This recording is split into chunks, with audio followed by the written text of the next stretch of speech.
Hello everyone, and welcome back to An Iron Plays. My name is An Iron, and today we're going to be playing Hytale. Yes, we had a little bit of a change of schedule. I did announce it at the end of yesterday's stream. Today we were supposed to be playing The Legend of Zelda Minish Cap, but I have rearranged the schedule ever so slightly, as you can see behind me right now. Today we're going to be playing Hytale, and we'll be playing The Legend of Zelda the Minish Cap tomorrow instead. And it turns out that my, oh my goodness. Can you hear that? There's someone doing donuts around the roundabout outside our house.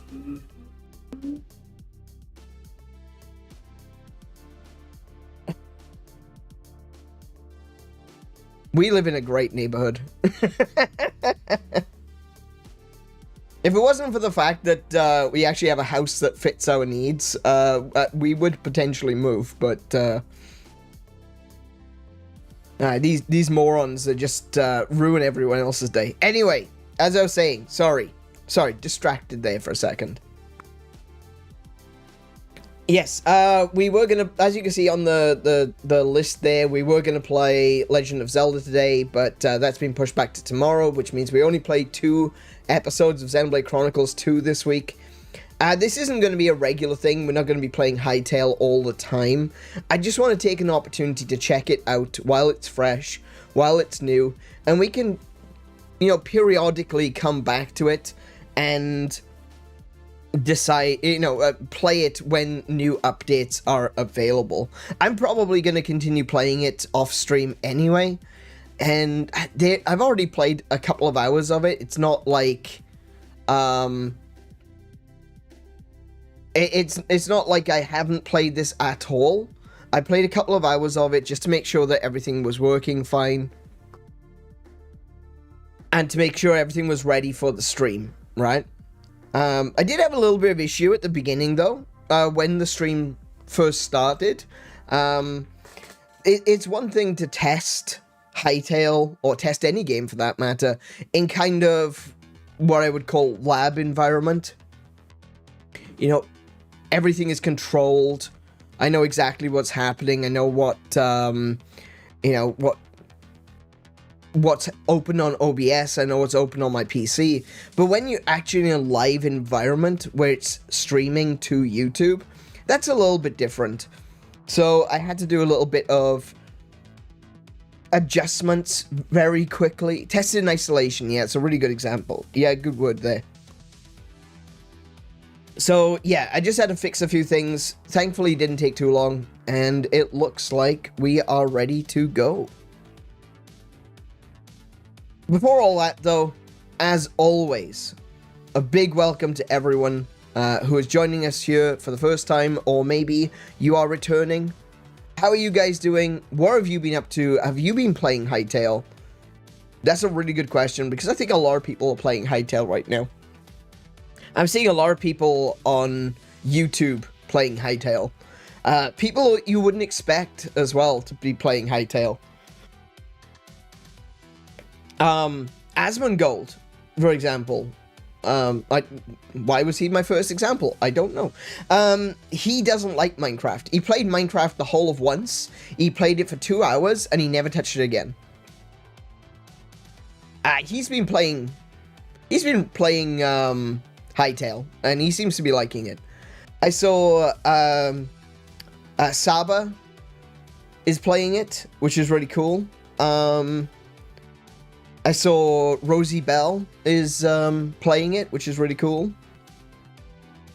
But I didn't want to watch their playthroughs. I watched a little bit of Asmon playing it. I watched a little bit of Saba playing it, and I think I'm gonna actually watch their playthroughs later. But I didn't want to be spoiled. I don't want to be spoiled too much on what it is that we have in store for us. Things that we might discover in this world of Hytale. I want to discover it for myself. You're talking to Grok a lot. Oh, don't do that. You don't encourage him. Don't encourage Grok, okay? Yes, I am. I'm definitely. I'm definitely a don't talk to AI kind of guy. I don't encourage Rocco's basilisk, okay? We don't want that happening, all right?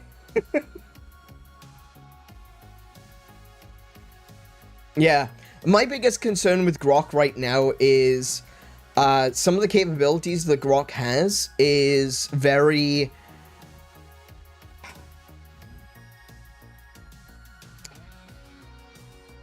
It's completely disrespectful of people's intellectual property. It's entirely disrespectful of copyright. There's no way to turn it off anymore, it seems.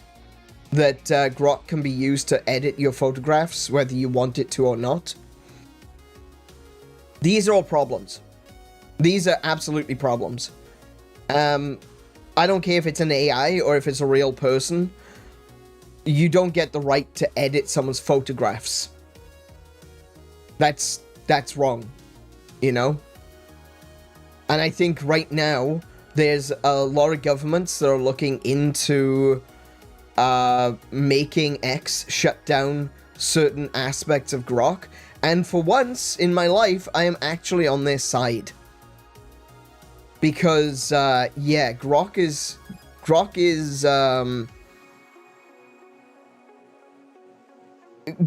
built on the premise of free speech absolutism. Now, I'm a huge advocate for free speech, right? Something which we don't have in Australia anymore. I'm gonna get arrested for that. Watch now. I am for free speech, but I'm not a free speech absolutist. I don't think that saying some things have consequences. Whether it's speech or whether it's action, some speech has consequences. And one thing that is important to understand about freedom of speech is it does not cover freedom of expression. Freedom of speech, there are limitations. And that's even observed in places which are bastions of free speech, like the US. Where, you know, you still can't yell fire in a crowded room. You know? There's no free speech for that. When you willingly curtail your own freedom of speech by swearing an oath, like, I swear to tell the truth, the whole truth, nothing but the truth, so help me God, I think then, you know, you have willingly given up your right to free speech in that moment. Not saying that it is, you know, that once you make that oath, you have to tell nothing but the truth for the rest of your life. What I'm saying is, in the context of that moment, you are giving up your freedom of speech. The only things that you can and cannot say are pertaining to the case, and you cannot lie. I think free speech does cover lies, though. You are allowed to lie. It may not be moral. It might not be ethical. Depends on the situation. But you are allowed to lie, and I think freedom of speech covers that. My problem is that people often confuse freedom of speech with freedom of expression. And the reason that freedom of speech doesn't cover freedom of expression is because you might decide to express yourself violently. You might decide to express yourself by destroying other people's property. If you had freedom of expression, majority of the rest of the laws would be irrelevant. Yeah, it'd be okay to spray paint on someone's house because that's their artistic expression. They're free to do that. All right, fair enough. Please come by and spray paint my house some more. You just buy yourself a brand new car. Maybe you bought yourself a Tesla. And someone comes along and spray paints the side of your Tesla. That's my freedom of expression. I'm allowed to do that. Because it was on a road, and roads are public. Oh, that's true. Roads are public. They're paid for by taxes. So yeah, that person is free to express themselves by spray painting your brand new Tesla. See, that's where that's where it all falls down.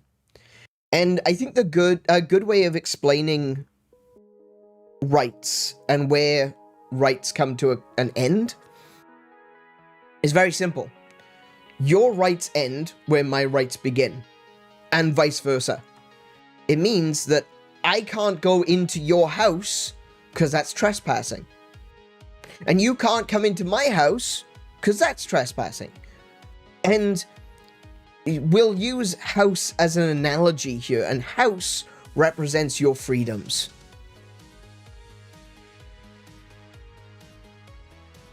And unfortunately,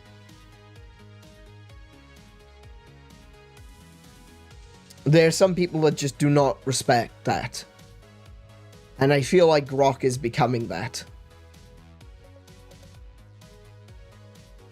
Because Grok is going out and, with Grok, you can actively change someone's photographs.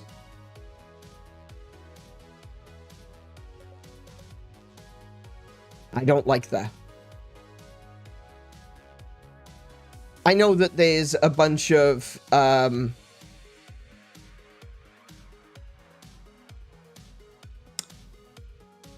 nice ladies on X. There's some nice ladies on X that keep posting pictures of themselves in strange positions, fully clothed, and then asking the audience to ask Grok to change what they're wearing. I've seen it quite a lot.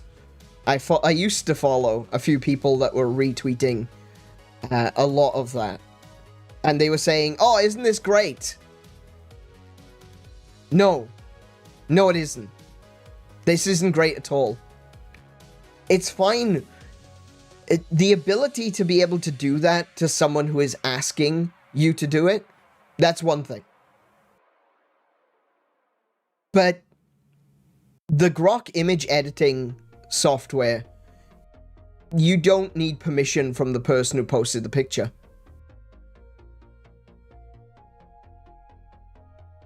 And that's dangerous. It's dangerous in the hands of certain people. Especially when the AI is getting so good that it looks realistic.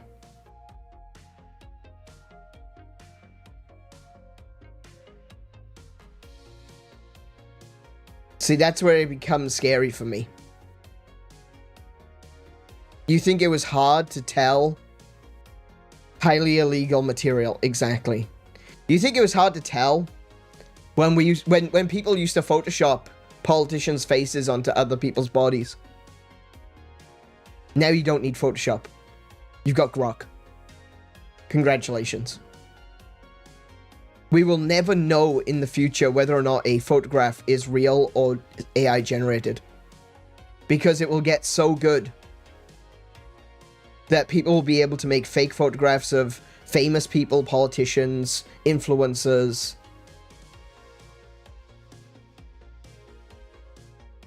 And they're going to get people into a lot of trouble. They already do that with fake text messages. And fake messages on like, social media.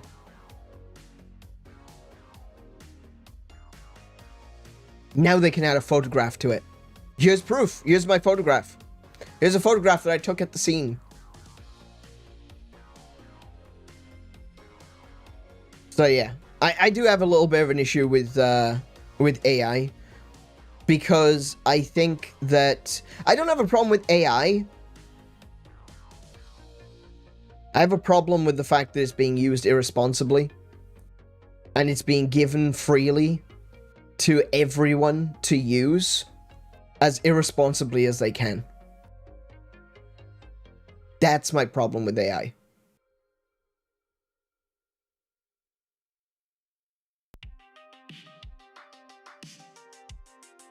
film cameras are about to get really popular again? Absolutely. Oh yeah, absolutely. Film cameras are fantastic because you got proof of the negatives.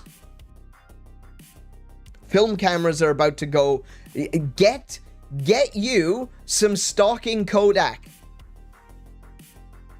I'm not a financial advisor. That was mostly a joke, okay? But maybe look into it. I hit hard personally at times when you're unaware of. I'm really sorry if I did. I didn't mean to, you know, personally attack anyone. I don't mean to personally attack anyone.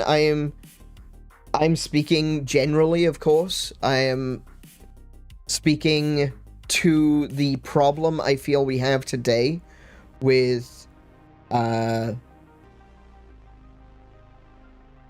people around the world are losing their rights.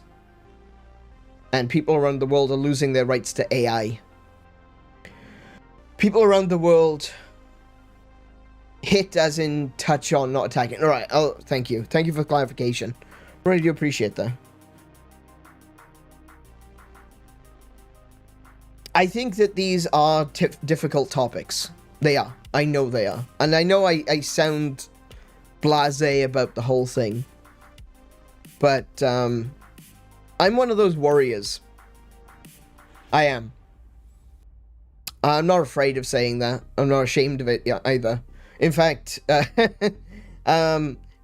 know, like I said, I've lived the majority of my life with severe insomnia, where I was going, you know, I was only sleeping every other day, and only for a few hours.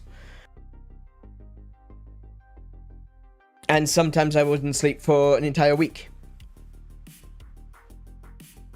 I had a lot of time to just lie down and think in the dark. And that's kind of become my modus operandi. I sit, I think. It's almost like meditation, but it's like reverse meditation because it makes me more nervous. And I've had a lot of time to think about where AI is going. I think originally I was okay with AI. And then gradually over time, I started to see how people were using it. And then I was starting to see how people were misusing it. And then I was extrapolating out from there. And it's, I don't think we, as a society, are ethically, morally, and culturally prepared for AI. We were talking about this in regards to globalism. I don't think we're morally, ethically, and culturally prepared for globalism. Hell, most of us, oh, I say most of us, a lot of us on the internet are not ethically, morally, and culturally prepared for someone having a different console to them. I like my Switch. And someone else goes, you're an asshole. PlayStation's the best. But these are hard things to think about, and unfortunately, I've had a lot of time to think about them. And I think these are some of the confronting realities about AI that most people don't necessarily consider.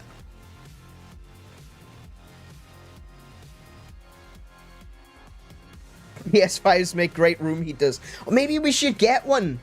Oh, we should definitely get a PS5 then for winter. You gotta give it to him. My Xbox is really good at heating up the room too. I need to turn my air conditioning up a little bit when I turn my Xbox on. Even more so than my PC. My PC actually stays relatively cool.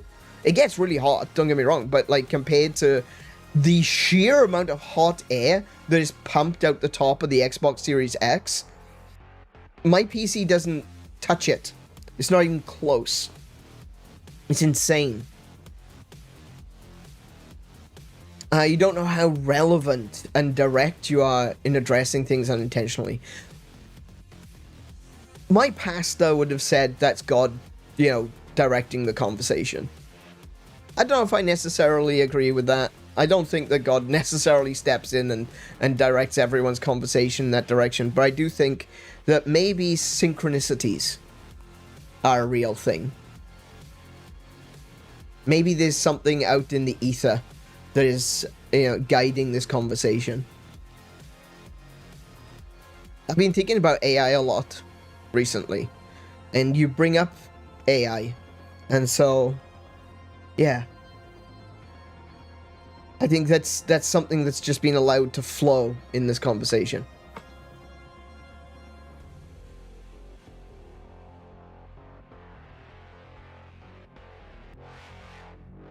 But you know, one way or another, if it's a good thing, if you're gaining some other perspective or understanding from the things that I'm saying, let's call that a good thing. If you find it confronting, I don't want to say that's a bad thing. I'm sorry to confront, if I do come off as confronting to some people. That's not my goal. But if it's confronting, I think that means it's something that needs to be thought about. So maybe take some time, preferably not when you're watching my streams. Take some time to think about where Grok is currently going. Turn off the Gooner brain, right? Turn that part off. Take a cold shower beforehand. And maybe consider the possibilities of where AI might be heading. And even if you do think to yourself, oh, that's fine, I don't care, I like being able to take the clothes off of girls. Think about, would you want someone to do that to a photograph of your mother? Would you want someone to do that to a photograph of your sister? Would you like someone to do that to a photograph of you? Or anyone else, for that matter?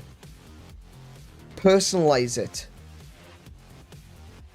Because it is personal. It will be personal. It'll be personal because it's going to affect someone you know. Because this is a thing that's happening.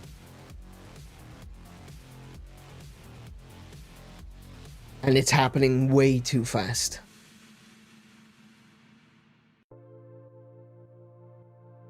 Should be a public speaker, kind of already are. Yeah, like Kiko said, I used to do stage stuff when I was younger. I used to do musicals and things, but sadly my throat does not allow me to sing anymore due to many years of prolonged exposure to excessive stomach acid.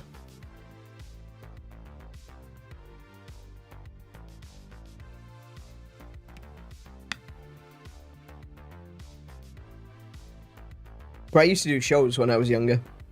I used to love doing that. I think at some point I did think about becoming an actor.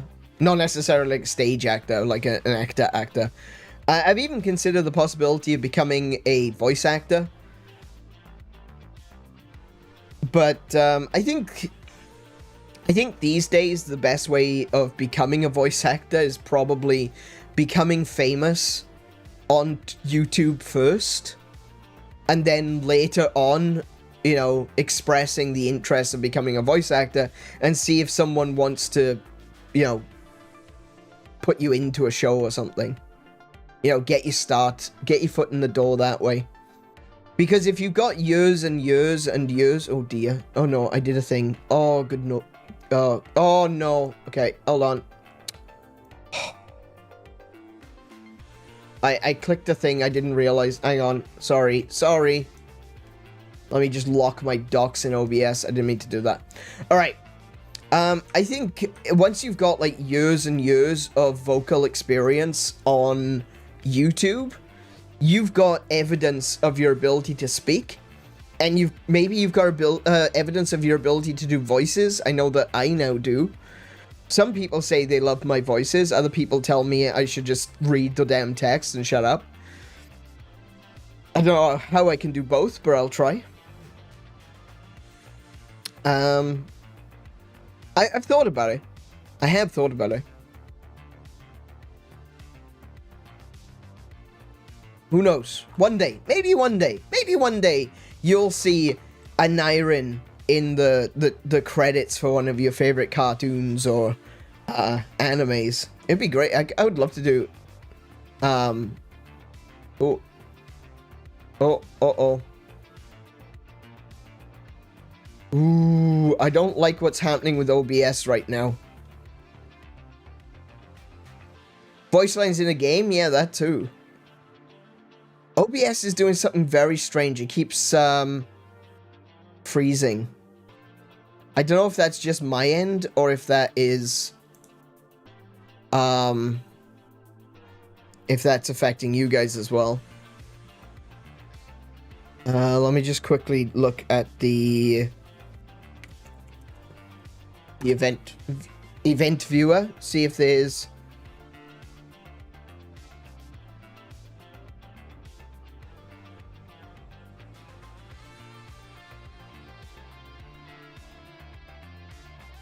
It doesn't look like I've got any errors.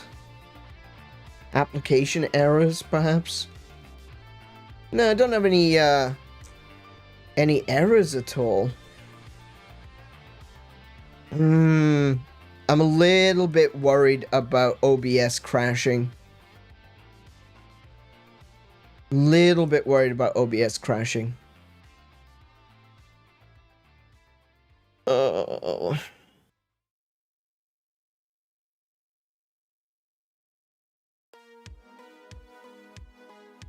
But yeah, no, okay, so let's pretend that my PC isn't giving up the ghost. Do you have to restart? No. We'll keep going for now. If we have some serious issues and OBS starts to crash or we get some lag coming through, then I will consider doing another restart. But as for right now, we're gonna keep going. I don't want to, you know, interrupt. I don't want to keep, you know, turn everything off and turn it back on again. I'd rather not have to do that. But, yeah. Sorry. No, but yeah, I have considered it, Ronald. I would love to do, like, voice acting or, did you know that, 𝗦𝗂𝗶𝘁𝗰𝗵 recently did a TED Talk? It was really impressive. I loved his TED Talk. I thought it was great. He talked about the difference between content creation and making videos. And he said that when he went from the mindset of content creation to actually doing just what he wanted, he was far more productive. And he felt like he was enjoying himself more, which made him, of course, more productive. The idea of content creation is you have to adhere to the YouTube algorithm. And that's the thing. You're not creating because you want to create. You're creating because the algorithm says you must. And I don't like that.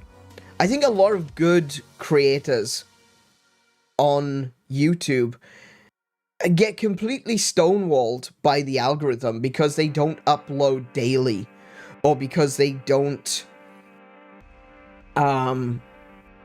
they don't have a regular schedule. Now, just in case anyone thinks, now, Anirin, you literally do stuff daily and you have a schedule. Now, I'm not being hypocritical here. I enjoy streaming. So I stream every day because I want to. But the mindset of I have to create every single day is an imagination killer. It really is. Noctum, welcome to the stream. How are you doing today?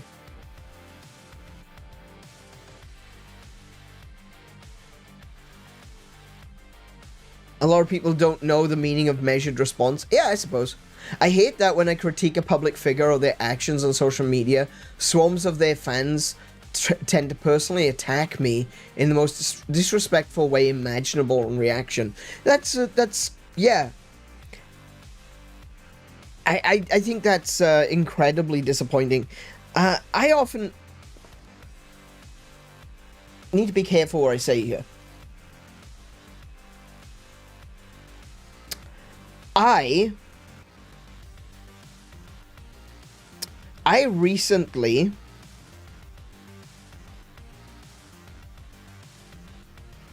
saw someone trying to start a group project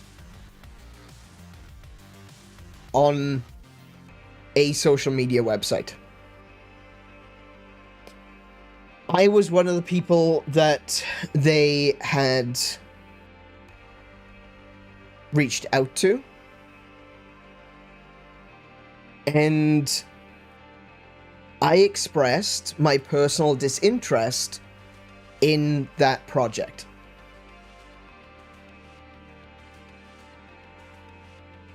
About 5 people who have previously been following me, who were followers of them, unfollowed me immediately. And despite the fact that it was only an expression of disinterest in the project, that particular user no longer mentions me in anything.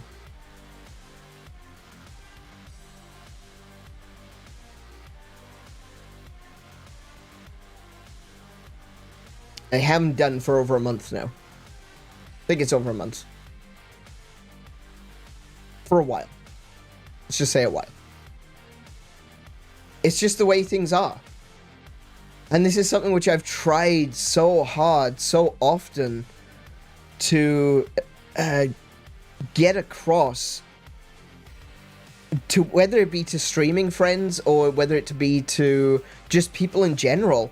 YouTube creation should not be a competition.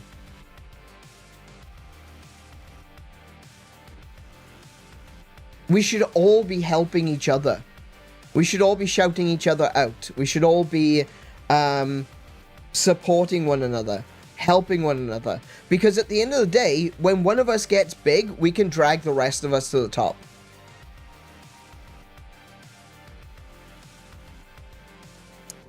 But that's just my opinion on that one.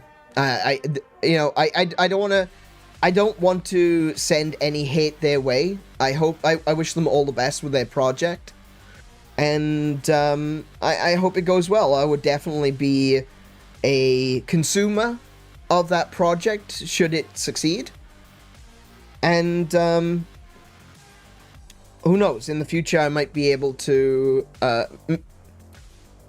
I mean, if they know that I'm mentioning this right now, they may not want to work with me in the future, but I'm fine with working with them in the future. But I just want to establish myself first, you know?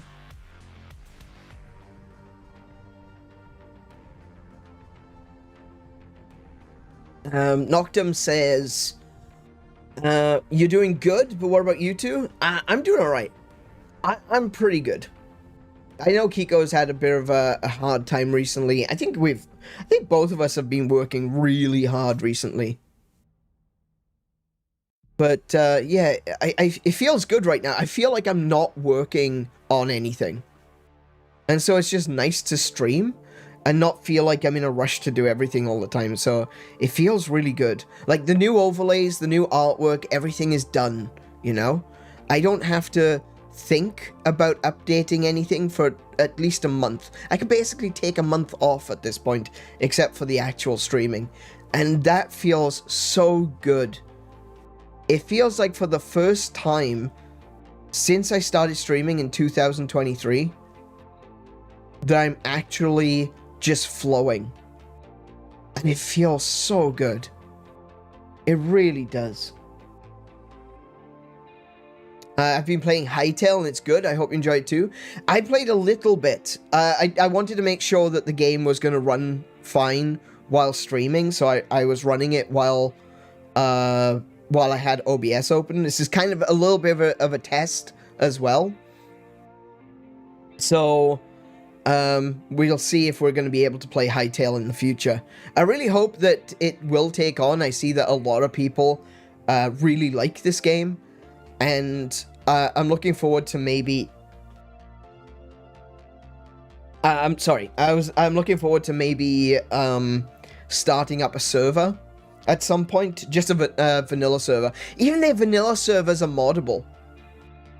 Like, you can download a server and host your own server, but you can also just pay them to host a server, and it is completely moddable. The Hypixel team are doing incredible things. They are really, really making Mojang look bad. I still like Minecraft. I don't like the direction that Mojang have been going recently. We've had this conversation a few times. But Hypixel are really making them look bad. Naren, I have a crazy sounding compliment I'm about to say. I hope you don't take it the wrong way. Psh, don't worry about it. Your music alone has this waking up from the Matrix type feel. That is exactly what I'm going for. That's exactly what I'm going for. I wanted a feeling. I wanted to be a bit more lively. There's a couple of more heavier tracks. There's some rock tracks in there, thanks to the band that is currently playing called Backing Track. They're incredible. I love Backing Track. They're really good. And yeah, the idea of waking up from the Matrix, a little bit retro. I wanted it to sound a bit 80s. Because, you know, 80s is the best time in human history, I think. I think we peaked in the 80s. Some of the best movies and best video games were released in the 80s and 90s. From, like, 98 onwards, I would say, we kind of started to decline as a society. The way you talk and the things you address makes me feel like you're one of the few I see it to and you're not crazy type of comforting. Thank you. That actually does mean a lot. We're both crazy. It's okay. You're so real and live and responsive. I try. I absolutely try. You don't feel scripted, censored, or compromised. I sometimes have to censor myself, YouTube being what it is, but yeah, I do try. Thank you so much for saying that. That really does mean a lot. You know, I do give my opinions, and I feel like sometimes, not that it's underappreciated. I don't want to say that because that's very arrogant of me to say that it's underappreciated, but I feel like sometimes people get bored of it. But I can't not be me. Because if I wasn't me, I'd be someone else. You know? There's a one of my favorite songs, or one of my favorite bands in the world, is a band called Marillion.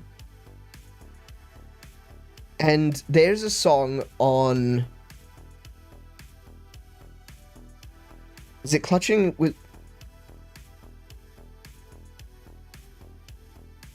it's either Clutching at Straws or it's Childhood's End.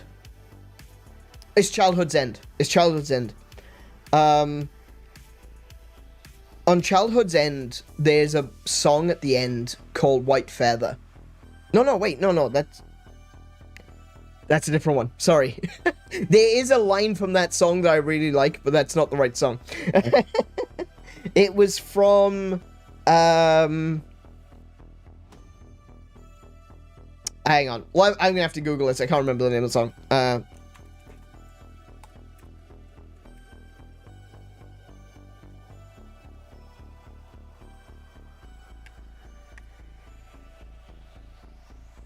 It's from the song White Russian. Yes, it was. It was from Afraid of Sunlight. The album is called Afraid of Sunlight. The song is called White Russian. And the song, there's a line in the song which I love. And it is so perfect, right? It is, the DJ resigned today. He wouldn't let them have his say.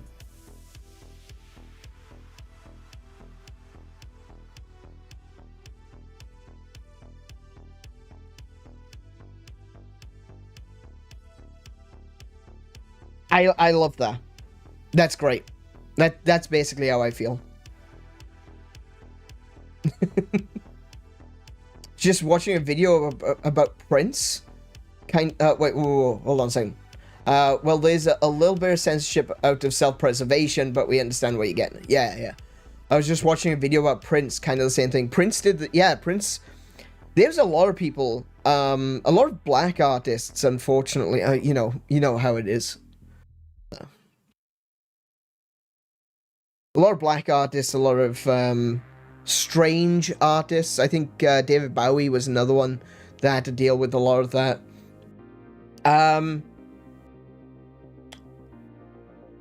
Oh, what's his name? Rock and roll.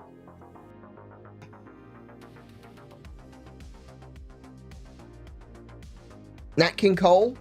Was it Nat King Cole? Was, I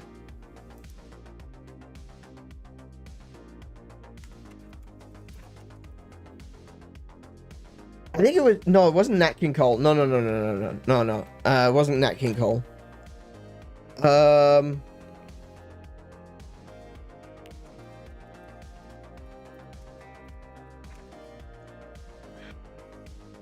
Little Richard. I couldn't think was, I don't know why I couldn't. Little Richard was so censored because he was black, he was gay, and he was very alternative person, you know, during a period of time where it was not a good idea to be black or gay, you know? Not saying that you can control any of those things, but during a period of time that it was not a good idea to be black or gay, he was both, and he was loud and proud. And he was singing rock and roll, which everyone hated because rock and roll's the devil music.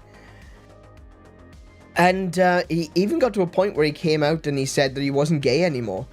Now, look, I'm going to put my hands in the air and say, I don't know. I'm not suggesting that he was still gay and he was just hiding it. I'm not going to say that he wasn't gay anymore like he suggests. I think that sort of thing is up to every individual to define for themselves.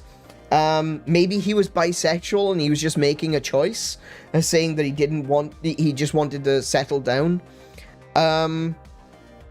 That's up to him, you know? That's up to Little Richard. But, yeah, it was a very, very sad story because Little Richard was an amazing artist that really brought life to the rock and roll era. What an amazing artist he was. Like, genuinely. He was incredible. And, yeah, he actually came out on, I think it was one of the late night talk shows in the 70s. And, he was, yeah, like, I'm not gay anymore. So, again, don't know. I don't know what his walk was. I can't comment on his personal life, and you know, except for what we do know, what he opened up about.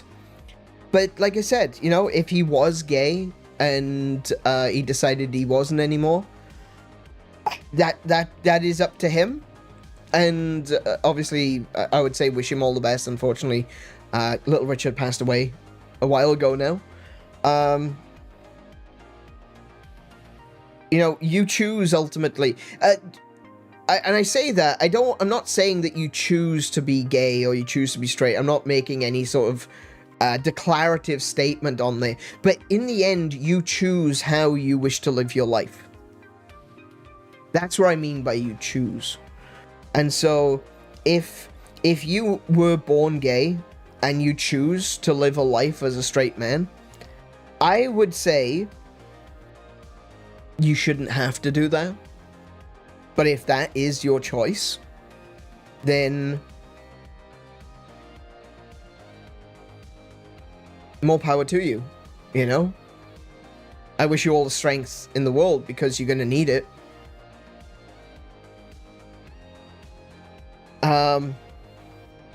because it's rough. It's really rough. But he was an amazing artist. He was incredible, and I love Little Richard. I accidentally brought up Nat King Cole, but I love Nat King Cole too. He was a good man. He had some really amazing music. But yeah, it was unfortunately a very common thing that outsiders, you know, that was the thing. It was the outsiders. Hey Tim, welcome to the stream. How are you doing today? We are going to be playing some block game. We're going to jump on into block game now. But yeah, it was always the outsiders, you know, the ones that wanted to push boundaries. People like their boundaries, and I don't think people are necessarily wrong for that either. You know, I think some people like their boundaries. It makes them feel safe. But there are some people whose job it is to push boundaries. Little Richard was one of those people. David Bowie is one of those people. Prince is one of those people. Freddie Mercury was one of those people. And they always got hate for it.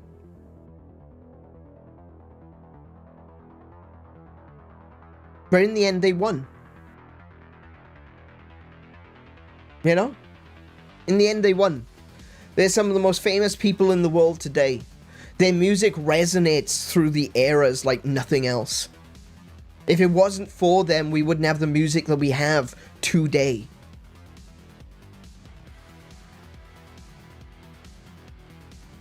In the end, they're immortal.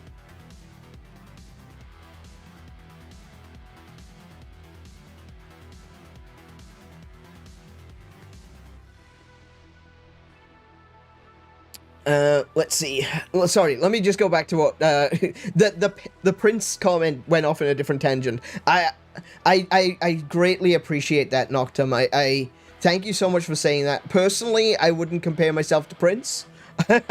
I don't think I'm there yet. Maybe one day. Ronald says, you're like a voice of reason. Oh, sorry, you are a voice of reason and integrity. It feels like a character from a story. You're like a real-life Commissioner Gordon, Captain America, who has a magic to your person that makes you stick out from others.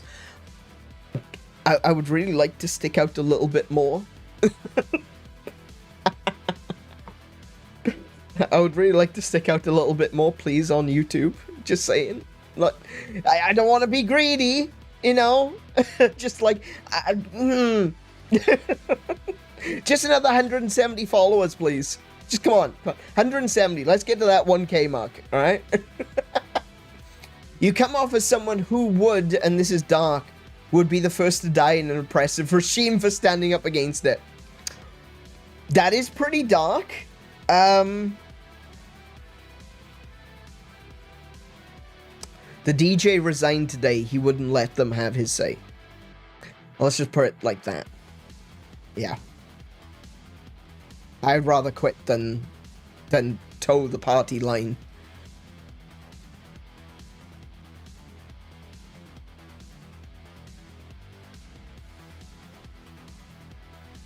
Right, let me catch up.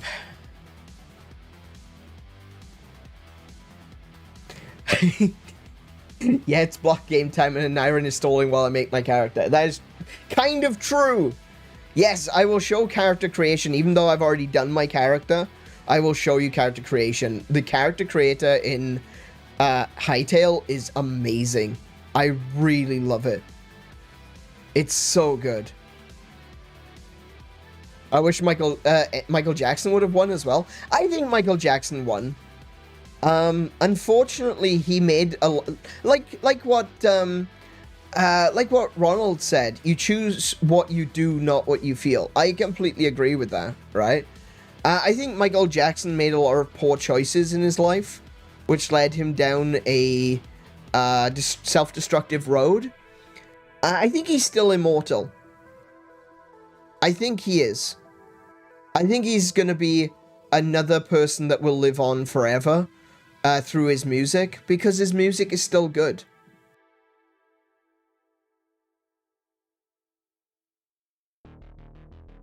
His music was also rather transgressive as well when you think about it. Like, you gotta take in consideration the period of time in which the song Black or White was released. You know? We're talking about the 80s and the early 90s, where there was a lot of racial tensions that were being stoked in the US. And then Michael Jackson, I want to quote it exactly.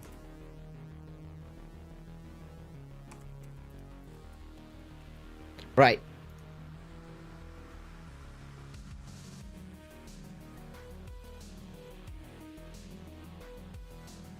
Yeah, so here we go. Here we go.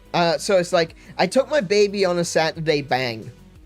Not what you think that means. Get your heads out of the gutter. Boy, is that a girl with you? Yes, we're one and the same. Now, I believe in miracles, and a miracle has happened tonight. But if you're thinking about my baby, it don't matter if you're black or white. Ooh, really? Okay, interesting. And then later on, I'm tired of this devil.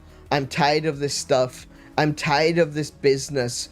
Go when the going gets rough. I ain't scared of your brother. Oh, wait. That's not the actual line I was looking for. I was just looking for the word brother, but that's not the one.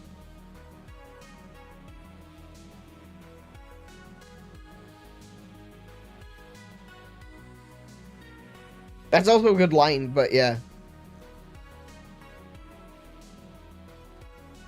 Oh yeah, here we go. This is the line I was looking for. So it's a post-chorus refrain from earlier. If I said you're thinking of being my brother, it don't matter if you're black or white. Whoa, now hold on a second. And that line, if you're thinking of being my brother, it don't matter if you're black or white. That pissed off people on both sides. That upset a lot of people on both sides. Like, we use the word grifter a lot in the modern era, and with good reason. I think with good reason. I think there's a lot of people out there that are grifting to stoke hate and stoke anger and point out the differences between us rather than focusing on what makes us similar. But those people aren't new. Those people aren't new. They've always existed. There were race grifters back in the 80s and 90s. There were people that were stoking hatred against black people, and there were black groups that were genuinely stoking hatred against white people. Thankfully, neither of them truly succeeded. There were people that openly called themselves black supremacist movements. And that was, you know, I feel like people like that only hurt the overall cause. But Michael Jackson sung about equality.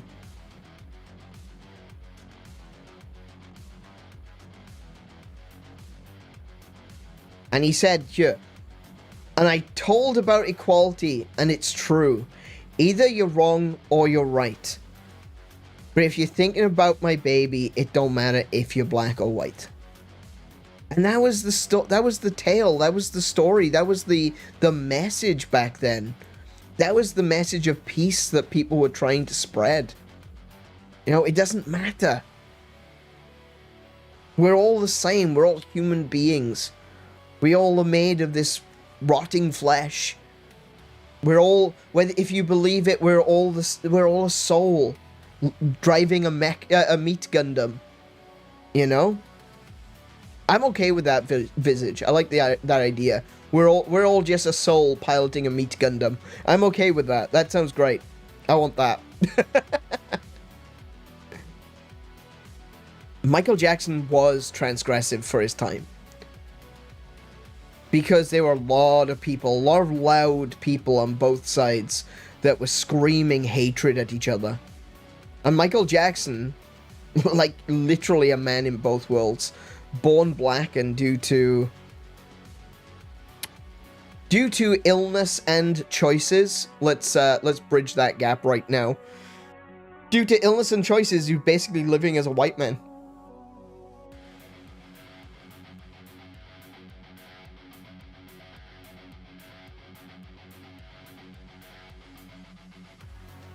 I think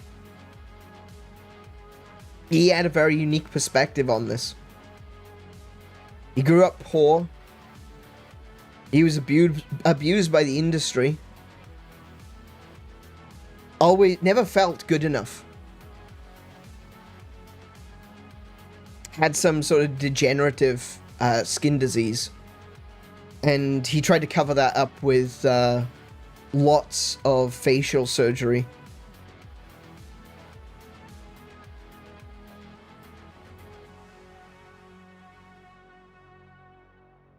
I think he's got a very unique perspective, and I think a lot of his music is a lot more transgressive than we would think it is today. Because a lot of the statements that he made are commonplace. It's what we think, you know, it's what a lot of people believe in Big 2026. But you gotta remember, he was saying it at a time where people didn't think that way.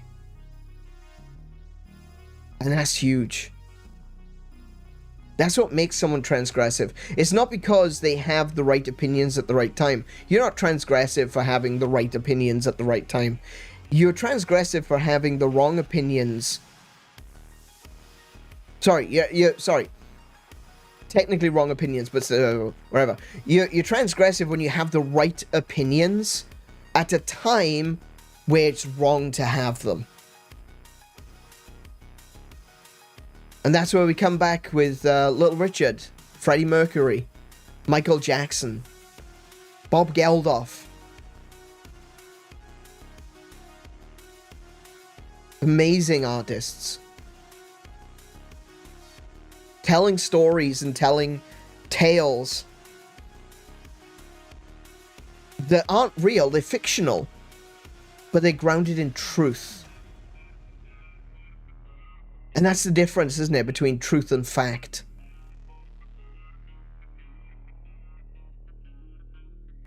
A fictional story can still be true.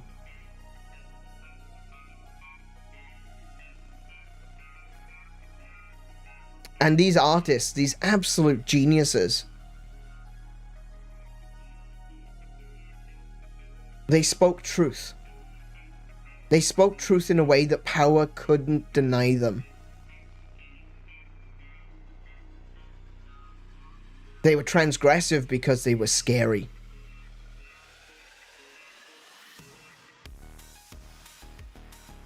And they're some of my favorite artists of all time.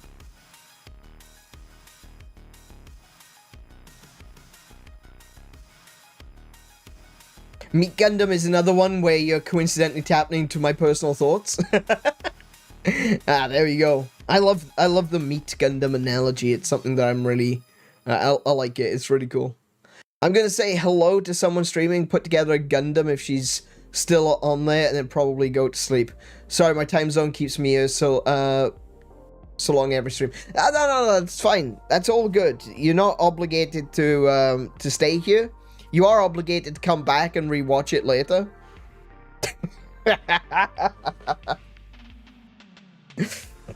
But, no, that's fine, man. You have a good evening. Say hello to your friend. Put that Gundam together. I've got a Gundam. Do you know what? I bought myself a Gundam. I got the high grade SD Barbatos. Because I was so excited. When I saw it on the shelf, I was like, I have to buy this now, because if it disappears, I'm going to be upset. So I picked up the high-grade SD Barbatos, and I'm really looking forward to putting that together. I said that I was going to keep that. That's going to be my gift to myself when I finished doing all my stream overlays. And hey, you know what? I think I've got something to do on Sunday. I think I'm gonna start working on my Gundam. Yeah.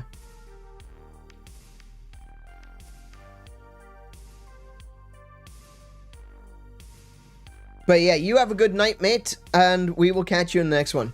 I want to say one last thing before I leave. Most people online know me as True Sinister because they know me from other platforms. You and Kiko know me as Ronald. We can change... we can call you True Sinister if that's what you prefer. It's just that this is because of YouTube's change to the system. Now I see everyone's @ I don't see everyone's username. So that's the only reason I'm doing that. If people want to change, if people want me to use a different name, I'll try to remember. But the best way to do it really is to just change your @ Just make sure when you come in later to let me know that you've changed your @ to something else. I had a True Sinister YouTube and it got nuked. Oh no, okay. Ah, that sucks. I'm really sorry about that, man. But yeah, I can... It's up to you, mate, wherever you want to be called.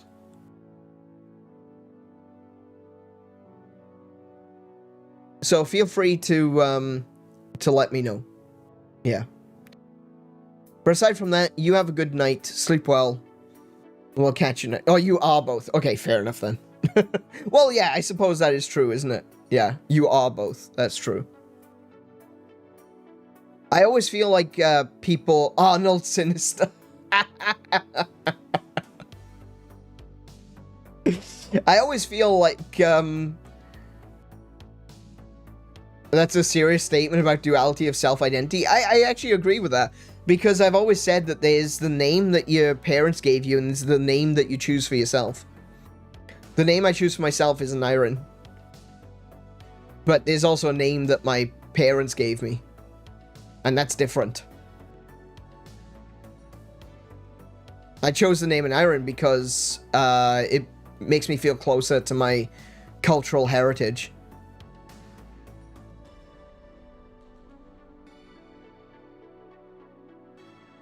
Sorry, I'm stupid. Nah, don't worry. You're all good, Noctum. Don't worry, you're all good. Alrighty, I think I've been rabbiting on for long enough. Yeah, I've been... Admittedly, I haven't been a Nyrin for very long in comparison. I used to go by a different name online, but that's kind of... neither here nor there.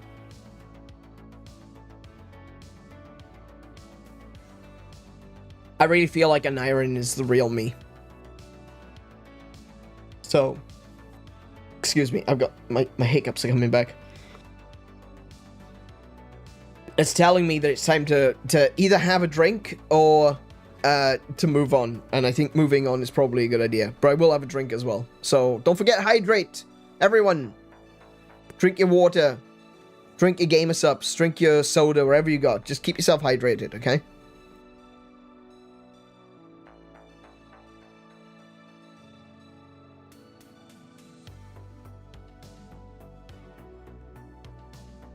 Reminds me that in ancient China, some people used to get themselves another name after they grew up. Yeah, that's true. Yeah, absolutely. And it's kind of, you see a lot as well in Western-born Asian people, is that they'll have themselves their Asian name, but they'll also have their English name. So, there was... I was talking about this to Kiko yesterday, is a girl that I knew. There was a Chinese takeaway nearby my school. And I didn't realize how close it was. And when I discovered how close it was, I was having Chinese for dinner every day. We used to go to the Chinese takeaway. And a large fried rice back then was £3.50. £3.50. That's cheaper than McDonald's. So I used to get a large special fried rice every day. It was so good. It was so greasy. It kept me going all day. Anyway. I also knew the owner's daughter. because for a time I was in the girls' school, and I used to hang out with certain girls that I knew, and they were friends with this girl, and she had 2 names. And she had her Asian name, which no one used, and she had her English name, which everyone used. I think only like her parents called her by her Asian name, and that seems to be a thing. And I gotta be honest, I do feel like maybe I was, I don't want to say copying. It wasn't really copying, but it was the same sort of idea, you know? I wanted a character. I wanted a version of myself which was closer to my cultural heritage. And for me, that was 𝗕𝗏. I don't know why, but 𝗕𝗏 was a name that really stood out to me, and I really liked it. It was more than just I really liked it, you know. It wasn't just like, oh, I'm gonna look through this book of Welsh names and pick the coolest one. That didn't happen. Otherwise, you'd be watching 𝗬𝗏 plays, because 𝗬𝗏 is an amazing name. I freaking love that name. I would actually genuinely love to call my kid 𝗬𝗏, because that's a cool name. Let me type that in the chat. 𝗬𝗏.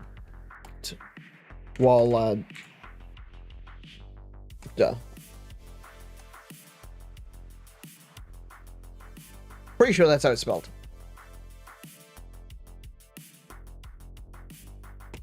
I love 𝗬𝗏. 𝗬𝗏 is a great name.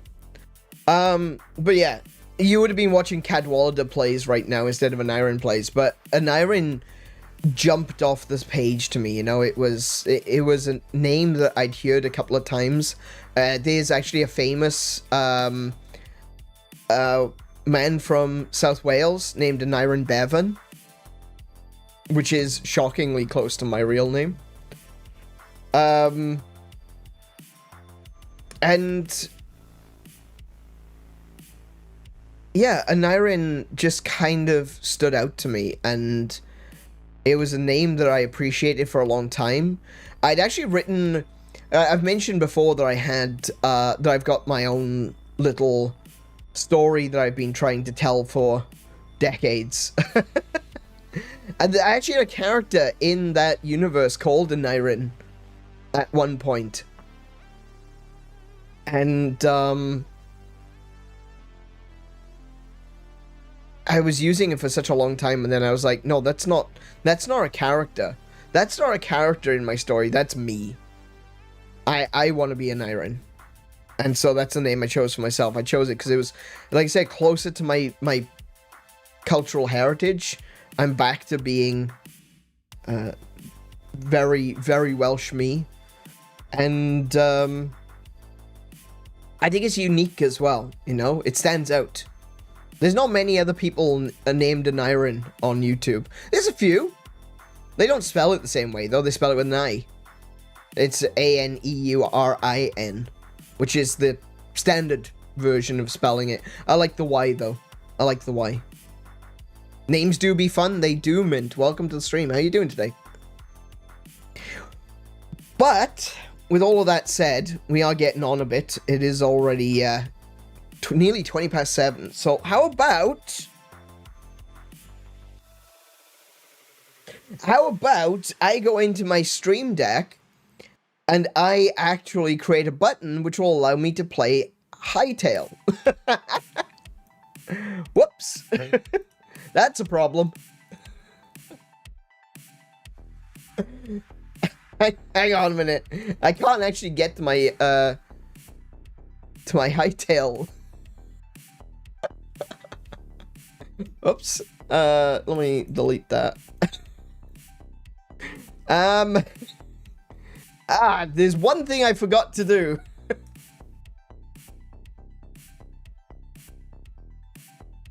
Let me see now. Do that.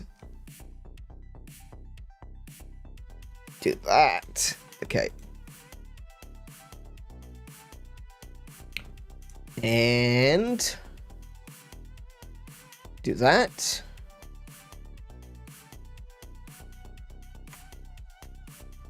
Just call up button Hytale.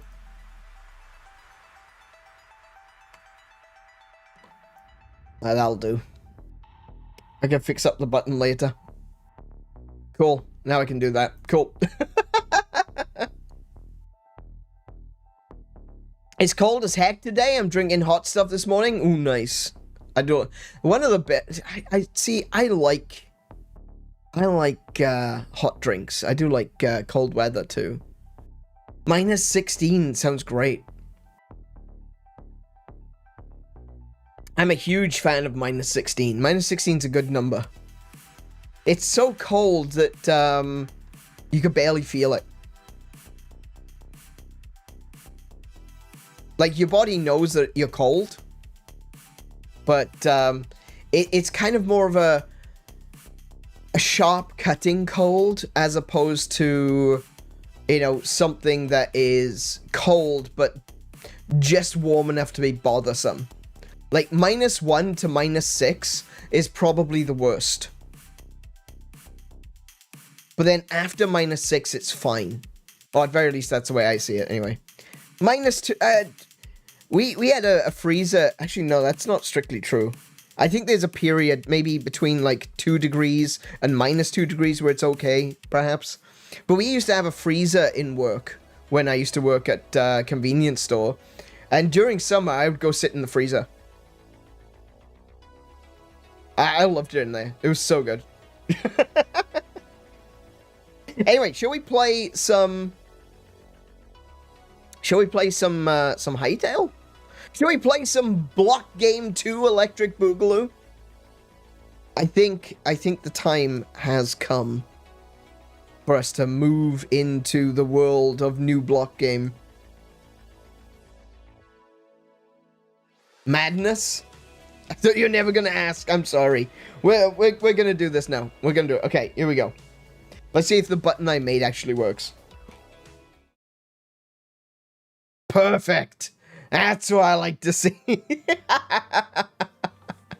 Hello and welcome everyone to Hytale. Today we're gonna just do a quick little overview of what Hytale has in store. I'm gonna take a look at the my avatar settings. That's gonna be pretty good. That's gonna be awesome. First, even though I've already got a character, as you can see, he is lagging quite a lot. I don't know why that is, but we're gonna just hope that everything is fine. One thing I should point out, much like how the creators of Hytale, Hypixel Studio, are also pointing out, there is this early access disclaimer right here. This is an early access to Hytale. The game is still in active development. Expect bugs and changes as we work towards full release. Thank you for your support. So you can buy Hytale right now. It comes in 3 tiers. At the moment, I'm going to... at the moment, I've got the lowest tier. I've only got the basic tier because I wanted to try it out. Before committing to anything bigger. I am looking at it though, and I'm kind of considering getting the middle tier. I think I will add to my tier in the future. But this is the thing, is that at any point, while the game is still in pre-release, if you feel like that Hypixel Studio deserve more money, you can give them more money. Yeah. So you could buy the basic tier, and then in a few months' time, maybe upgrade to the middle tier. Or if you really, really enjoy it, upgrade to the high tier. And I think you can only do that, though, while in pre-order. How much is the supporter pack? So the lowest tier was 20... I think it's... Ooh, actually, good question. It only shows up in American dollars. So let me just quickly go there. So, yeah, it shows up in American dollars. It's $22 American. So that is gonna be like $30. Maybe a little bit more than $30. Maybe like 35 or something. Let's have a look. So, no, I don't put my email address in. Good grief. $22 US to Aussie is $32. $32.82. So, yeah, but $33. That's not too bad. That's pretty good. That's more than acceptable. Yeah, the second tier is just over $60. But I do like the fact that they are... Ooh, I didn't like that. OBS flickered again. I'm not too happy about that. I don't know what's causing that. Anyway, yeah, so, but what you can do is you can buy in at a low tier, and then you can gradually increase your tier if you think that it's worth it. They are also simultaneously to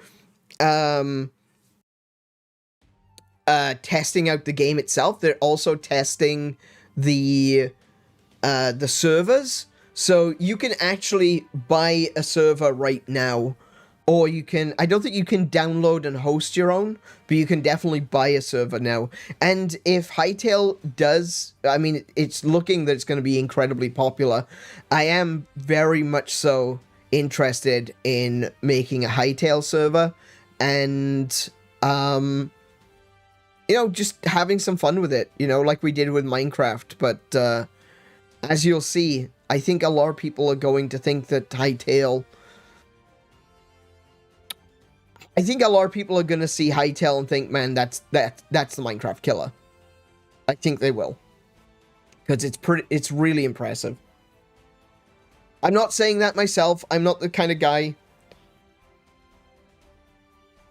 to actually go ahead and say this is the Minecraft killer. I think this is the necessary competition that the game, that Minecraft needed to really, you know, boot them out of their malaise. $60 for the second tier. I thought Europe was expensive. That's 60 Australian dollars. So you got to remember that Australian dollars are not the same value as American dollars. So the price hasn't really changed. It's just the different currency.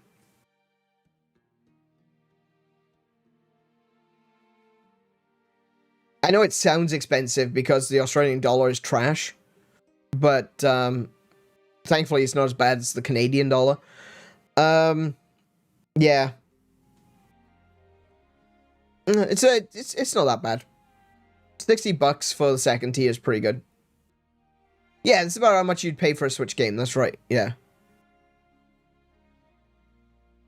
But, yeah, like I said, I will probably switch over to the middle tier at some point, because I really do like what I've played so far. So how about we, first of all, we jump on in and we look at my avatar settings.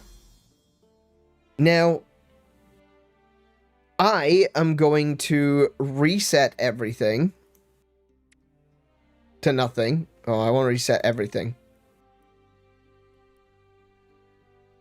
There we go. And we are going to go through the character creation. I will hit the discard changes at the end. So that we actually do go back to... Oh, are you okay? You okay, PC? You handling this? Right. Alrighty. So, first things first. This is... Oh my goodness, look at that. Oh my goodness.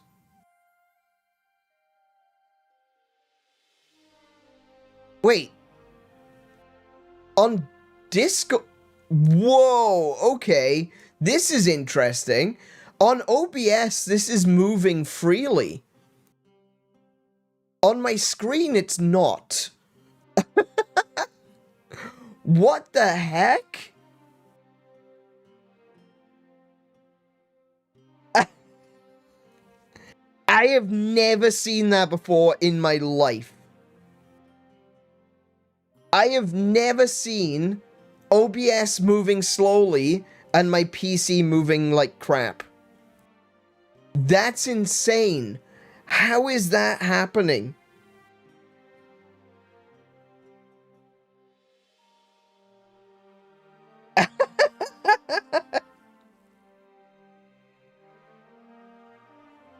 That's new. Okay, that is entirely new. I have not experienced that in my life. I might have to let them know about that. That's so strange. I wish you could see what I'm seeing now, because I've got two screens up. I've got my OBS screen, which is moving very smoothly, and I've got the actual screen, which is jumpy and jagged as hell. Okay, interesting. Well, they did say that it was gonna be issues. That's a new one. Okay. So, the way that you create your character in Hytale is that you've got a bunch of different options. You've got, like, your face, which obviously there's a lot of options here for different styles and different things that you want to include. There's then your body shape. I think this one's what underwear you've got, a body characteristics. Oh, it's whether you're default or muscular. Muscular is just a couple of little bit of extra shading for definition. You've got like facial features and blemishes like freckles and moles and scars. You got different mouth options. You got different ear options. Hey Max, welcome to the stream. How are you doing today? So what's wrong with your head? I contracted squareitis, unfortunately. Then you've got a bunch of your upper torso stuff. You've got a shirt layer, you've got a coat layer, and you've got a glove layer. And then you've got your trousers layer, you've got a socks layer, and you've got a boots layer, or shoes layer. And you've also got a cape layer. And if you get the different levels, you get different capes. So I've got this forest one, which is the basic layer for... the basic cape for people who get the basic tier. But there's a bunch of other ones then. You've got these orange ones here, which you can still preview. These are the ones that come with the second tier. I like this one. I actually really like this one. The one with the feathers. I like this one as well, because it goes around the front. It's like a wraparound cloak. I really like that. It's also you can see there, look, it's 2 layers. And then you've got the highest tier ones, which is this one. This one kind of looks like wings, almost like elytra. I wonder if you can't make it purple, unfortunately. You've only got a yellow option. Oh, you can actually turn the neck off, look. Nice. Cool. You got this one. You got the autumn leaves set, which is really sick. But you can make that into green leaves as well. But I like that one. Actually, that changes the model. I didn't even notice that. I literally just now noticed that. So these are like green leaves. As you can see, they're like leaf, the quintessential leaf shape. But when you turn to red, look, there's like oak leaves and there's maple leaves. That's really interesting. I did not notice that. Is that the same for some of the others as well? They have different appearances based on the color that you choose. No, it doesn't look like it. That's like the only one. Huh. That's really cool. What does this change? Oh, it changes the brooch at the front. Okay, cool.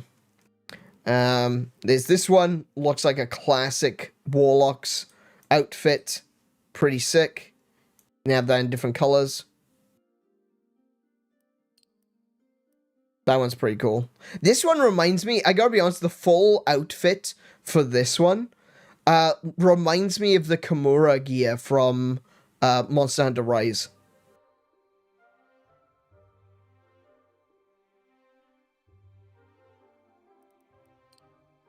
That one looks very Christmassy. And then you got a regular scarf. I have to watch this game in OBS because this is lagging for me on my screen. I don't understand. No comprende. Oh.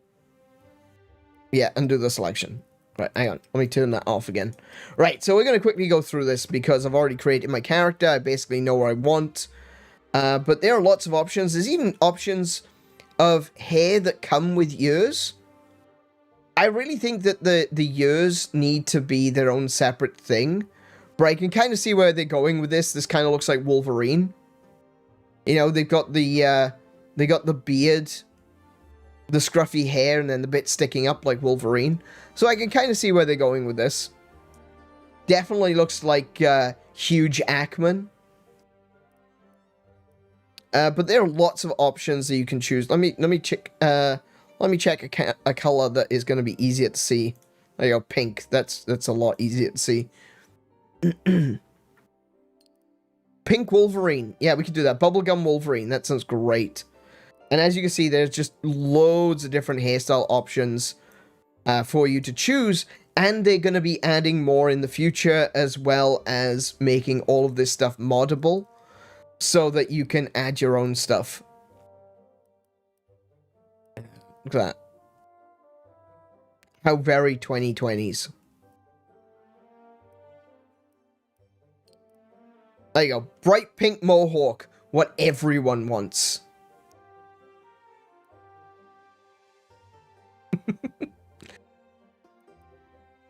Another set of hair animal ears. Oh, tier 2 has another set of hair animal ears. Short hair, though. Oh, yeah. That's right. Tier 2 has got this one. But, and this is why I was saying that I feel like the ears need to be separate. They need to be hats. But then again, we'll get to the hats soon. Right? So, let's just pick a hairstyle. We'll go with, the Karen sweep. Let's go with the Karen sweep, shall we? Wonderful. I'll look beautiful. Next is eyebrows. What sort of eyebrows do we want? There's some really thin ones. There's some really thick and bushy ones. Oh, look at that. Look at that monobrow. That is thick and bushy. Look at him. He is glorious. I look like a Fire Emblem character? Do I know? Where's the Karen sweep gone? I've lost it. Where's the Karen? It was around here somewhere.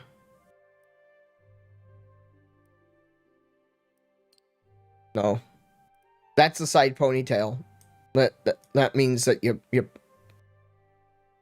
you're a mother in an anime and you're probably gonna die, unfortunately.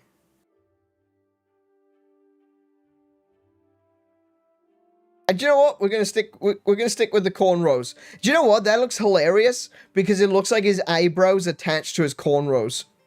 That's amazing. What a perfect. We're gonna go with the cornrows because it looks like the eyebrows connect to the cornrows. You can change your eye shape. So this is like mostly for the irises. Can have bigger irises. You can have blanked irises so that they don't have a pupil. You've got almond shaped and you've got square. We're just gonna pick that one for now. Beard options. Now, what can we do to enhance the eyebrows and the cornrows even further? We could go with that. There we go. The cornrows continue down to his chin. How cool is that? That's awesome. I want to get a second profile so you can make Marco. That'd be pretty cool. I do hope that one day. Oh, hang on a minute. That kind of looks. That almost kind of looks cornrows. No, it's not. That looks pretty good. There are loads of options. And like I said, a lot of this is going to be added to over time. I would love for them to add non-human characters. So like, like Argonian, you know, like dragon people or something like that. Cube World. Do you remember Cube World? Very few people do. It was a really good game that is still kind of in development. Unfortunately, its development cycle has been a bit of a disaster, and a lot of people don't have any faith in it at the moment. I would still like to see Cube World come back, but Cube World had the option of making like elf characters, zombie characters, frog people. I would love for this game to have frog people. Dwarf players are winning in the meantime. They kind of are, but you can't change your height. I think that's something that they would definitely... I would love to see them change your height. I can understand why they're starting with just human characters or dwarf characters or elf characters or maybe some animal years here and there. But I feel like they definitely need to have a height slider and maybe a weight slider. You know, maybe have it so that you could be wider at the shoulders and taper down to the waist to make yourself look a bit more muscular. Or maybe have it so that you can make yourself just generally a bit bigger. And then have a height slider. I'm sure that's something that they might consider on account of, like, just how much customization options they have in this game. But I think Tim is going to be happy with his ability to have a pink-haired cornrows Viking.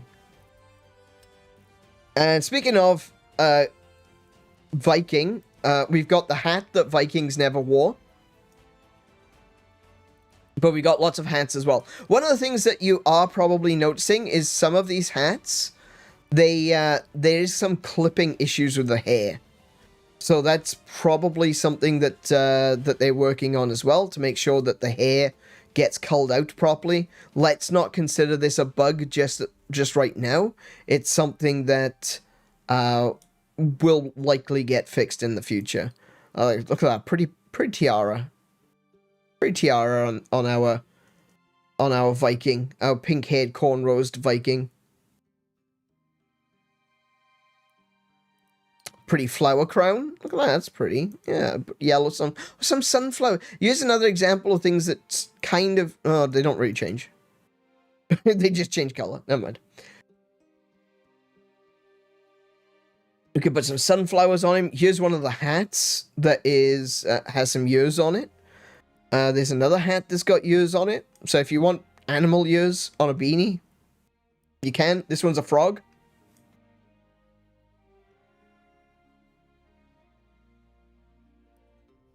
The frog beanie is adorable. And some goggles. You do actually get goggles from the Explorer. They're much bigger goggles, as you can see. But you do get goggles just as a regular option. That's a pretty cool helmet, though. I like that. We're gonna chuck some flowers on him. Gonna chuck some flowers on him. There we go. Some sunflowers. There you go. So manly. Then you've got some glasses options or some other accessories. So you can put a band-aid. You can put some sunglasses on him. He looks really cool right now. Kind of reminds me of ZZ Top.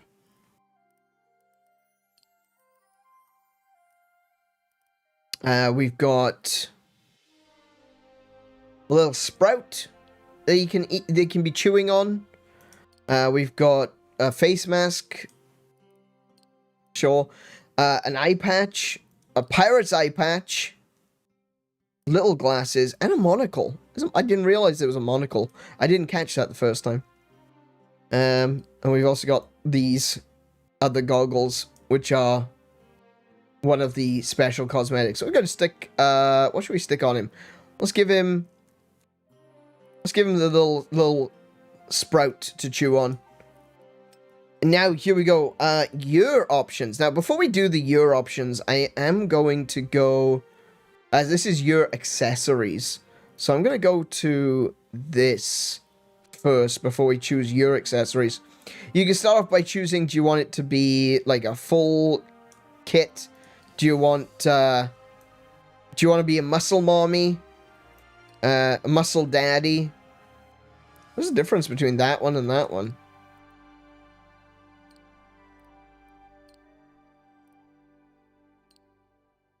Oh, I guess you can't see because of the... there you go. You can see, there we go. It's an actual bra. It's got bra straps.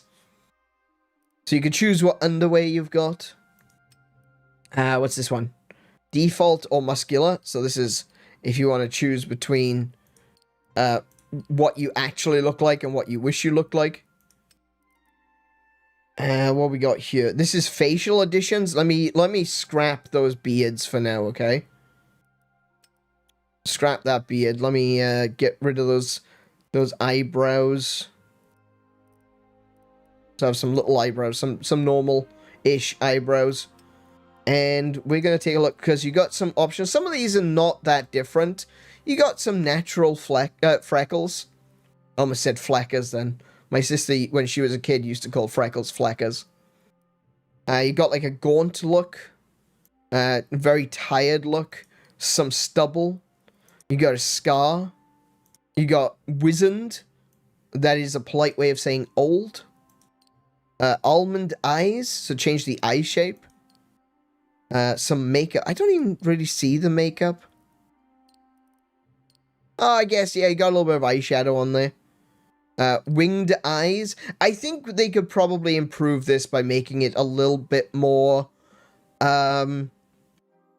obvious. Like, let's make the wings black or something. Or give us an option to change the color of the makeup. I think that would be pretty cool. Makeup and freckles. Makeup highlights. What's that mean?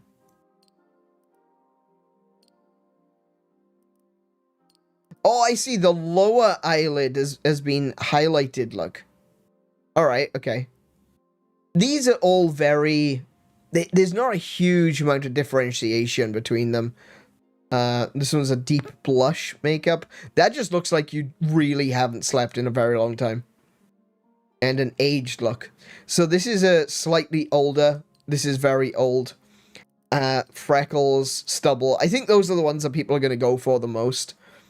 And maybe the scar. There's another aged one here as well. Oh, so this is aged with makeup. I see. I think maybe they could probably go with adding some of these accessories to the face, like freckles and such. And then adding makeup maybe as a secondary option. So that you could have, let's say, almond eyes and makeup. I don't know. That's something for Hypixel Studio to figure out for themselves. We're gonna stick stubble because we just shaved his beard off. What have we got? We've got natural mouth. We got a mouth with makeup. Again, no option for choosing the color of the lipstick, but maybe that's something that they'll add later. And this is a smaller mouth. See. There you go. I chose the smaller mouth. I think the smaller mouth looks better, honestly. Alright, ears. This is where things get really interesting for the character, because you have lots of ear options. Here's your regular human ears. We got some elf ears, some big elf ears, some droopy elf ears, some small elf ears, and this one's called ogre? I don't know what kind of ogre you're looking at, but it kind of looks like donkey ears to me. I think that looks kind of donkey-like to me, honestly. But it's still, you know, we got lots of options already. I wouldn't be surprised if they added animal ears as options in the future. It looks like, you know, considering we've got this option to change ears, I think it means that we will be able to get more options here in the future. I think animal ears are going to be one of those things that is going to be hugely asked for. Like, it's going to be massive. It's going to be, look, we want animal ears, you know? We're going to probably get some rabbit ears, some cat ears, some doggo ears, stuff like that. So we're gonna go with the biggest elf ears that we can find. And we're gonna move along. So now we got options for shirts. As you can see, I'm not gonna go through every single one of them, but there's a lot of options for undershirts. Some of them look a little bit strange as undershirts. Like you've got this one, which is kind of a dress shirt. It says dress shirt, but it's the full jacket. But then again, you've also got some options. So say now you've gone to the prom, right? You've gone to the prom, and then suddenly you're sucked through a portal, and now you've got that's the only clothes you've got. I was isekai'd on prom night, you know? That, I'm sure someone will make that if they haven't made it already. I was isekai'd on prom night, and I came out as a middle-aged elf. So you have options. You can put like a shirt on. You can even make Link. You can pretty much completely make Link in this game. Let's have a look. Let's see if we can make... There's the tunic I was looking for. Okay, we're gonna make that green. Oh, that's maybe not. Maybe not with that one actually, because that one's got the you know, that's got the green sleeves on it. We don't want the green sleeves. Green sleeves, great music by the way. That one kind of looks. That one kind of looks a little bit more modern Link, you know. He's got the white underneath, and he's got the tunic.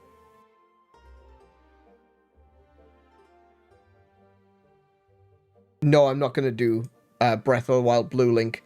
Blue Link is an abomination. There are other options as well, like some of the overlayers are really cool too. Like, look at this. That's really cool. Very adventurer looking. Very, very D&D coded. Some really excellent designs here. If you want to go with robes, you can go with robes over the top as well. There are other, like, hoodies and such. They got all kinds of options. You want to be a Jedi? Do you want to be a Jedi? You can be a Jedi, too. Look at that. Look, there you go, Jedi. You want to be a Jedi? Probably go brown as well if you wanted to. You can go, like that, and then go with the undershirt. A crinkled top. No. Something that's a little bit closer to the neck. Oh, look at that. There you go. Make that one brown. There we go. Jedi. How about that?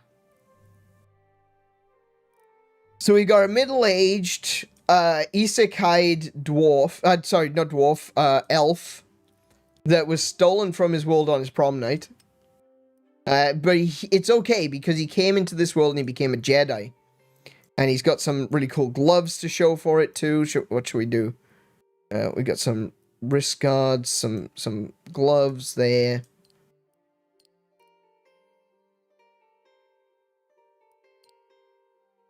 That looks pretty good. I like these. These are the gloves I'm actually using on mine.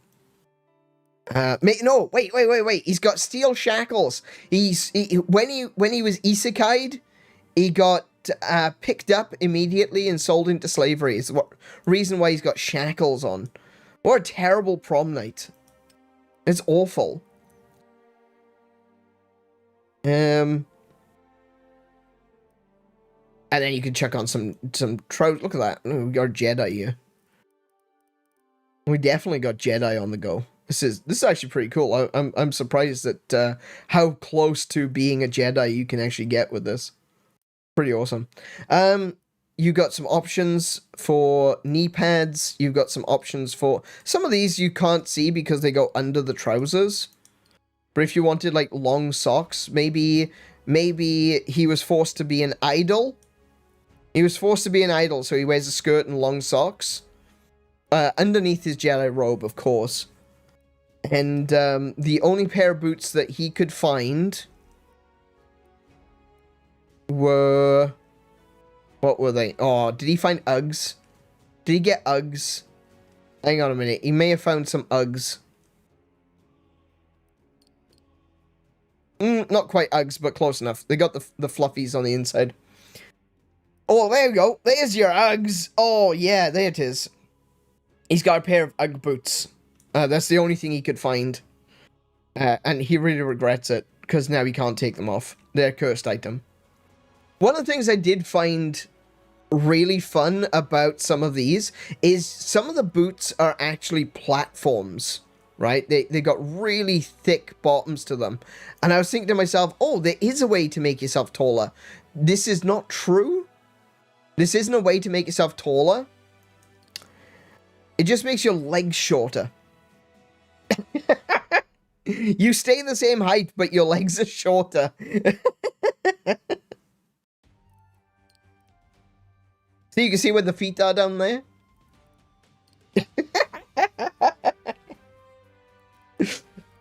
There you go. You can actually make your legs shorter. That's kind of funny, but you stay the same height. Dwarf players are winning, indeed. Oh, we'll put the Uggs back on him though. Let's chuck the Uggs back on him. There we go. There you go. And the only cape I've got is this one. So when he run, when our poor elf, a middle-aged elf that was kidnapped on prom night, when he came into this world and discovered he was a Jedi, he was arrested and sold into slavery, which is where he got the shackles from. And his slavery was to be a VTuber, pop idol princess. And on his way out, he stole a bunch of Uggs. That's the only boots he could get. Turns out they were a cursed item. And now he lives in the wilderness. He's chewing on this stalk, which is quite possibly something like LSD. So he just disassociates from the world.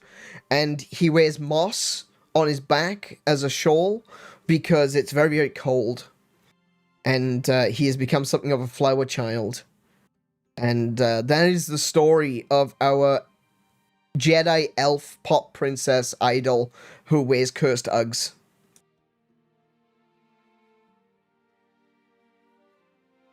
No, he wasn't a middle-aged man at the prom. He was 17 at the prom. But when he got isekai'd, he became a middle-aged man. And he feels like he lost out on a good portion of his life because of that. Little does he know, though, that now that he's an elf, he'll live for 1,000 years. So, you know, 6 of one, half a dozen the other. It's okay. He'll be fine. I'm sure he'll be fine. He's got a lot of time to make up for it. But there you go. There's the story of this character. I hope you've enjoyed this utter shit show. And I'm going to discard the changes now. And go back to being myself. But yeah, this is the me. This is the me that I choose to be. And I think it looks pretty good. I think we have a lot of really cool things here. Do you know what? I think I know what might stop this from being silly right now. Let me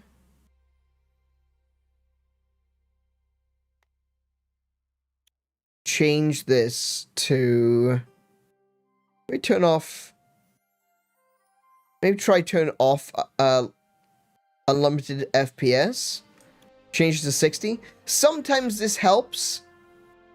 Because if the computer is trying to do like 150 frames a second, but it can't do that, it can sometimes lag and really stutter. That looks smooth as anything now on my screen. So, yeah, I think that was it. I think with unlimited FPS, it was trying to do too many frames, and then that was lagging out. So there we go.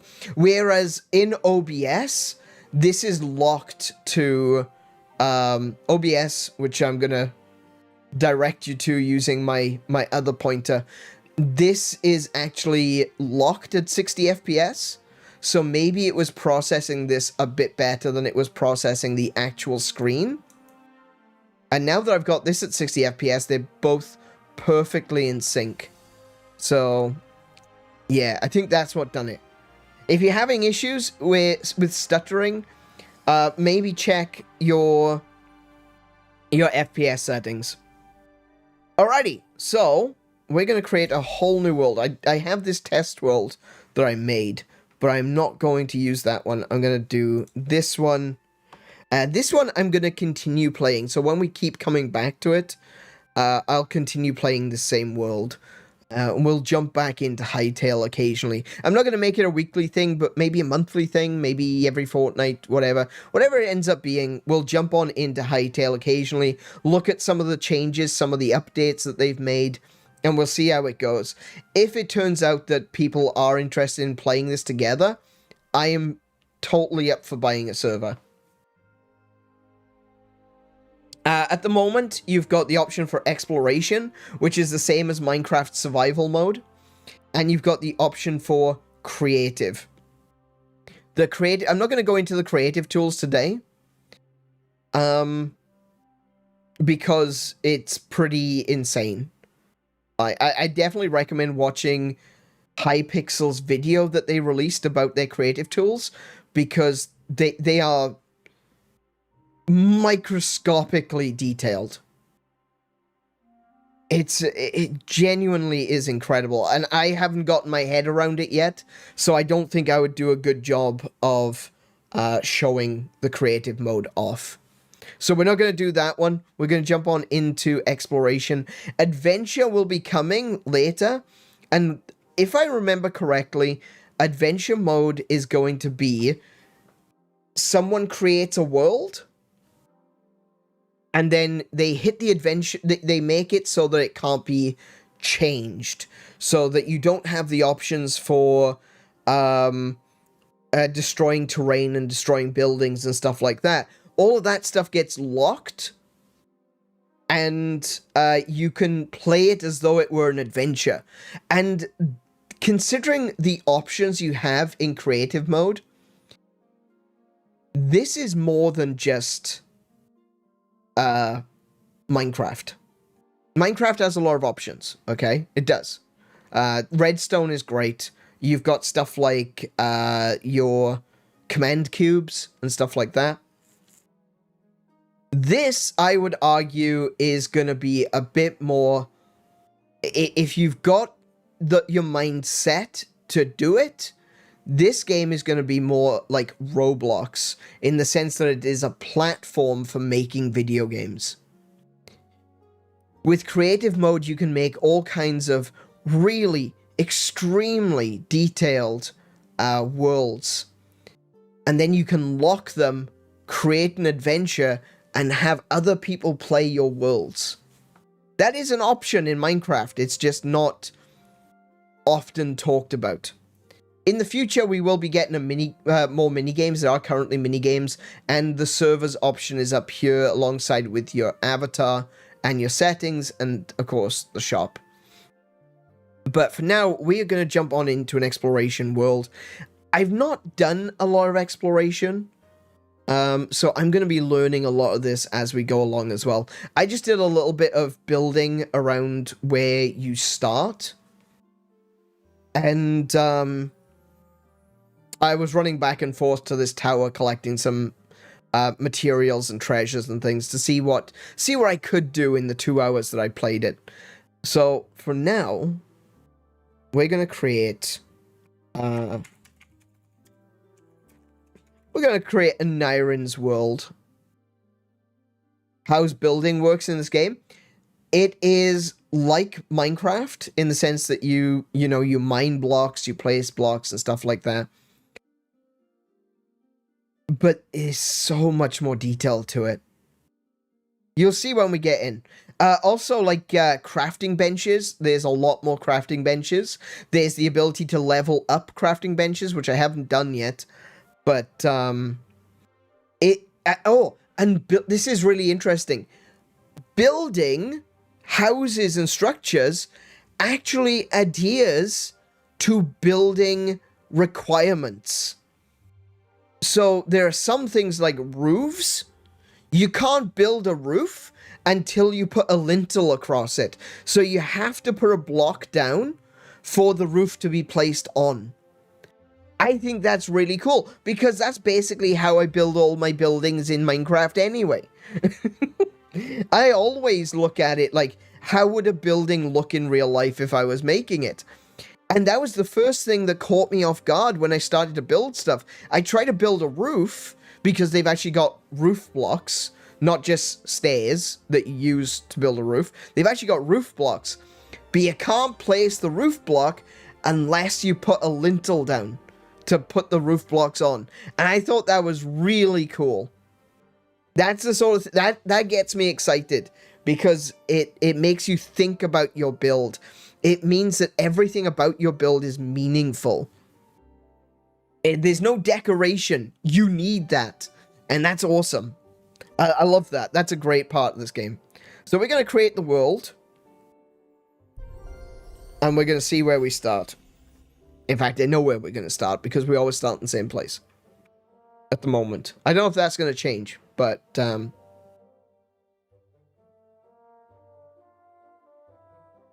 we might start in different biomes. I actually don't know. So far, everyone I've seen playing this starts in Emerald Plains, I think it's called. Emerald Wilds. Yeah, so we're still in the Emerald Wilds. We start in a cave. This is the portal that summoned us into this world. We're in, like, something of an ancient temple. Oh, my frames are a little bit laggy still, but I think that's going to be fine. I think you guys are going to see it just fine. Yeah. It looks fine on OBS. So, as you can see, there's already lots of different options. You can sit on the bench. Your characters have lots of different options in terms of what they can do. You can play this entire game in third-person mode. You can use C to take a look at yourself. This, basically what C does is it unlocks camera control. So if you hold down C, you can just move the camera around without moving your character. You can still move your character with WASD. So it makes it easier to make, like, to take screenshots and such.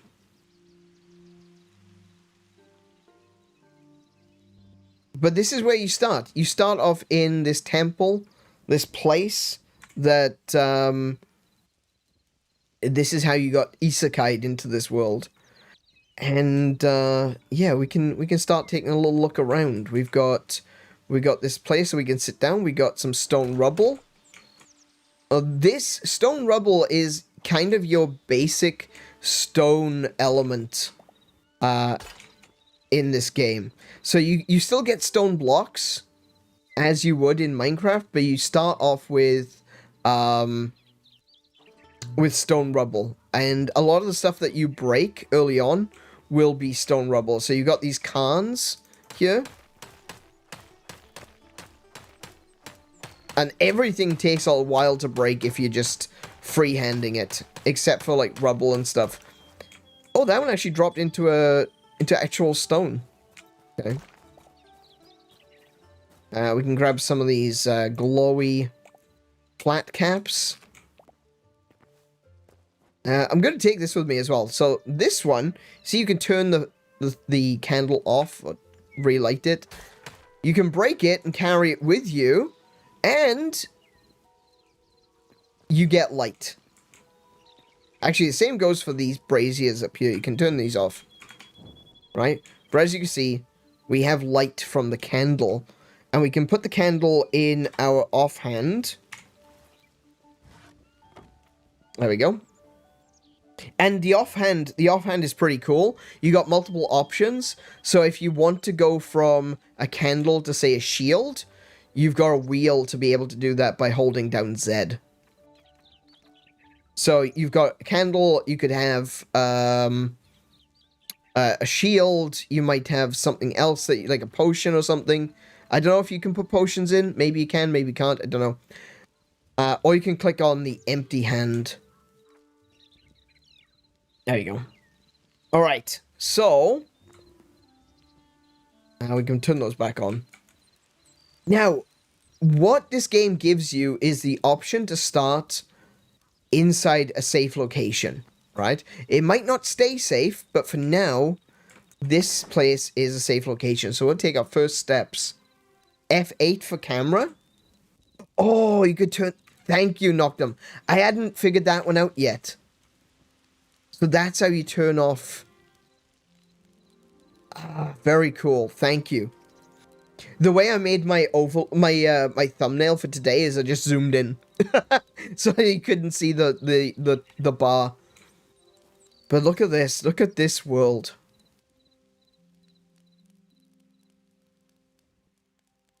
Wait, can I not... hang on a minute.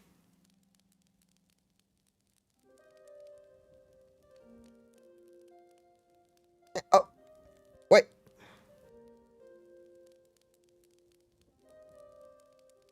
Hang on a second.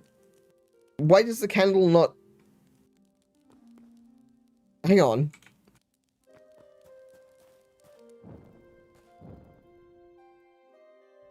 I could have sworn that the candle stayed out even when you had... Because when I was building my roof, I had the candle out. And the cobblestone out. Oh, cobblestone.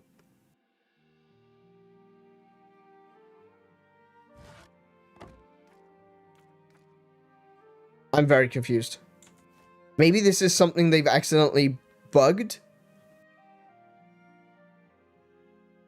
But I could have sworn that when I was building my roof, I had the candle out while I was building.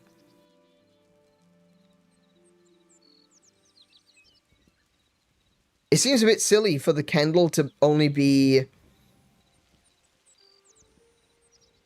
out when you're not holding something. You may as well put it into your standard hand. I think this is something that they may have broken. There was an update. There was an update just before I started. So maybe that's where it was. So, like I said, as you can see, when you start this game off, your first port of call isn't punching trees. It is collecting stone rubble. Oh, do you want to see some of the movement options? Hang on, let me show you this. This was really interesting. So you know that Minecraft has got an auto jump? Right? This doesn't have an auto jump as such, but you can get up blocks without jumping. If you walk towards, they step up. Right? So you can do that. However, hang on a minute, I can't jump up that.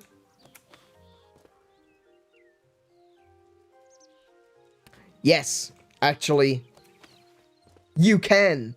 When you jump, your character grabs the ledge and pulls himself up. That is so much more useful for building things. This is amazing, right? 4 blocks. 4 blocks. 1, 2, 3, 4. This makes the game so much easier to traverse. Good grief, that's so cool. I love that. Hey, actually, from here, you can see quite a long way. Look, there's some temples over there. Oh, what's that? There's a thing over there. It looks almost like a house, a village, perhaps. There's a lot of stone over there. There looks like there's another kind of temple or something.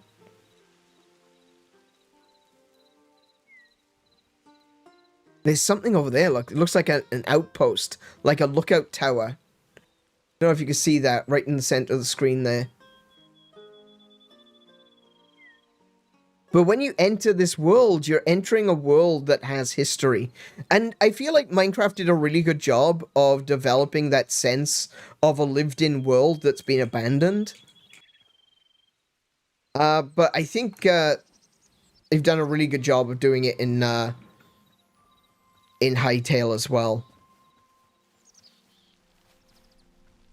So this is the world that we're currently living. If you want to play the game in third person, you can. Or first person, whatever you prefer. I kind of like third person because I like to see my character. I And I think that I gotta be honest, I think I've done a really good job at representing my character in this game. Like, he's even got the leg straps, for goodness sake. He's got the headset, he's got the straps. Oh, it's raining. He looks very unimpressed, like I do. Hey, Kay, welcome to the stream. How are you doing today? But yeah, this game has already managed to impress me with just your traversal options, you know? That is so cool. That is so useful. You do still take fall damage if you drop too far, as to be expected. But this is the game now, you know? You can run around, you can explore all, you know, to your heart's content. If there's somewhere that you feel like, oh, I want to go up there, how do I get up there? I can't quite reach that. Well, yes, you can now. I like that. That's really cool. That's probably one of my... one of the pet peeves that I have about Minecraft, I gotta be honest, is how rigid exploration is. With, like, your inability to do much more than jump.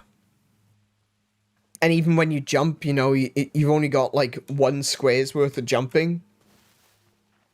This gives you a little bit more leeway to be able to do stuff that you might want to do in-game. And that's something which I'm really, really happy about. Something that's really improved over Minecraft. But, let's stop talking about Minecraft. I don't want to keep this... I don't want to make this into just a comparison with Minecraft. Let's just play this game and let's have some fun, shall we? So, in your inventory, you've got crafting options. As you can see, rubble, cobblestone, moss, caps. These are all things I just picked up. I'm gonna put those away. We need sticks. So if we want to make ourselves a sword, an axe and a pickaxe, we need to get plant fiber and sticks. So, of course, the first thing that we want to do is probably make the sword. And thankfully, we have all of these fancy bushes around, which we can break and get sticks and plant fiber from.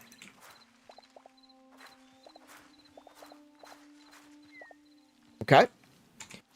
And then we start by making a crude sword. The rubble in there, put that in there, put that in there.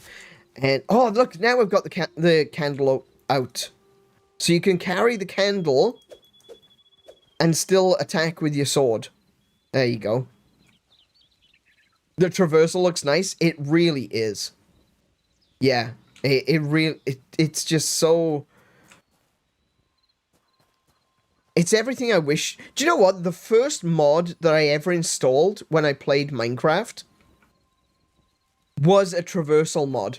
And later on, Mojang would implement that mod as a part of the core game. It was called the Better Movement mod. And that gave you swimming animations. It gave you animations where you could, like, monkey bars climb on things. A bunch of the different features from the Better Movement mod was then implemented into Minecraft later on. Because they had, like, the swimming animation they included. Some of the flying animations were included from the Better Movement mod. So I've got this little sword now. I can't really cut down trees. I mean, I can, but I probably don't want to do that because that's going to waste time, you know? Look at that. It takes a lot longer to cut down trees in this game than it does in other block games. But not all trees... Ooh, hello. I'll take some of those. We'll harvest that. Thank you. Not all trees are created equal. I'll show you what I mean, if I can find one. Oh, there's a little fox. Oh, we can also grab sticks off the ground. That's another good thing as well. So... See these? Oh no, that's too thick. Too thick. if we can find, they're not quite saplings, but they're not quite full trees. They're these little trees, little narrow trees. And if you can find them, you can actually use your knife or your sword to... Can I do it here? Oh, look at that. There you go. That's just cutting the leaves off the trees, though. But you can actually cut sticks off some trees as well. Can I do it from here? Did I make a mistake? Maybe I can't do that with my... Oh, yeah, you can climb trees. That's another thing.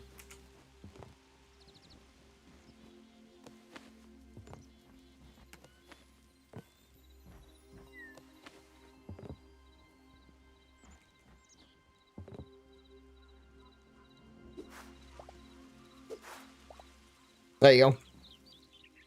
This is my world now. I love that you can climb trees. This is so cool. And you can stop yourself from falling too. Like if you fall too far, you just have to press towards the tree.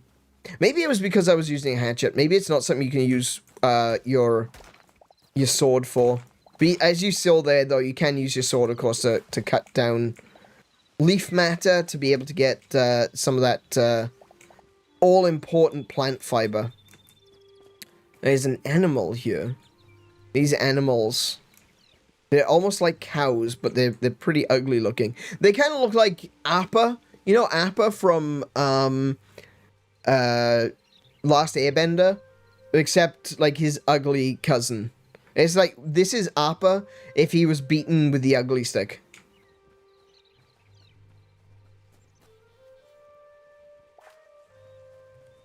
Right, let's have a look. What have we got? What have we got already? So, we've got enough rubble and sticks so we can grab one of those, and one of those.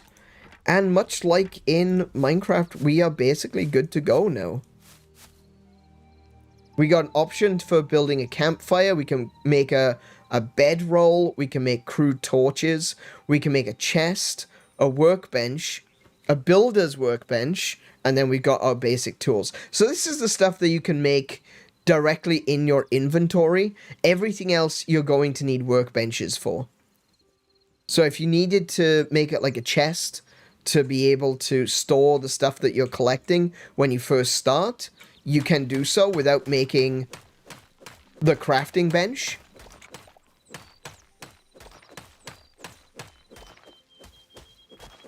And as you can see, there's different grades of stone. So this isn't gravel, right? It's not the same as gravel, but it is already like a broken stone. And it gives you that same rubble that you can pick up everywhere. Regular stone that you pick up turns into cobbled stone. That's the same as Minecraft. And this gravel-like stone, it gives you rubble instead of gravel. It does mean, however, that you can't fill that back in because you now have a pocket full of rubble instead of the stone to refill it. But I can go like that. Let's take this dirt. I'm going to put the dirt in that hole. There you go. I stole the braziers from the starting room in case I struggle to build a fire. You'd be surprised. That is not a terrible idea, but at the same time, I don't think you're ever going to need to worry too much about building a fire, because a campfire is so easy to make. There you go. You need a couple of sticks and you need some rubble. So we're gonna craft that straight away. We're gonna put it down out here. And using the campfire, you can do some very basic cooking. Now, at the moment, I don't think I can cook. Can I cook that? There you go. I'm gonna put some sticks as fuel. I've put the glowing mushrooms as input, and I'm going to turn this on. There we go. I got 2 roast vegetable skewers. Brilliant. One of the cool things, actually, about... one of the really cool things about the campfires and about the furnaces. If you use wood to fuel the process when it comes to cooking food or when it comes to smelting metals, it will actually have a percentage chance of spitting out charcoal as well. So if you wanted to, say, cook vegetables and you put in blocks of wood instead of sticks, I don't think it does it with sticks, but if you put blocks of wood in as your fuel, it will spit out what you want, what you've put in to be smelted or cooked, and it will also spit out charcoal. So that's really cool. That means that you've got a fuel system that is somewhat self-sustaining. We're going to chop down some trees now. Always go for the bottom piece of wood, because cutting down trees chops down the whole tree. That is another mod for Minecraft, which I think...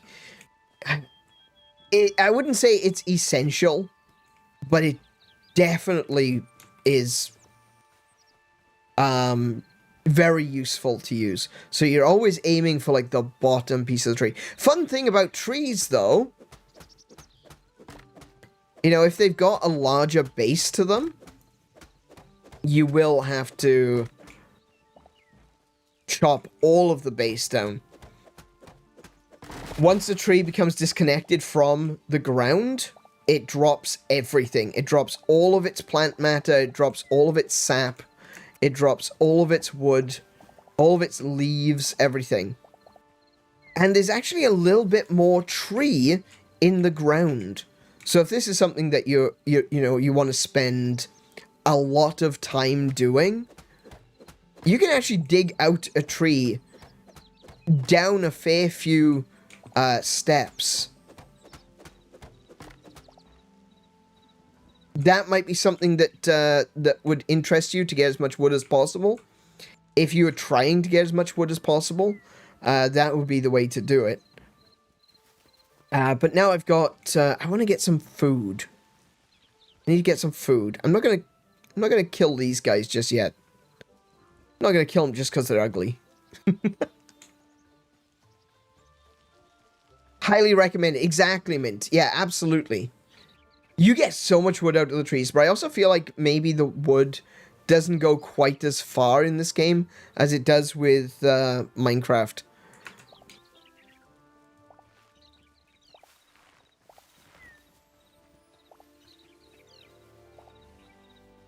Oh, I said I wanted to stop mentioning Minecraft. I don't want this to just be a comparison video. But, oh, wrong button. But, this one is just a flex, right? This is just a flex that, Hypixel have done. Minecraft have been saying that they will add fallen trees for ages. I don't know if they finally have, but, here's a fallen tree.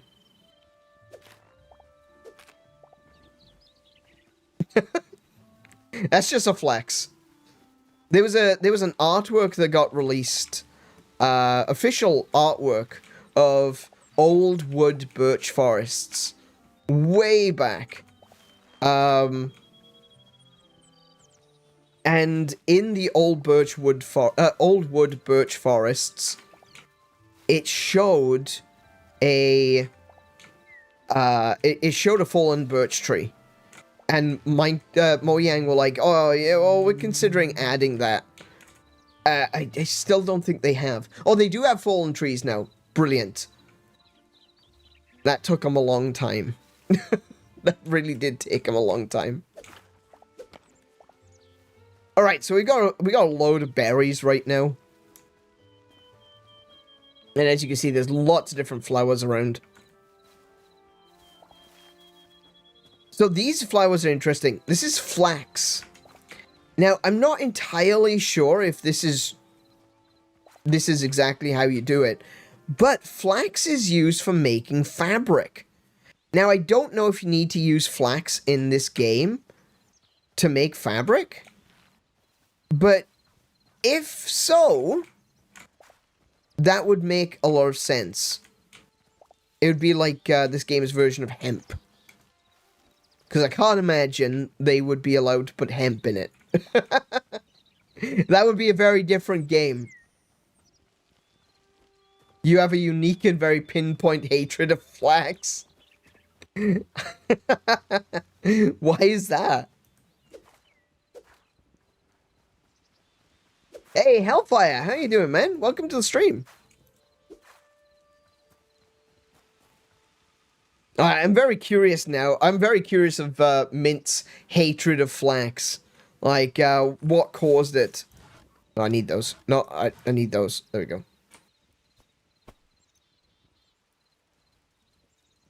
Can I do anything with the berries? I actually don't know if I can do anything with the berries. Can I put the berries in here? Can I make jam? No? Okay, so you can't process the berries into jam. I want to get some more mushrooms before I do any cooking, because I want to show you the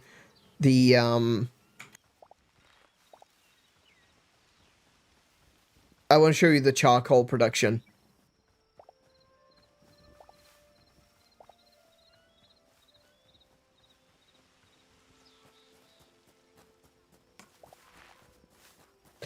These berry bushes are literally everywhere. Oh, hello. Hi. Are you gonna... Hello? Or are you just gonna run away? Okay. We got lavender. Lavender's gonna be useful.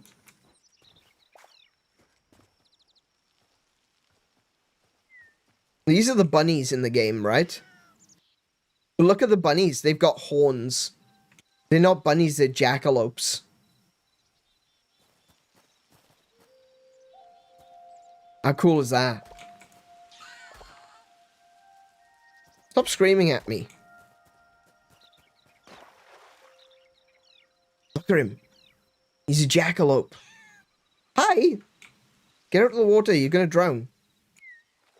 Oh no, why you wouldn't get out of the water? Oh, he respawned. Hi! Don't run into the stream again.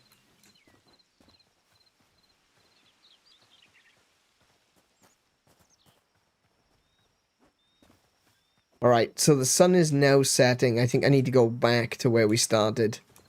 The beginning outpost. We do have a little bit of wild raw meat that we could potentially cook. So let's have a look. We'll stick some logs in there. We'll put the meat in there. We'll put the mushrooms in there. And we will turn that on. There you go. Charcoal made.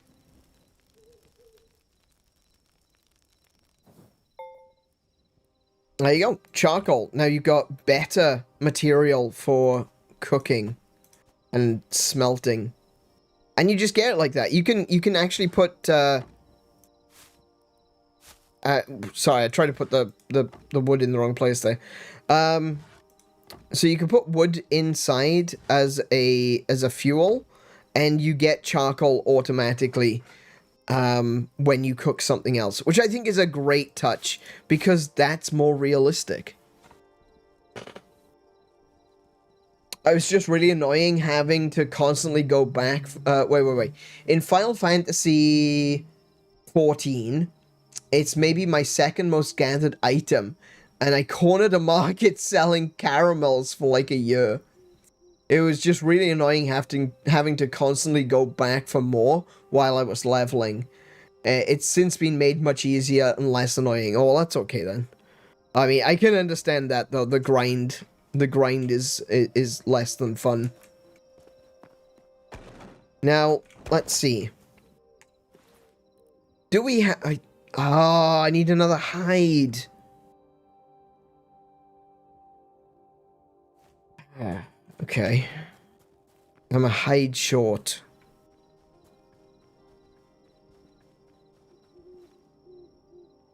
Probably kill one of those. They're ugly buggers, but they're kind of cute, I suppose. Come here, you're gonna have to die. I'm sorry.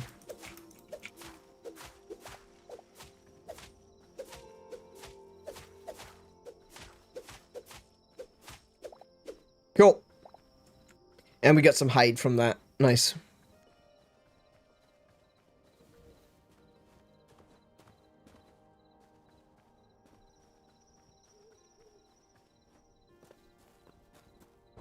Oh. There we go. Turn those on. Nice. Cool. This place is actually quite dark at night. Probably do with, some more lights, maybe some torches or something. Let's have a look. Let's see what we got first of all. Let's see what we picked up. We still can't make a bedroll? Are you serious? I picked up a heavy hide. Is that a heavy hide? It is a heavy hide. Okay. So I need 2 light hide. And I got the light hide from the rabbit. I don't really want to kill rabbits, though. I like rabbits. I especially love jackalopes. I think jackalopes are great. One of my favorite cryptids, actually, jackalopes. I think I could probably make myself a trunk. Oh, make 2 of those. Oh, you can put that down in here somewhere. That looks good.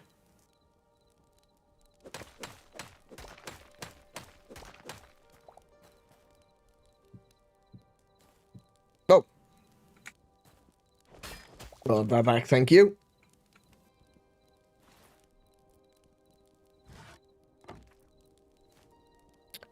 Right. So I can put all my stuff in there now. Oh, really cool thing about this game as well, when you're putting stuff into a chest, there's a sort button. You can also take all, put all in, make a quick stack, or you can sort. So that's really cool. I hope that they give you more options in the future for how you want to sort your items, but this is basically sort by type. You got food, you got fuel, you've got other crafting materials, then you've got your blocks, which is really cool. Really cool. Easy to see what belongs in a chest and what doesn't, especially if you're trying to organize. Ooh, an arrow. 3 arrows. If you're trying to keep yourself organized, yeah, putting stuff, having the ability to auto-sort chests is pretty damn good. And we're going to chop this out here.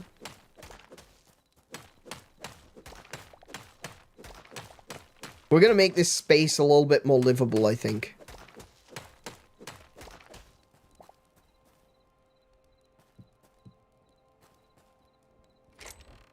Now, I can't make anything out of the stone just yet, because I don't have the correct crafting bench to do so, but we might be getting close. We should be able to make a workbench. I need 3 of any stone and 4 of any wood. Now, I've got all I need for that, so I can take the oak logs. And I've got more stone here. So we can make our first workbench. And we'll put the workbench there. That looks fine. Oh, I didn't show you this. Hang on a minute. Look at this. Right? So you want to put the workbench down. But maybe you don't want it to be there, right? You don't want it to look like that. If you press R, you can rotate. So you can actually rotate where you want things to sit and stand, and makes it easier when you're trying to build stuff. There are some things which don't rotate very well. Like the wooden blocks, for example. If you press the R button, it'll rotate from being on the side or being up. But it doesn't allow you to rotate it so that the bark is facing you. See, it only does that. It needs an extra rotation so that it rotates sideways, you know? But as of right now, it does rotate like that. And if you press it up against something, like if you point it at a particular wall, like that, I suppose, you can place it and it will be on the side. I think that's something that they do need to fix, though. Just to make it a little bit more convenient. I love the rotation function. I think that's really, really cool. Alrighty. So now that we've got the workbench, we can make a few more options than what we can actually build in our inventory. We've got crude daggers. So you can have dual wielding daggers. And we've got a battle axe. We got a mace. We got bows. Really cool.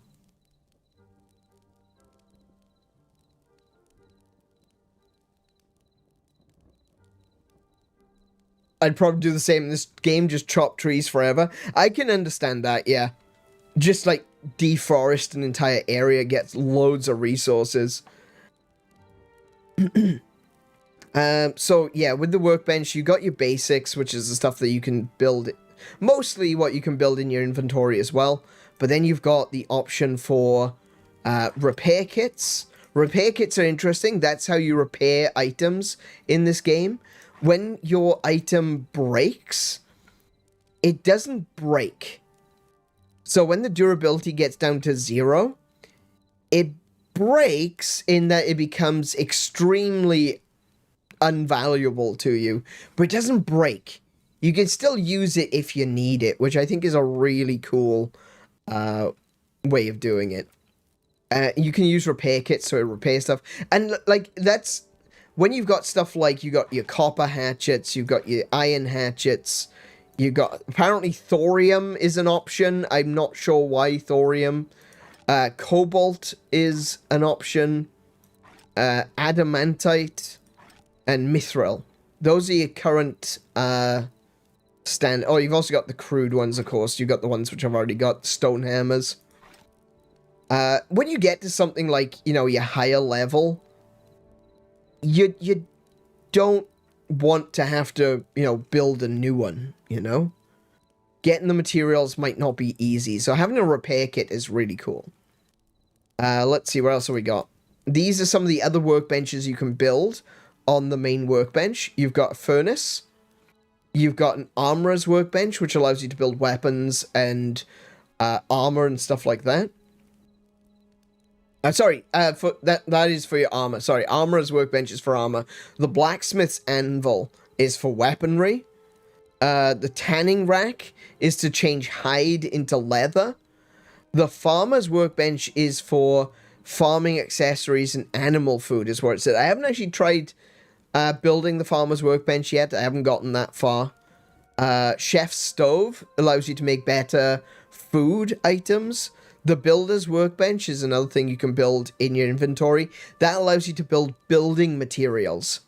So by building materials, what that allows you to do is change stone into bricks and stuff like that, and make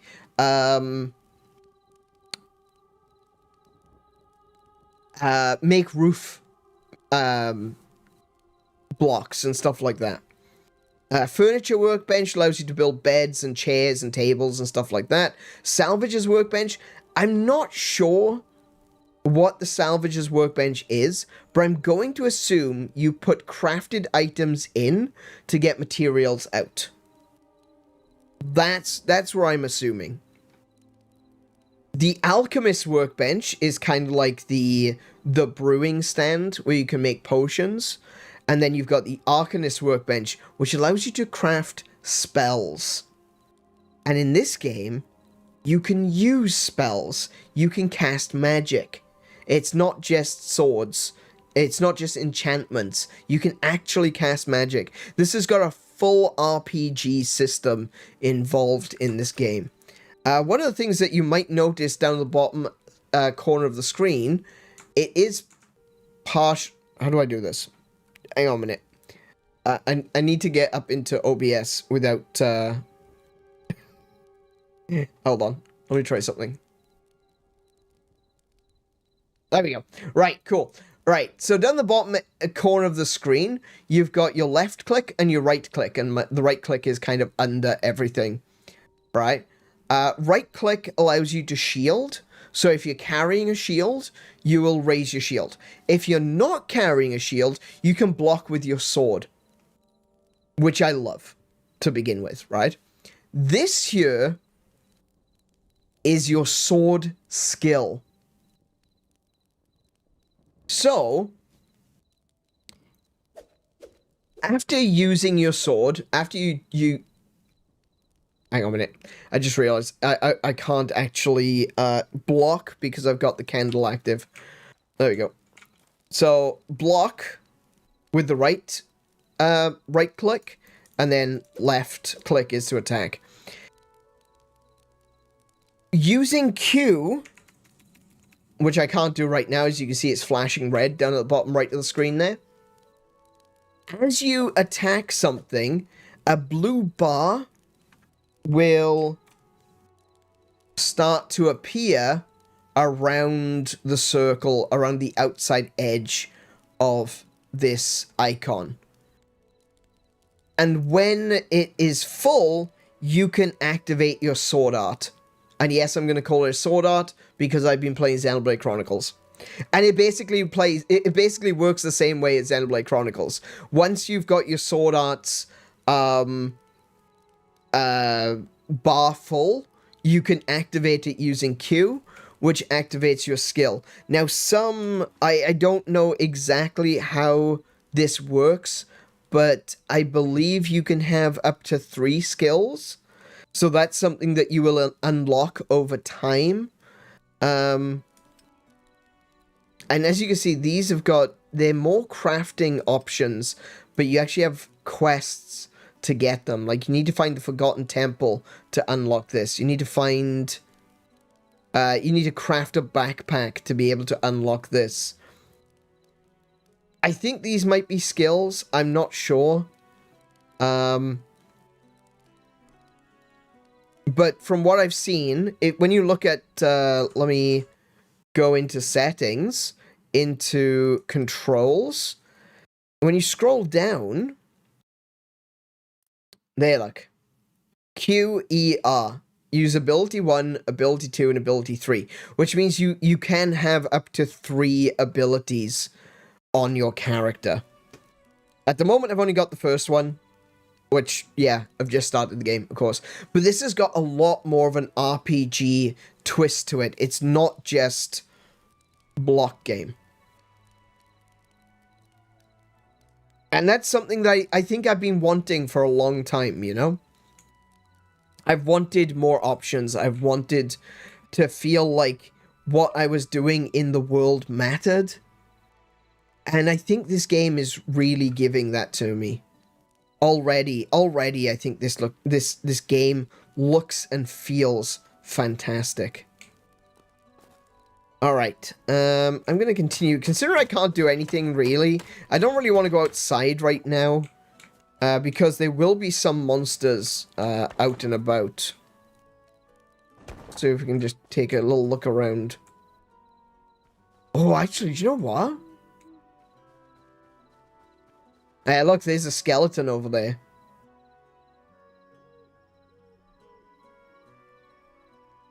And he's walking around with a torch. The skeletons, the monsters really do show themselves. Let's see if I can go up on top of this.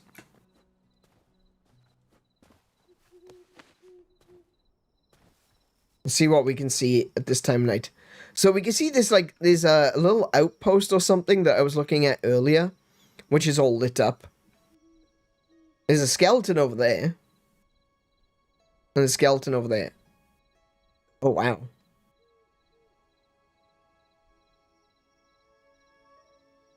Oh, wow. Look at that. Look at the fog rolling in.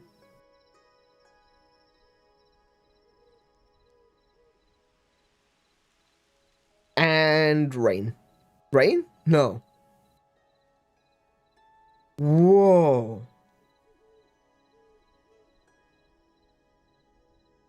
That's really cool. It's just gone all foggy.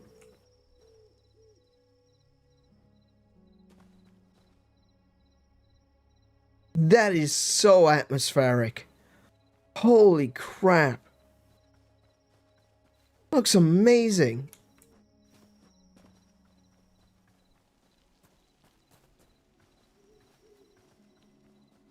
So those guys are sleeping there. It does make everything look a little bit lighter, which isn't exactly how it works. But then again, we've got a full moon tonight, so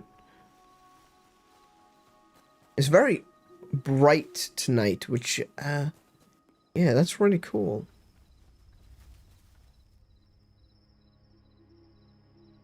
I heard a rumbling then. I don't know what that rumbling was.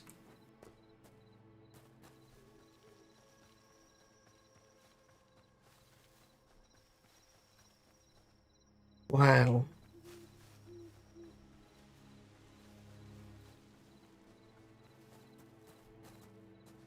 The music has gotten quite ominous. I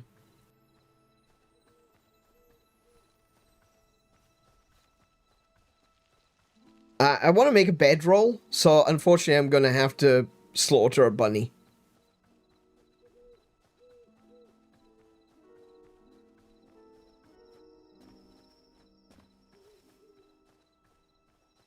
The bunny's still awake.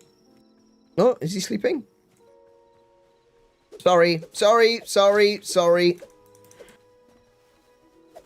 Oh, no. Whoa. What is it? Damn it, skeleton. He's got a nasty looking weapon too. Where'd the rabbit go?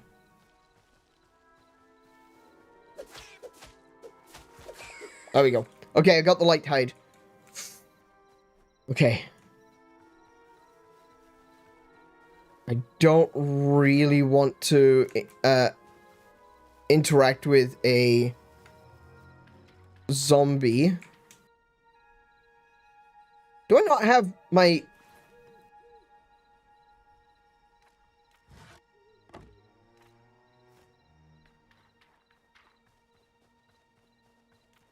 There we go.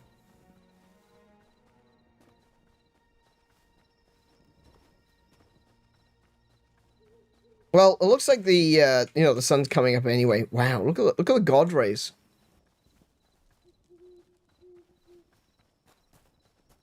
That looks really cool through the mist.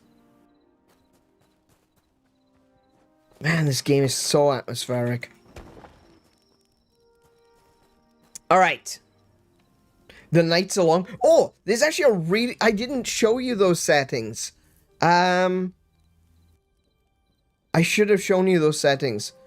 Let me quickly go back to main menu. Right? We'll go back to worlds. Let me show you something really, really cool. Alright? This option down here. So we named the world and we created the world and that was it. We didn't do anything else. Let me show you this. So you can choose whether you want it to have PvP on or off. You can turn off fall damage. And the next option is day-night cycle. So you can slow it down. Oh, sorry, that would be speeded up. That would be half the time. Or you can slow it down to twice the time. You can actually change how long the day-night cycle is based on your personal preferences. If you want long days and long nights, you can set it to twice as long. So the day-night cycle becomes like, I think it's about 40 minutes for day, 40 minutes for night. I think normally it is, does it actually give you a menu to tell you how long? No, it doesn't. I think it's normally 20 minutes for day, 20 minutes for night. So day-night cycles is a 40 minute for a full cycle. But you can make that 40 minutes for day, 40 minutes for night, and so on. So that's really cool. That's an option that I've wanted for a long time in Minecraft. Because I know that there's a lot of people that prefer to sleep through the night, but then also when there's some things that you can only do at night, and because you can only do them at night, then you're stuck like, you know, okay, I've got stuff to do during the day, fair enough, but I wish I had more time at night to do those night things. So having a longer day-night cycle would be really, is really cool. And being able to change that to suit your tastes and your needs is fantastic.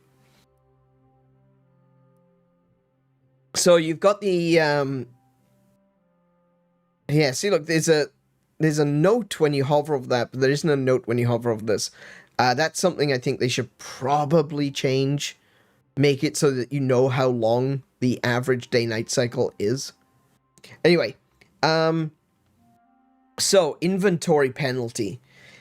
In Minecraft, when you die, you drop everything and you respawn with nothing. You've got the option here to drop nothing, drop everything, or drop a random amount of loot. And the random amount of loot is actually what is standard, that's basic. So you keep some of the stuff that you're carrying with you, but you drop a lot of the other stuff.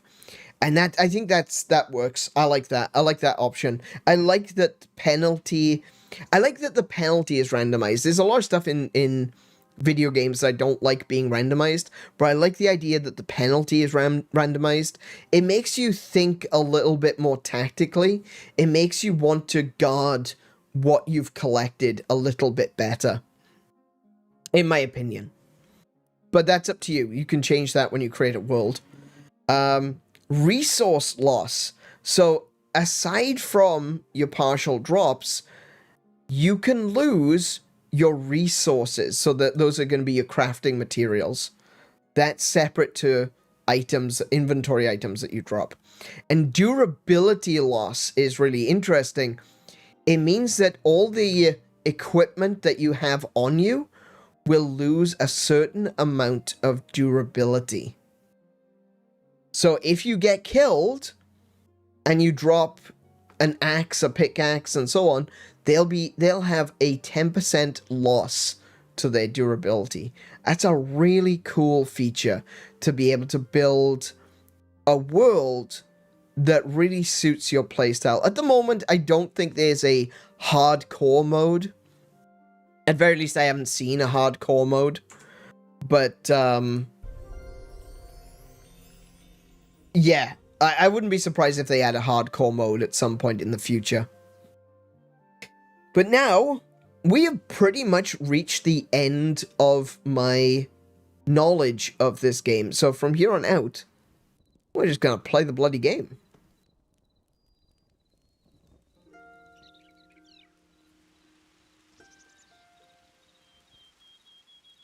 There we go.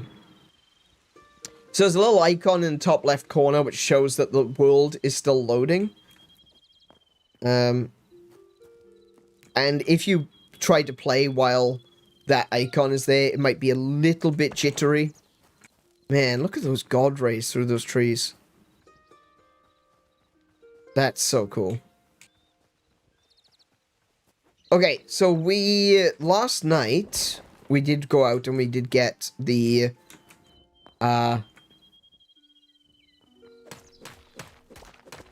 we did get what we needed. We got the hide. There's a statue there. Did I take the statue? I swear, if this breaks, I'm gonna be mad.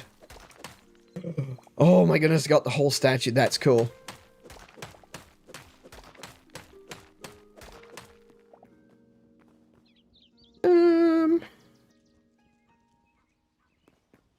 Gonna put the statue right there.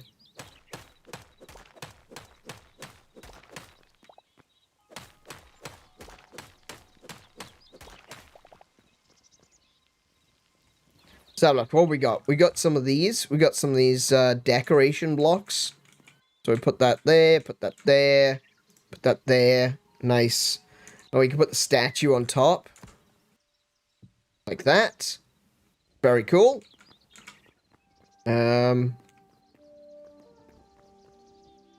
I want to build something. I want to build this so it's more lit up. So it's better lit.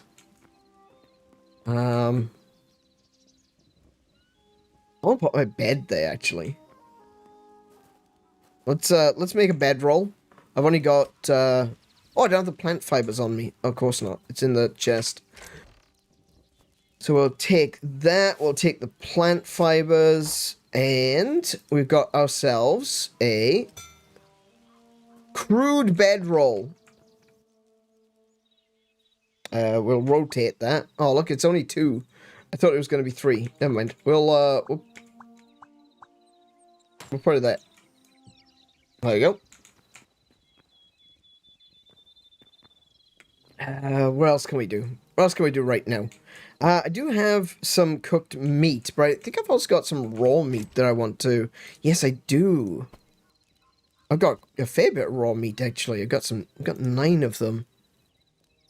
So I am going to go outside. I'm going to move that cooking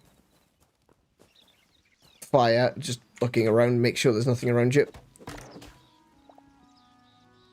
Oh, that was okay, I thought I broke it, but it wasn't. Those were the logs that were actually inside it. Okay, cool. I'm gonna put the stove, the little stove that we got, the campfire. We're gonna put that right there. Just a little bit closer. I'm gonna put the beech wood back in. We're gonna cook that. There you go. And I'm very curious about what that is over there. So we might explore over there today.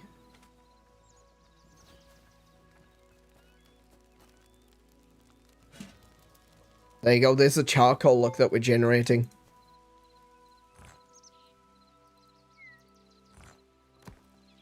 Take that out. We might need the wood later.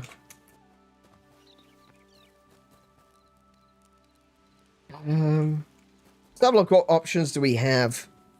We can build a builder's workbench used for structural building blocks. So if we wanted to build a house or something, we want to use the builder's workbench. So I'll make one of those. There we go. And we'll put it outside for this one. There we go. What options do we have on here? Okay, so with this one, we choose what we want to put in. So I can put wood there. And like you got roof tiles. You got stairs. You got softwood planks. That looks pretty cool. You got decorative planks. You got regular planks. Then you've got your softwood gate. You got a ladder, a crude window, a crude wardrobe. I don't know what the wardrobe is for. I did encounter wardrobes as I was exploring a, like a raid tower, but I couldn't figure out if I could open it or not. So I don't think it actually has a function. I think it's just a decorative block. We got doors, we got trapdoors, we got tables, we got stools. We got shelves, because you can put stuff on shelves in this game. And you got signs. And all of that just from the beach logs. Hey Marley, welcome to the stream. How you doing today? I'm really enjoying Hytale so far. It's, it is so much fun. I love just all of the options that you have in here. So this is just for beechwood, by the way, as well. So all of these options here, this is just for beechwood. So let's take the beechwood out and we'll put the oak wood in. Now we have different options. It's not just a case of different wood changes color. Different wood changes how things look entirely. Now we've got a simple wooden ladder instead of a crude wooden ladder. Now we've got a hardwood roof. Now we've got better shelves. Now we've got a better sign. So different wood quality gives you different options, which is really interesting because it now means that birchwood isn't completely useless. That's not. I give Birch in Minecraft a bit of a hard time, but that's not true. It's not completely useless. I need something to turn into charcoal. So what happens if we put birch in here? Well, look at that. We've got a light wood roof. We got these trellis-looking gates and fences. These are quite nice, actually. This is a very white picket fence-looking thing. Look at those decorative blocks. Those are very cute. Look, isn't that crazy? Birch actually has a use. So what have we got? We got some beech, we've got some oak, we got some birch. We got 3 different trees over here. I wonder if there's another one we can find locally.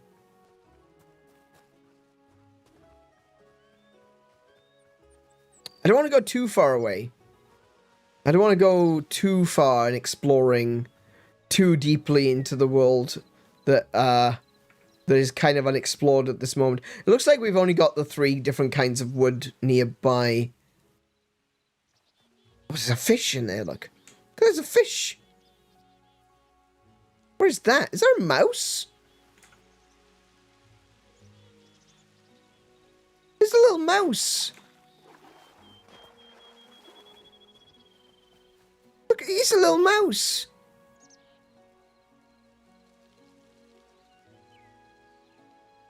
Man. There's another bunny, a jackalope. There's a duck flying around. I think that's a duck.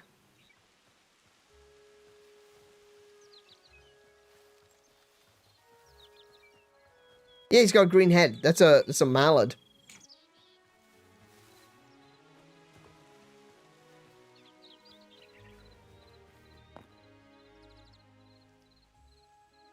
Huh.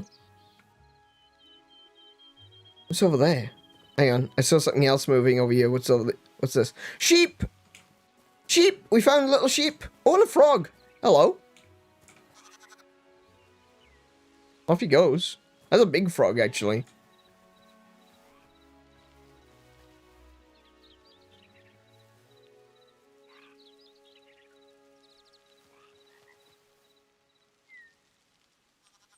Oh, no, just realized that they're far away from their parent. Look at a little baby. Notice how they kind of scattered and then they all came back together? The AI is really... Oh, he's just watching me now.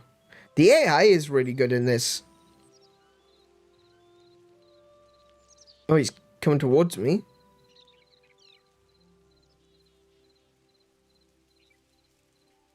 They're just watching me now. They're slowly coming towards me. Maybe this is how you tame them? You just stay still and wait for them to slowly come to you? If I move, though, they're going to start running. Oh, hello.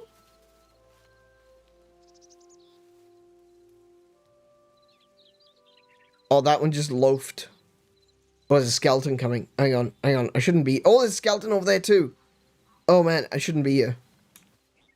I need to get back to safety. Look, this one isn't scared of me.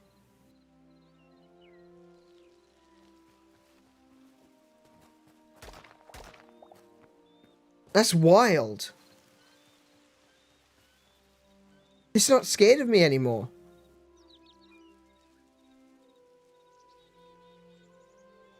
Whoa.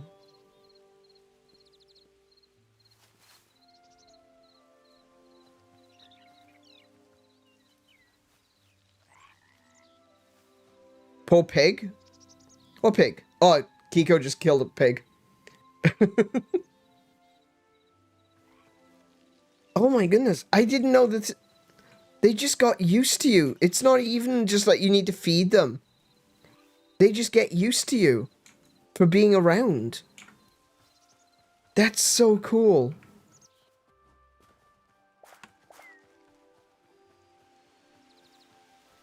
There's a lot of wheat here.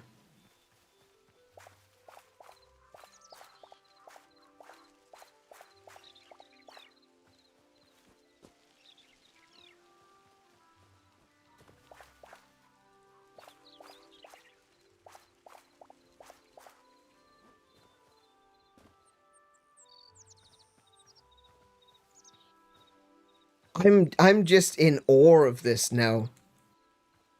I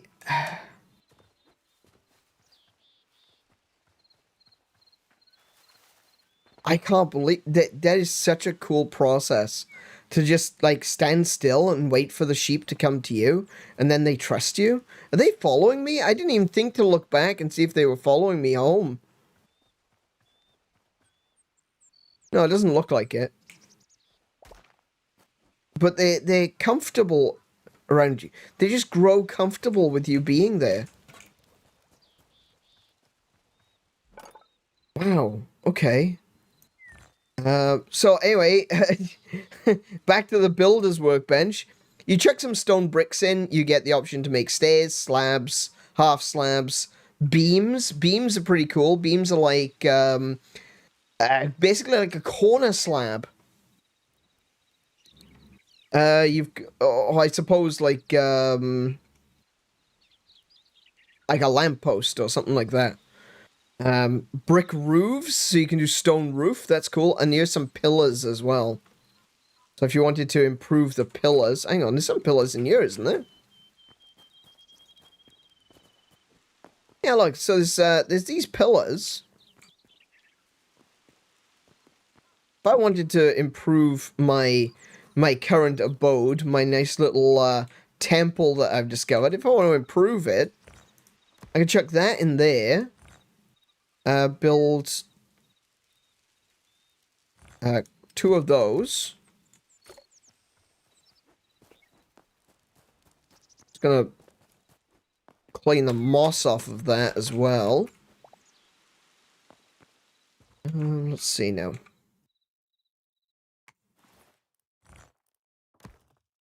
And there's the base. Oh, I see. Oh, I get it. Okay, so it guess I can do it from over here. Oh, oh, there's a lip in the way. I can't get up that way. There we go. Can I kind of yes I can. No, that's not how I wanted it to go. Hang on. Give that back. Hang on. There we go. Right, so I want to rotate that so it's a top piece, like that. There we go. This is a great place to live. Get rid of some of those leaves off the back wall.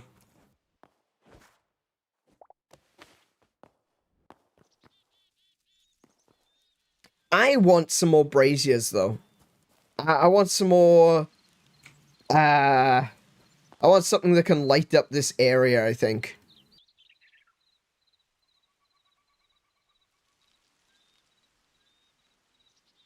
Let's have a look what my options are. Now, do I need to use the builder's workbench or maybe the furniture workbench? I didn't even think of that. Furniture workbench. Could that be what I need? What do I need? Stone. 4 of any stone. Let me just check this one. I don't think this one's got braziers. No, it doesn't. Oh, hello.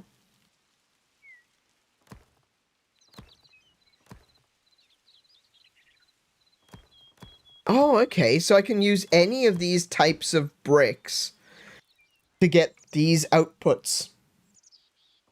They all result in the same output. Okay. But that's not what I need. I need a brazier. So I guess I need the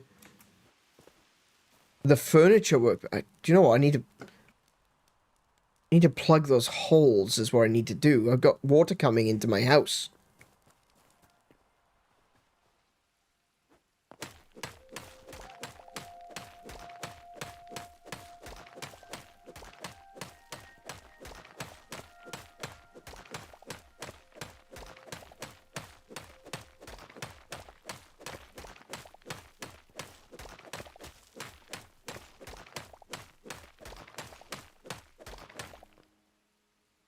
All right.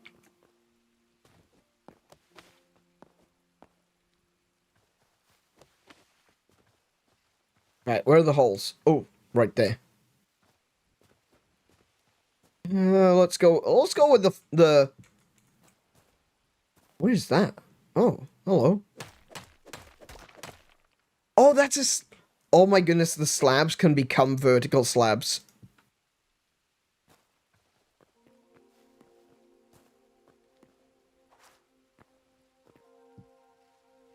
I didn't even think of that. Of course, you got the rotation option.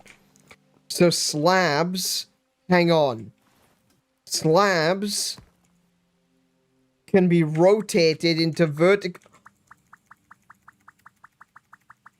Oh my goodness. Oh my goodness. That is... Ah!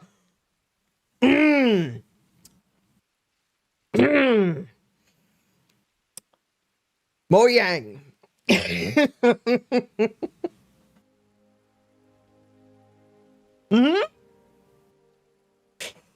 All right, Noctum, no worries. You have a good rest of your day. I hope you have. I hope you enjoy. Keep enjoying playing Hytale as well. I think I'm gonna like this one. I genuinely do. I think this one's gonna be. I think I'm gonna be sticking with this for a little while, to say the least. I think I'm gonna have to think about getting a server up for us to play together. I know that I've got it. I know that Kiko's got it. Obviously, Noctum has got it too. So definitely a good start for starting a server. We're gonna have to do that, aren't we? We're gonna have to start doing this. We're gonna do Minecraft, not Minecraft, Hytale. We're gonna build a Hytale server. Yeah. Wow.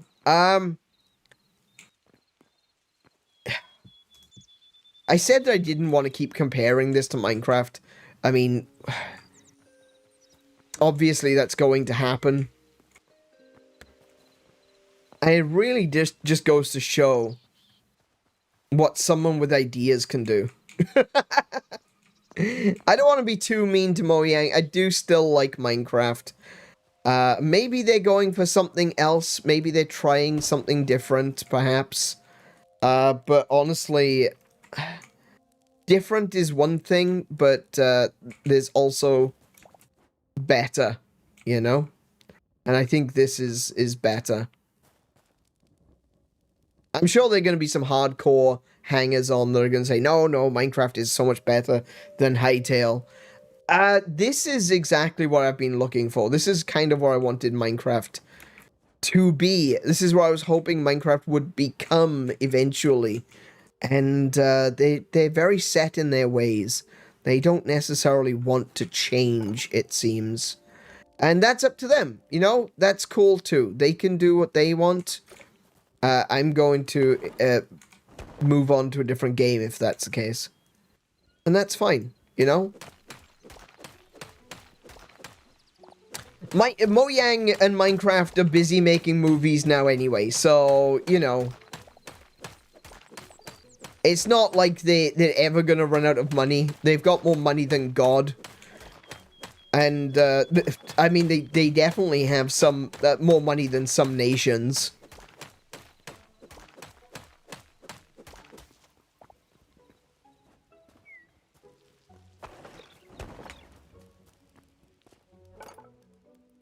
So I don't think they're gonna be losing any sleep over the fact that I'm no longer playing. Right, let's build a furniture bench. Let's see what we can do with that. Furniture bench. There we go.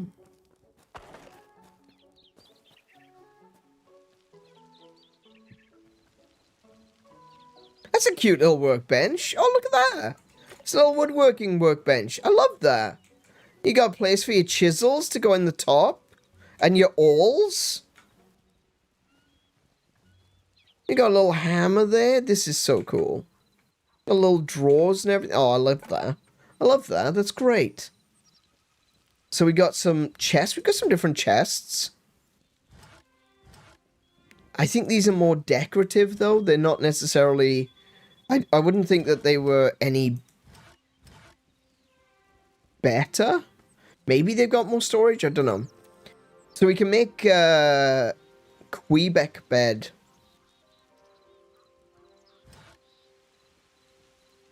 We can make other beds. If we want to make other beds. If we so choose. We need to make cloth, though. So, I don't think we can do that just yet. Lighting options. Look at these lighting options. A stack of books with candles on them. A bamboo candle holder. You got the candle holder that I've currently got in my hand. A dark temple brazier. A skull with candles on it. A chandelier. Quebec candle. Looks like a glowing, like glowing pods, glowing little tree pods. Those are cute. Quebec lantern, a regular lantern, a light temple brazier, lumberjack candles, lumberjack lamp, tavern candles. Oh, it's a little thing for storing your candles, or like a candlestick holder. And then a chandelier. Can I put a chandelier in? What do I need? I need 4 candles. 4 candles. I need 4... No! No! Handles for forks. 4 candles.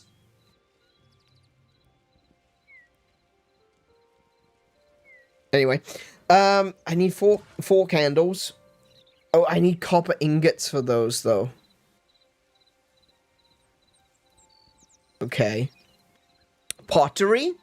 Pottery options? This is where you get the clay and stuff. Oh, look, you mix the petals. So you don't make dye in this, you just mix the petals in, and the petals will dye it. Okay. And this one's mixing charcoal. Bolts of wool. Need wool scraps for that. That's how you make cloth. Black cloth, blue cloth. Oh, I guess you don't use flax seeds then. You don't use the cotton off of flax to make your cloth. Unless that's an option for something else. Hang on, we'll go back in a moment. What's this one? Wooden wall cross trestle.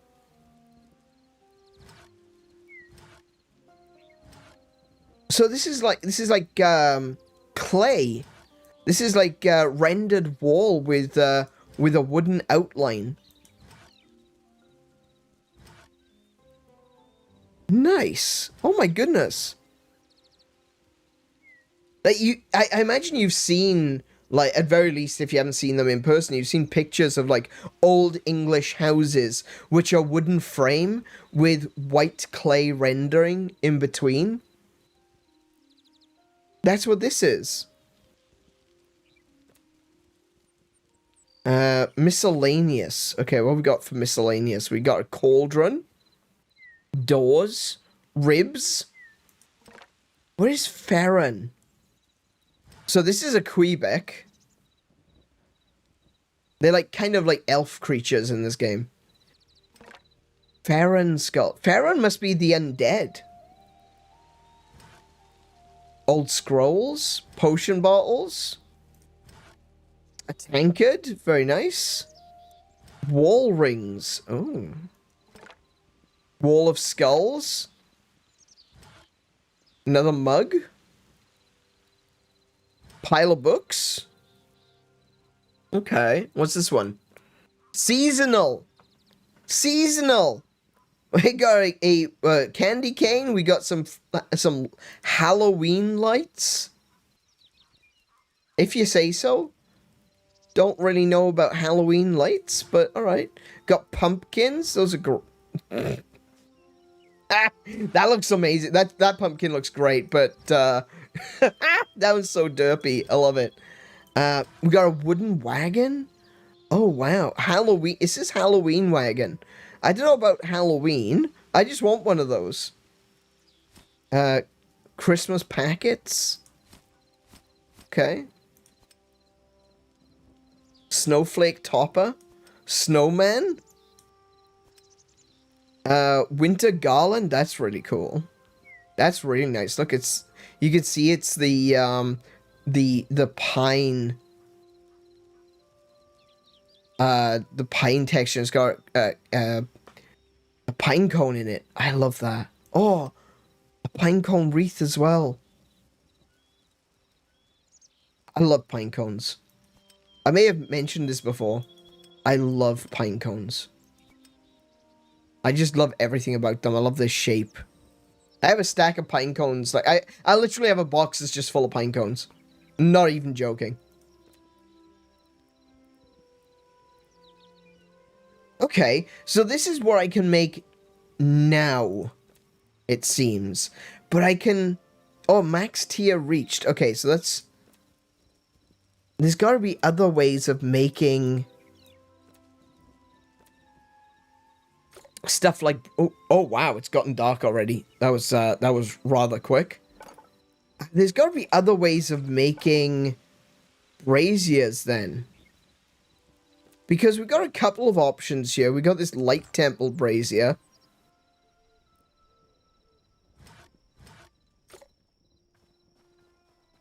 But we don't have these braziers. You see? Those are different. I wonder. I think for now what I'm going to do is I'm just going to make some torches. I need stick, sap, and plant fiber. I can just make 8 of those. Okay, I'm gonna put this there, and there. And, I guess there. Wait. Can't place it there. Why can't I place it there? Take that back.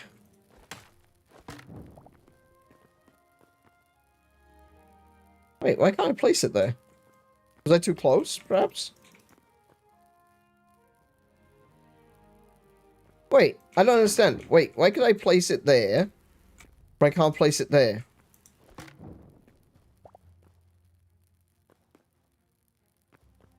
Is that just a glitch? Or is there something there that I can't see? No, there's nothing there.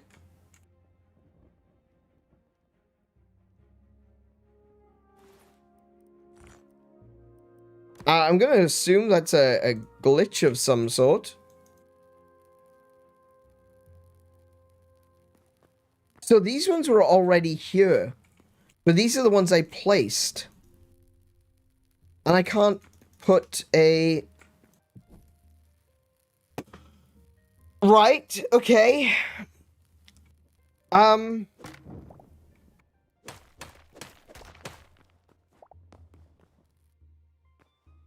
Oh, heck, I can't see a bloody thing now. Oh, no, I put it behind me.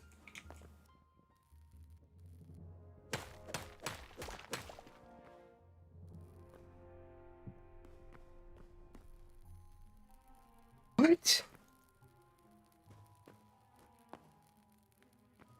There's only one face that I can put... that's gotta be a glitch, surely. Now, let's see. Hang on a second. If I stand here and put it in there, then I should be able to put it...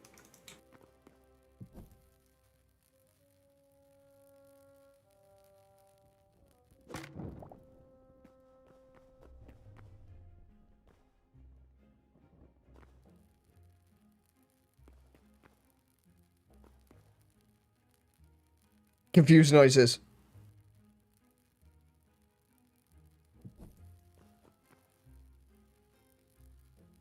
I don't,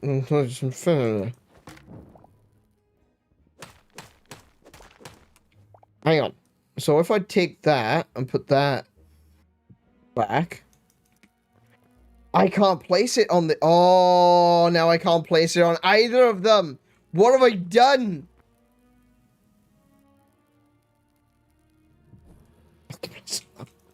Can't place it on that one though. Alright, alright, alright, alright, alright, alright. Alright, I'm gonna assume this is kind of a glitch. Alright, yeah. I'm sure this is safe. I'll just put it right next to my head. Um...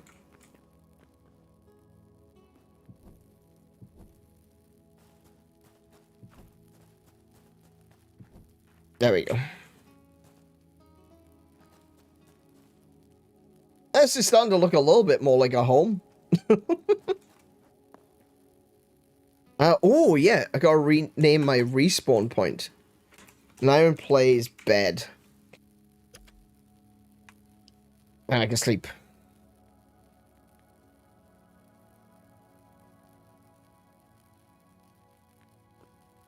Alrighty. So, now that I've placed my bed and I've created a spawn point, I want to show you guys something else. No, it's not in there. Inventory. So this is something which I haven't really looked at myself yet. Let me just close that because it's not just the inventory button. You can press M. The default button is M and you have a map. And here you can zoom in, you can zoom out, you can see the world around you. What is that biome right there? This must be based on what would... Oh, look at those. Are those maple trees? This must be based on what was visible to me from when I was on top of the mound here. But as you can see, on this map, you can see my bed. So, I always know where home is. And if I come out of this, you can see at the top of the screen, there's a Skyrim-style compass, and the compass will always point towards my bed, look, see? So when it looks, I can go, there's spawn, and there's my bed. So when you pointed in a direction of something, the Forgotten Temple Gateway, that's something that we need to go to. When you point your compass in the direction of something, it'll show up what that something is on the compass. I think that's really good. That's really well done. Alright, so I feel a little bit like I don't want to go exploring too far right now.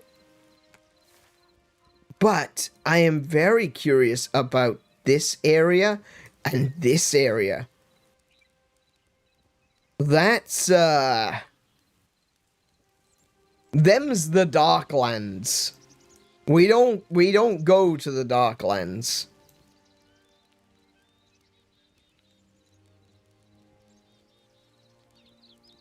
Wow, look at this map is great. There's a desert over here.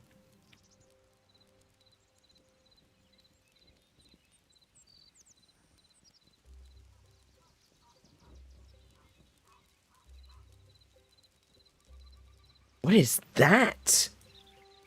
That looks like a castle. Like a whole ass castle right there. That could be a dungeon. That looks like a house. There's another one. Oh, there's a lot of things nearby that I should take a look at. Oh, there's two of those little homestead-looking things. There's another one just over there. Ooh, we're gonna... That looks like another castle. It looks overgrown with vegetation. Well, I need to go to this place, look. The Forgotten Temple Gateway. That's the place that I need to go to.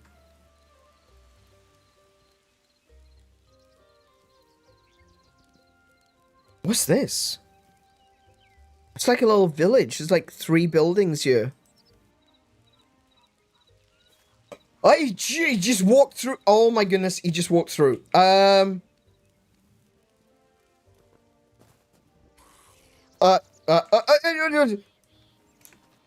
was gonna eat. Help. Oh my goodness, he's sprinting too. No way. No, Whoa, whoa, whoa, whoa. He's sprinting too. He's sprinting too. Holy shit. Okay. Please don't come through the door. Right, I was going to eat before I was going to engage him so I can get my HP up to full, but also so I can give myself the bonuses from eating the meat. So you get bonuses of stamina and HP regeneration from eating. You can see it on the bottom left of the screen next to where the candle is. Oh, it's over there. I'm going to grab him now. I'm going to sneak up from behind. Nope, no.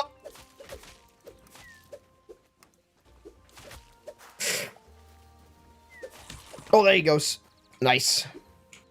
What do I get from him? I think I got some bones. Yeah, I just got some bone fragments. They sprint after you. They chase you down. What the heck is... Oh, it's a duck. The skeletons chase you down. That's a bit scary, that is. Not too sure. That's a bit scary. I don't want to be out here at night, because the bloody skeletons will get me. What is this? It's a stone? It's like quartz? Chalk! This is chalk!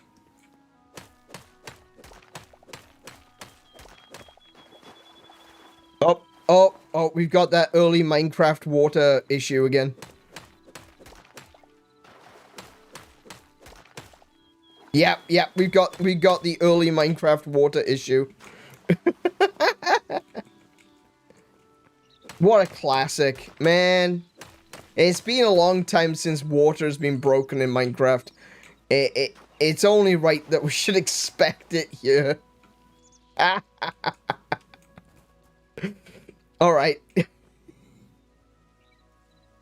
This game just lost you? Really? No. No, you can build stuff. I'll protect you.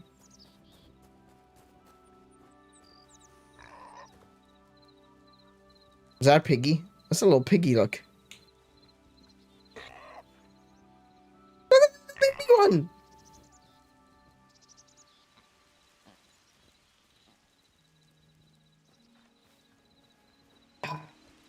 That did scare. That was a little bit. Oh no! What is that? What is?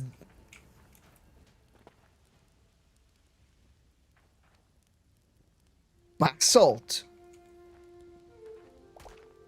I'll grab some basalt. I don't know what I can do with it, bro.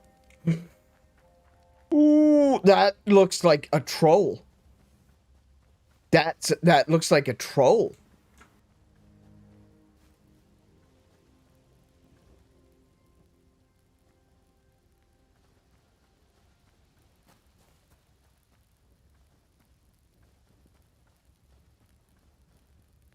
There's a chest over there, look.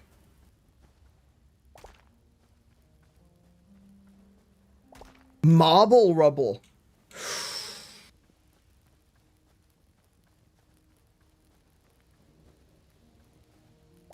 Stone rubble. There was a chair there. Is this copper or is this like... Oh no, look, it's like hide.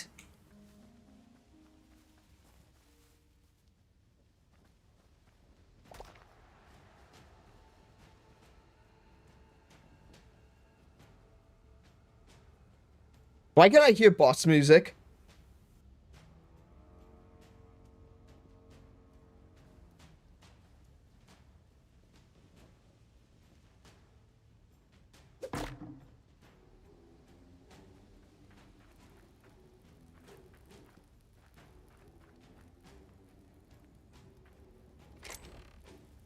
Daggers, hide, fish, iron.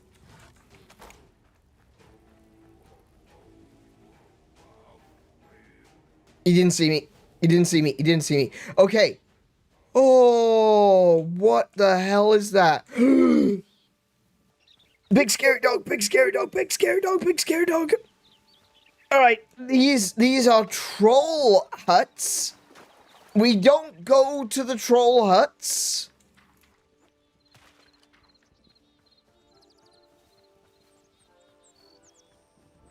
They're chasing down the chickens. They're hunting the chickens.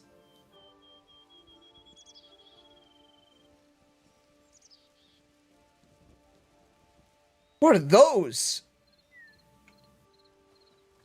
Oh, that is a big scary dog. Oh my goodness, that thing. Some kind of, like, hellhound.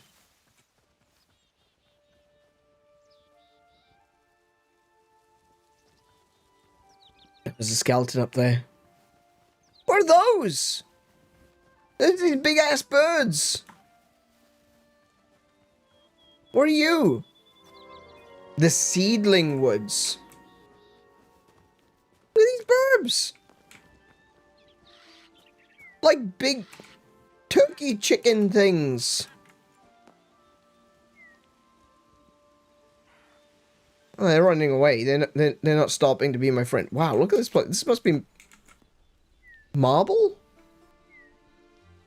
Is this more chalk? Marble cobble. Ooh, wonder what I can do with marble.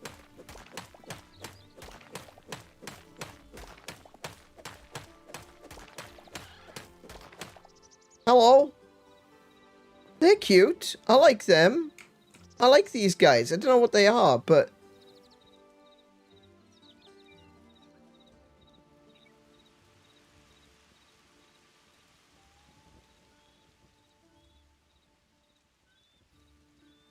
I don't think they like the sheep. I don't think they're gonna get used to me. No, look, they... Oh, hello. Hi.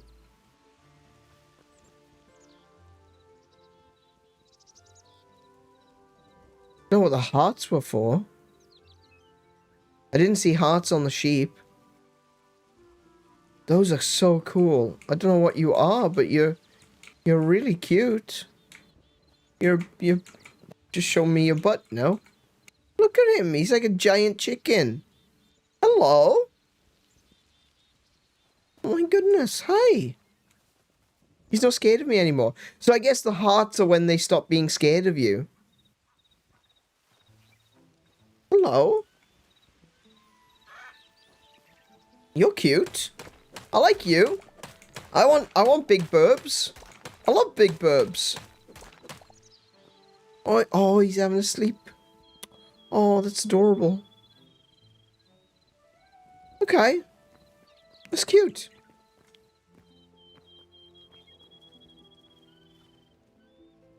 Right, it was a skeleton around here. I don't want a skeleton to hurt my burbs. Where was he? Where'd he go?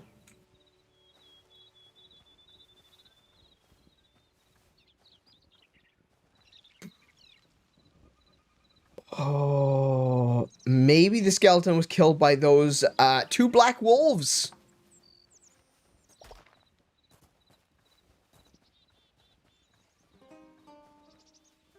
So one of the things that I am clearly noticing in this game is that mobs don't, like, disappear necessarily. They don't despawn. In fact, you've got mobs like the skeleton, for example, that just came wandering through. It's like the AI for the monsters themselves. They're kind of exploring. They're like patrolling the area, looking for things to pick a fight with, which is really interesting. That's very different from other block. Oh, there he is. He's all the way over there. Look. It's very different, and the fact that they're out during the day, it's not based on light level. It's based on just I guess where they are, I suppose.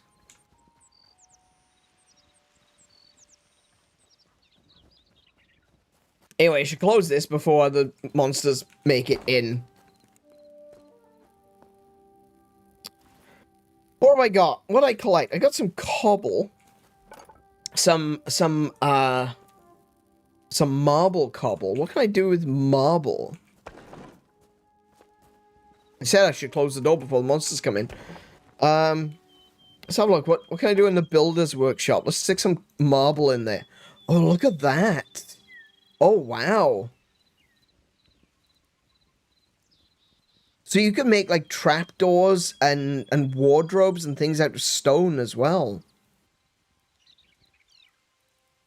Interesting. All right. Okay, we'll take that out of there.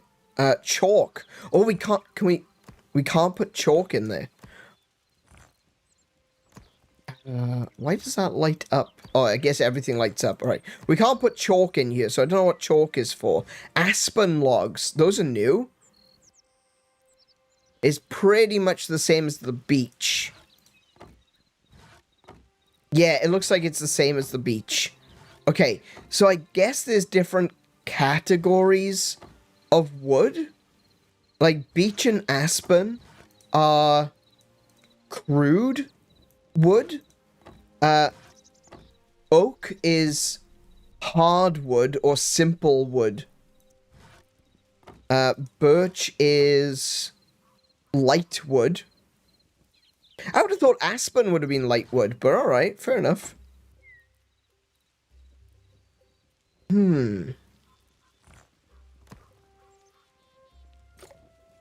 What can I do with the furniture in that case? I guess I don't have...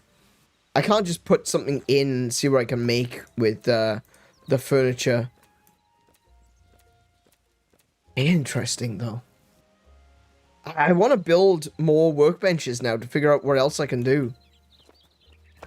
Hey, Pika, welcome to the stream. How are you doing today? So this is the Hytale game I've heard about. It does look like a mod pack for Minecraft, if you look at it like that. It kind of is, yeah. The team that made this game are called Hypixel, and you might know them from the Hypixel server. So they are a serious modded Minecraft server creators once upon a time, and they basically just got tired of waiting for features that Minecraft should have had already, and decided, you know what, screw this, we're making our own game with blackjack and hookers.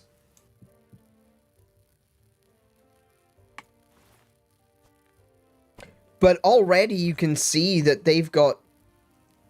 That was a mistake. They've got so many more ideas than basic Minecraft. Like, I dare say there's a lot of stuff in this game that I've seen so far that Minecraft, Mojang would never put into Minecraft. Not because they can't, because they have a different design philosophy. And that's fine. They can make whatever game they want to make at the end of the day. But I think this game has won me over. I think Hytale has won me over. That's cool. I like that. That's really nice.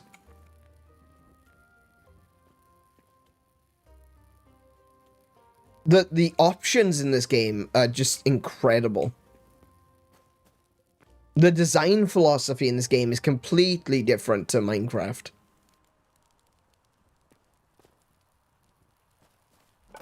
Alright, let's see what other workbenches I can make. So there's an armorer's workbench, a blacksmith's anvil, a tanning rack, chef's stove, alchemist and arcanist. What do I need this then? What do I need this for then? What do I use chalk for? I don't know what I use chalk for yet.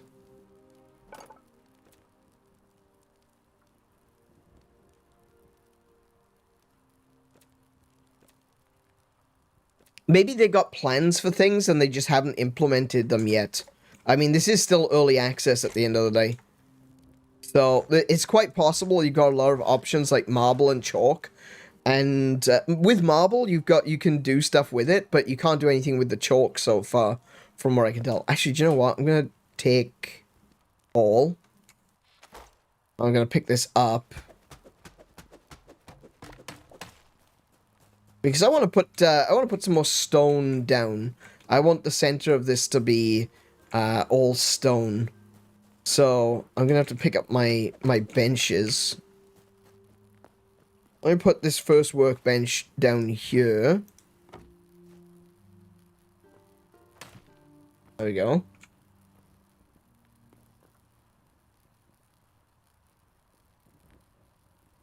I want to put stone down here, like downstairs. I want to make a nice even floor.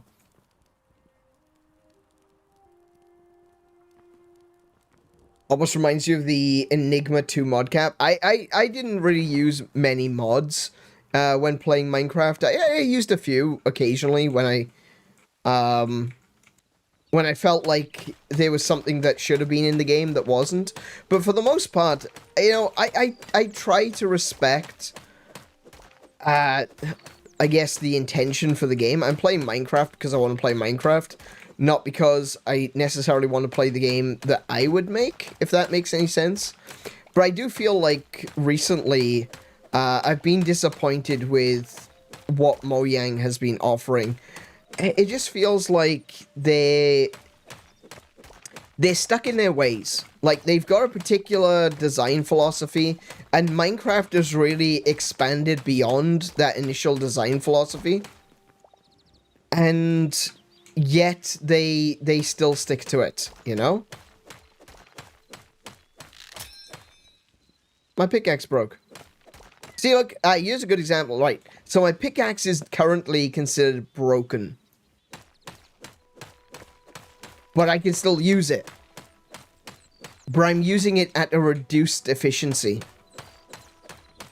Now, is it going to completely shatter if I keep using it? I actually don't know. But let's find out, shall we?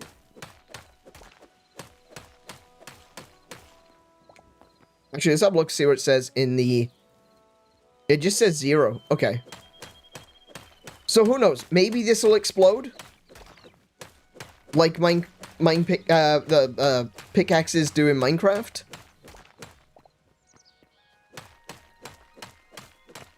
But for now, it seems to be working just at a reduced capacity.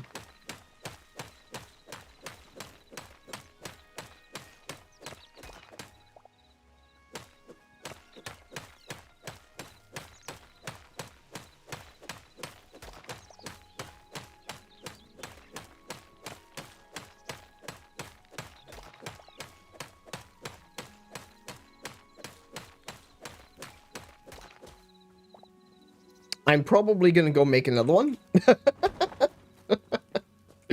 Because, yeah. Oh, 50. That should be enough. I'm gonna put the broken one in the chest when I want to break that. Give me that. Oh, I got some more moss. Nice, nice. Oh, I guess I can mine this out as well.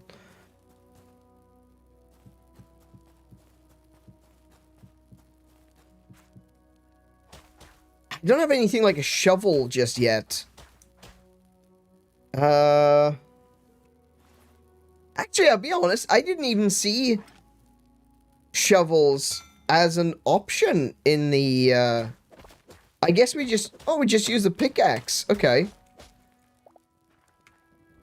I can't pick that up. That's, my inventory's full.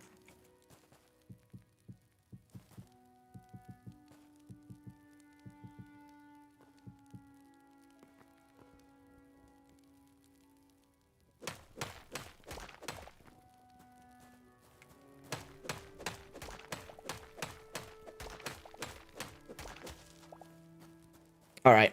I'll go. 2, 3, 4, 5. There we go. Doop, doop, doop, doop, doop, doop, doop, doop. Doop, doop, doop, doop. Oh no, I put my... Give me that. Give me my candle back. I'm out of stone already. I thought that would be enough.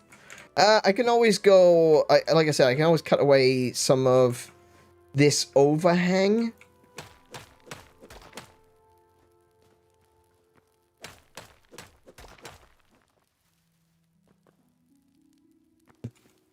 Oh, wait, I just realized my inventory's full, isn't it? Derp. Right, okay, alright. I need to put the chest back down somewhere.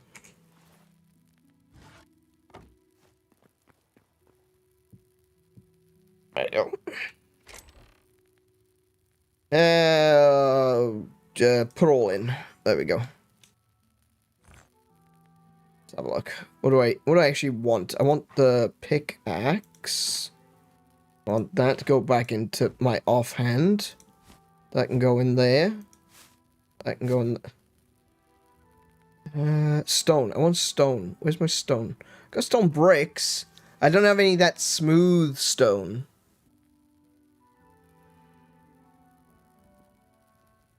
Let's sort that. There we go.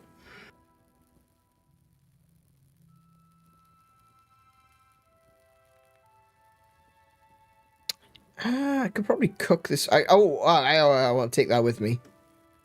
Put that away. Cool. All right. Let's go get some more stone then. Oh, I tell you what, Pika. Yes, it is Linux compatible. I'll tell you what. Pika, watch this. Right? You see that? Hang on. Let me... Oh, there we go. See that? That's 4 blocks tall.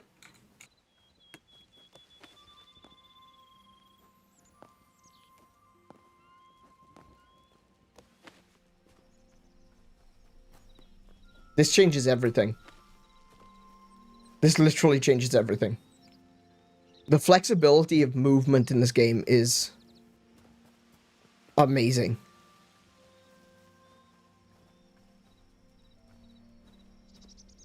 And you can even stop yourself from falling as well. If I go... And you can climb trees! Oh my goodness, in this game you can climb trees. Oh, I can't grab that little ledge. I can probably go up there. Can I grab that one? No. That one I can't climb because it's obviously... There's still the limitations of how far you can reach. Can I reach that? Yes, I can. Climbing trees. Oh, I fell out of that tree. Yeah, climbing in Hytale is a massive game changer. This is huge.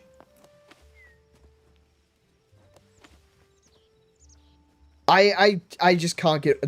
This is something that is... I will have to give them so much praise for this. Because that is just so cool. How much stone did I only got 2 more stones, so I'll put that down. I should probably get some more stone. Let me, I'll just grab this here. I might...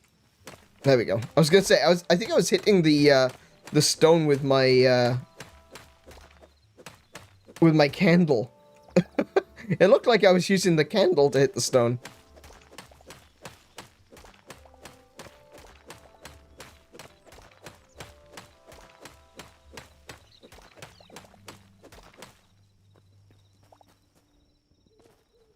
Oh, it's nighttime.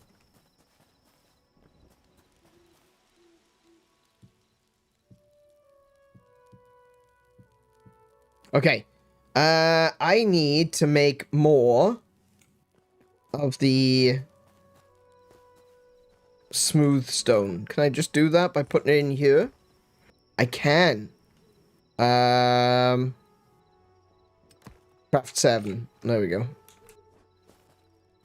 That's another thing as well. The ability to craft stacks is amazing. The fact that you can just go, I want to craft all 10 of these. Oh, I want to craft 10. Or I want to craft all. I want to craft just 5 of those, you know? That's a really cool feature that I wish was in other block game.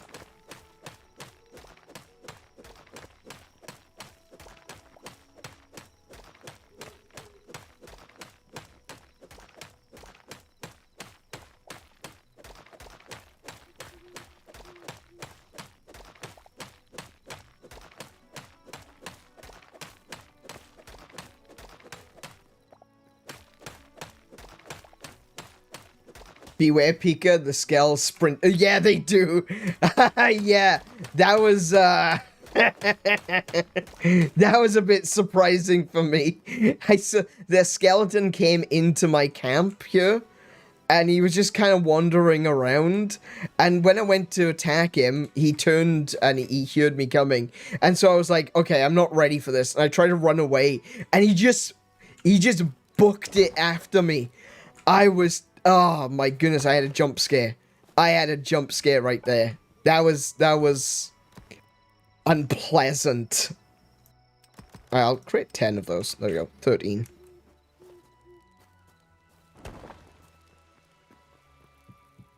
But it's great because this is the sort of thing that I've been wanting for a long time. There's definitely more of an RPG element to this game, which I am 100% here for. That's what I wanted. I wanted other block game to go in this kind of direction, to give more options for people that wanted, like, real survival. And I feel like Hytale has done it in a really, really good way. Okay, so I can't go to sleep yet. Still got 36 minutes. And that's 36 minutes of in-game time, so it's not actual, you know, 36 minutes real world time.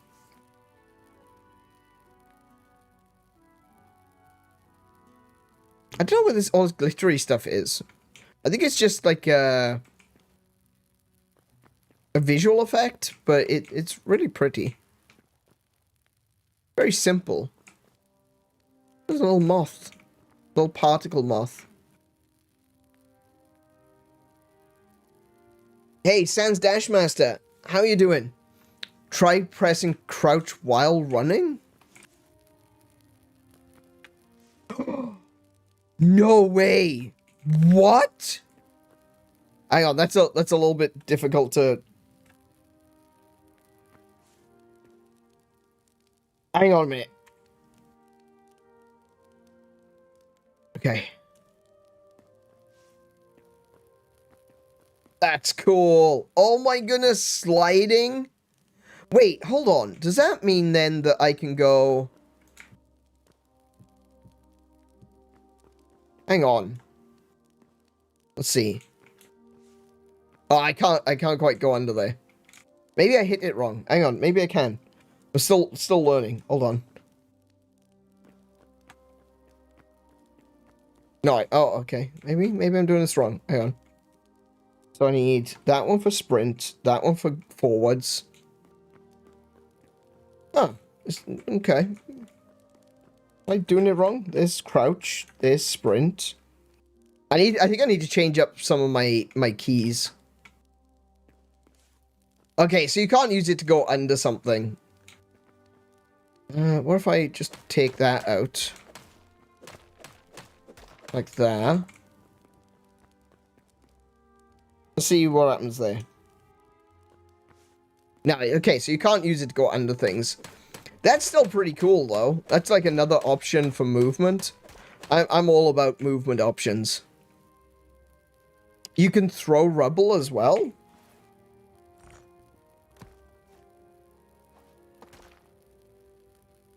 Ah, right-click. Right-click the rubble to throw it. Alright, interesting. I wonder if that could be used then to distract enemies. Okay, it's time for me to go... Whoa, lock myself out. Time for me to go to bed.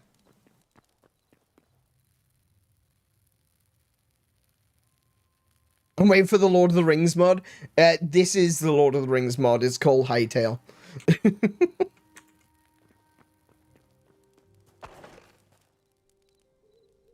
That duck is just flying around still. Alright.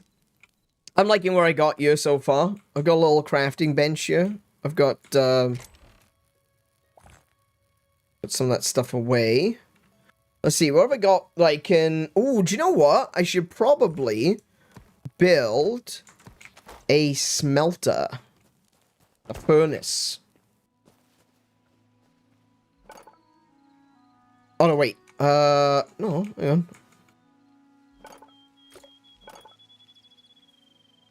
Oh, it's on the workbench. It's on the inside. Sorry, I went to the wrong one.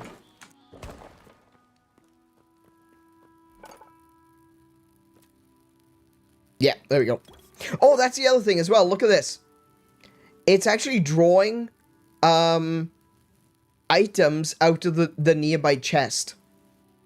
So you don't need things to be in your inventory to be able to use them. You could just place chests around where you are living, where you are building a place for refining resources, where your workbench is. You just build a bunch of chests, and they all draw from your chest.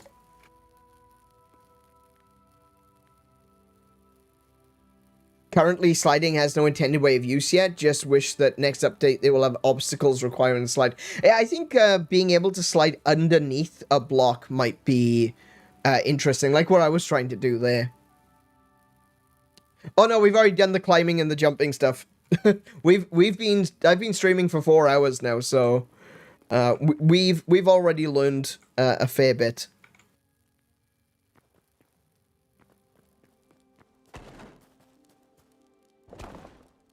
Let's see now. I built the furnace, didn't I? I did. I built the furnace. Right, okay.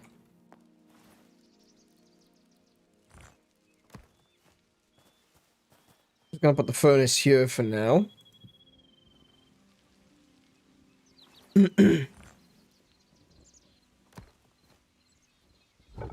Okay, so I can put the charcoal in, and I can put... Actually, I don't want to use the charcoal right now. What I want to use is wood, so that I can produce more charcoal. Oh, what's that? That's a... We'll use a birch tree.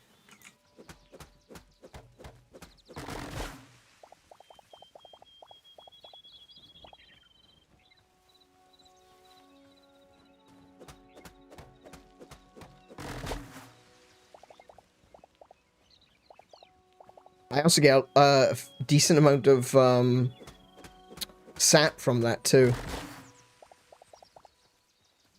And fiber.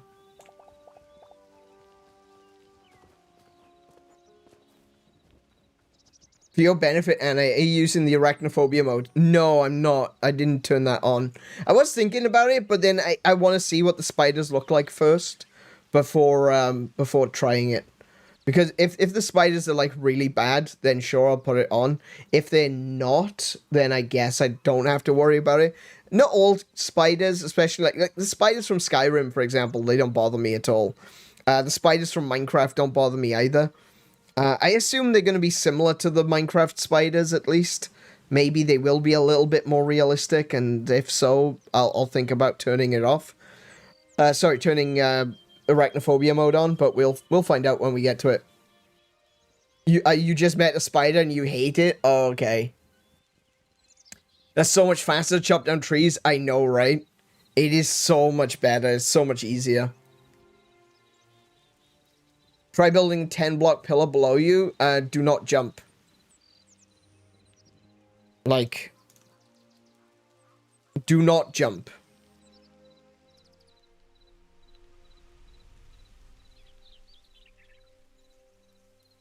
Or do you mean build an 10-block pillar and climb up it?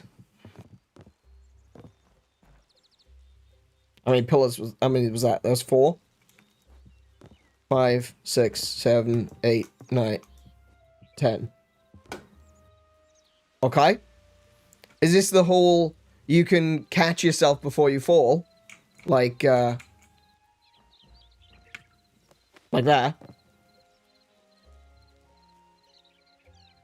Press crouch when you're away from just before the ground. Okay. So that's the crouch button. Oh, you do it. Whoa, hold on. You do a roll? Hang on. Let me do that in, like, grab. There we go. Yeah, I didn't know that one. That looks about 10. Maybe a little bit higher than 10. Hang on, let me put it back out to, so when I jump, I want to hit the crouch button just before I hit the ground. Yeah, that was a little bit bigger than 10. But, wow, okay. Yeah, okay, I didn't know that one. Oh, interesting. So, placed blocks don't adhere to physics in the same way that trees do. Alright, interesting. Check out my pixel butt. I can't reach now. That's a problem. I actually was expecting that to all come down when I chopped the bottom one. So,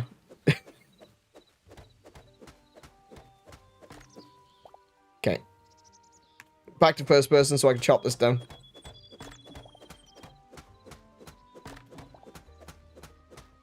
It prevents 70% of fall damage. Alright, cool.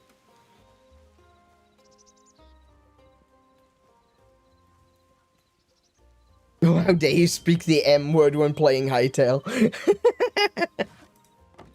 Block game. Block game 1. This is block game 2. Cubic Boogaloo. Hey, Hunter, welcome to the stream. How you doing today? Yeah, this is what I was saying. Like, the movement options in this game are so good.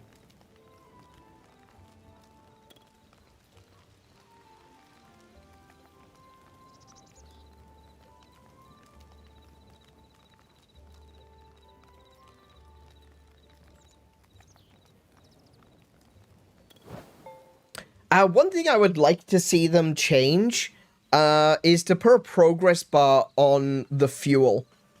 I want to see how long the fuel is burning for before it's going to become charcoal.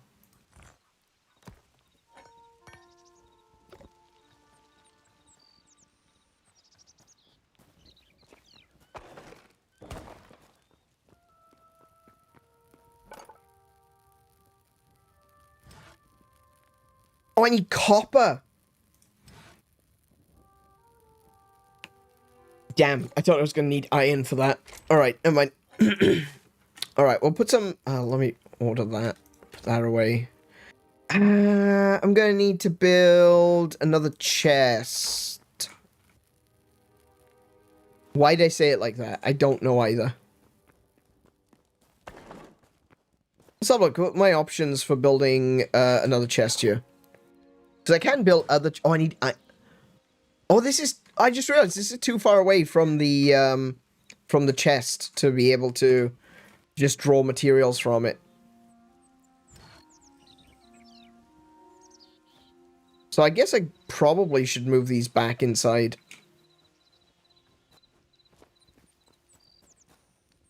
Yeah, I could probably move them back inside. That's not going to be an issue.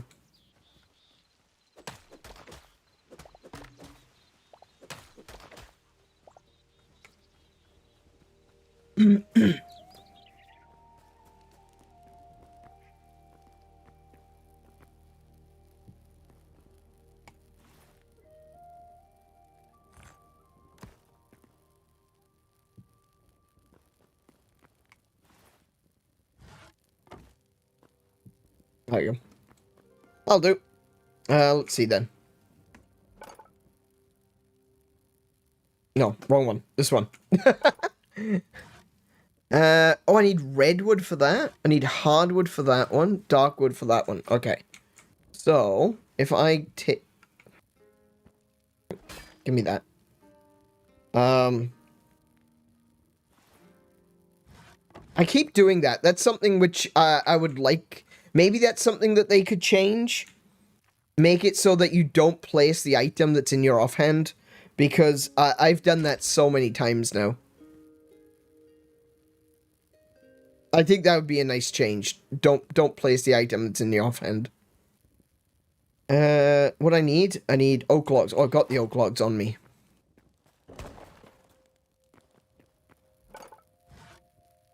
Okay, hardwood planks. We'll craft a bunch of those. We'll do 10 of those. And we'll make the small chest that uses iron. I don't think there's... from what I've noticed, it doesn't appear to be any difference between the chests. But maybe these chests have got higher durability or something. I'm not 100% sure. Yeah. It looks cooler though. It's got the iron band over it, so that's pretty cool. So I'm just gonna craft one of those. And we're gonna put that there. Let's see. So that's 1, 2, 3, 4, 5, 6, 7, 8, 9. So that's 18. And this one is 1, 2, 3, 4, 5, 6, 7, 8, 9. Right, okay, so those are also 18 per small chest. Okay, so I don't really know what the difference is, other than the fact that I just spent, money on that. Spent iron on that. Maybe it's got a locking mechanism, which isn't functional yet. Possibly. Maybe. Maybe it will have a key to be able to lock it. That's possible. It does have a key on the front. So that could be a thing that they'll add in the future. It could also just be for the sake of decoration. And that would be fine too. I'm okay with that. I like decoration. Decoration's fine.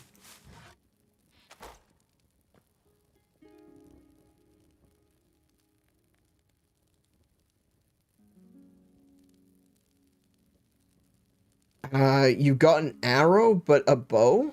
Who needs a bow if you have hands? Yeah, you could just throw arrows precisely. I appreciate that you're helping out, but we weren't asking for a tutorial. We're kind of just trying to discover this game as we go along. I do appreciate the help with some of the movement options, but you don't have to give us little tutorial tips like that. Be a part of the conversation, rather than, you know, trying to dictate the conversation. I did 4 speed paints in 3 days. I'm feeling very proud of myself. Shameless plug aside, I'm doing quite good today. Welcome to the stream, Hunter.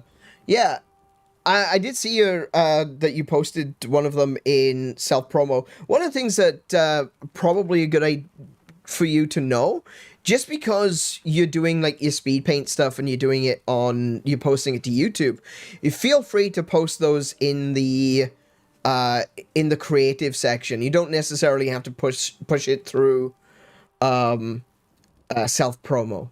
That's gonna be cool. Sure, thought gonna change my name to Tutorial Terry. Well, feel free to do so.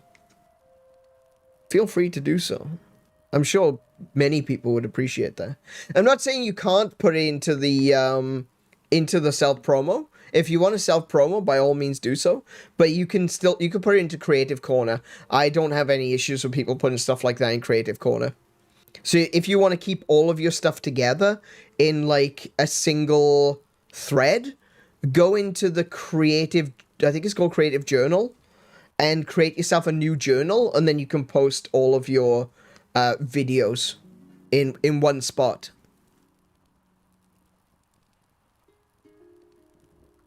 Feel free to post it in self promo as well. That's what I'm trying to say. If you want to keep it all together in a single thread, you're welcome to do so in the Creative Corner. But also, if you want to then say, hey, I've just done this, by all means, chuck in self promo with a link to your channel.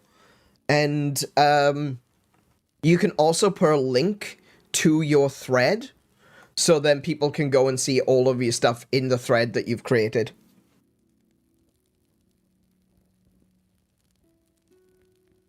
There you go, I can do tutorials as well. Alright, let's have a look. Okay, so... wait, I've still got a couple of, blocks on me. I've got a couple of torches. I've got 3 arrows. I've got some daggers. The daggers look cool. I want to give those a shot.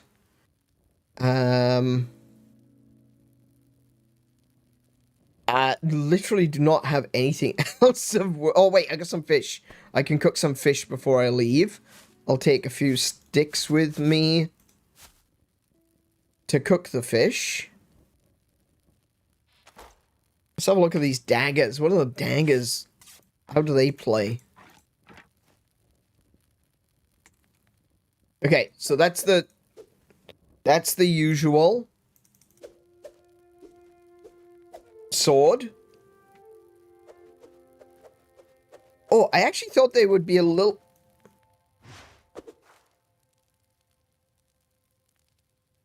Whoa, hold on. Hold the phone. There's a charge. I didn't even notice the charge attack. So this has got a dashing lunge. And the daggers have got like a double stab. Like a mantis strike. That's so cool. Oh my goodness. I'm not usually a daggers kind of guy. I'm definitely a sword guy. But that's pretty sweet. We'll put the daggers away for now.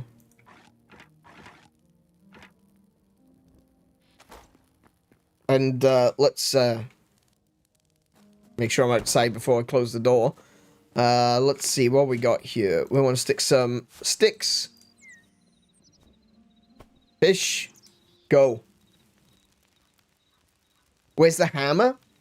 I didn't make a hammer. I think I need the... I keep missing the F button. Let's have a look. What was it? So we got a crude mace. Craft that. And we've got a battle axe. We'll craft one of those. And, what do I need? Oh, rubble?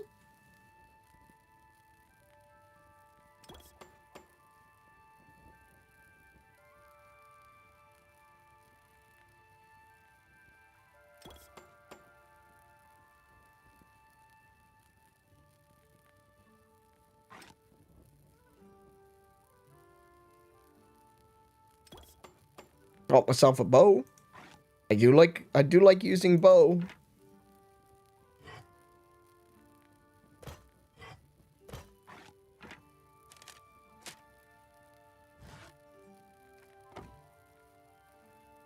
Actually, let's make some more torches as well. Actually, let's do a full 10. So that give us an opportunity to place there you go. Might put the candle down. I don't need the candle if I've got a full torch. Actually, I'll just put it down. I've been putting it down all the bloody time. May as well just put it down now. There you go.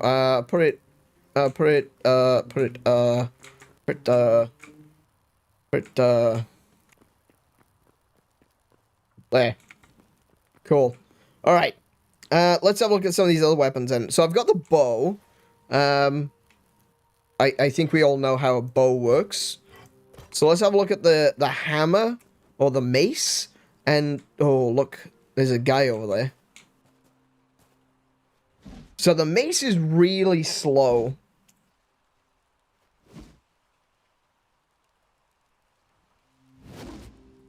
Okay, so that's got basically it's just got a big swing.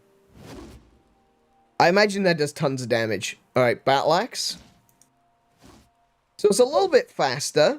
It's a little bit faster than the mace, but it's still pretty slow compared to the sword. And I imagine it does more damage. Oh, and that's got a big chop. Ooh, okay. Hang on a minute. Let's go get that guy over there and see what we can do with the axe. I think I missed him. Oh. Did you just, oh yeah, at me? Don't do that. That's weird. That's weird. Don't go, oh yeah, when I kill you. That's, not a fan. Do not appreciate that, mate. Okay, so these weapons are a little bit slow for my liking. Very cool. Nice additions. I'm sure there are other people that are going to enjoy them. What is this? Scrap sword. Yeah, it's not as strong as the crude. Oh, it's the same strength as the crude sword. It says signature energy plus 20. I'm assuming signature energy is how much damage you deal. That's a very interesting terminology that they're using. They could have just said strength. That would have been useful. But signature energy plus 20. This is also signature energy plus 20, but it's got a durability of 50, which is less than the crude sword. Maybe I'll carry that one with me, but I'll switch to it when my crude sword breaks, I guess. The bones away. Take the food with me. Can I dual wield torches? No, I can't. That would have been cool. Dual wielding torches. Alright, let's go.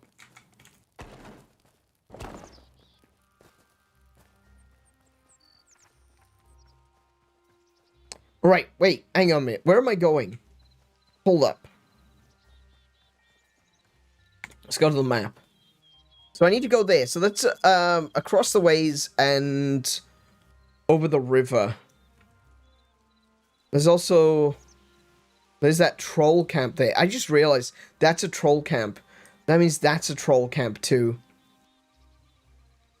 Okay.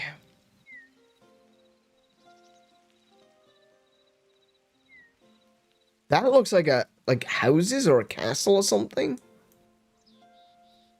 What is that? That's all blue. I didn't notice that. This blue forest area. There's a few places I need to take a look at now. But I think we're ready to start on a little bit of a journey. Let's see. Where do we want to go? If I go to the map, can I place like a marker on the map? I can. Target location.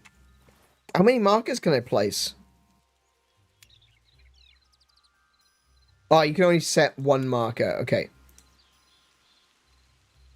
But you can set a destination. That's pretty cool. So you don't get lost. Like I always used to get lost in other block game.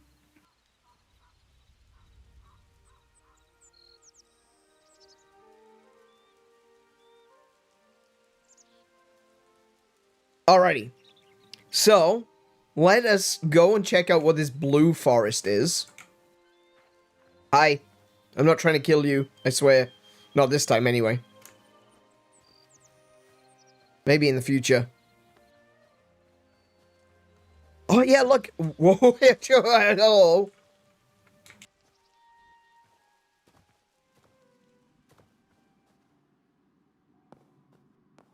Yeah, this is already getting dangerous. I'm out.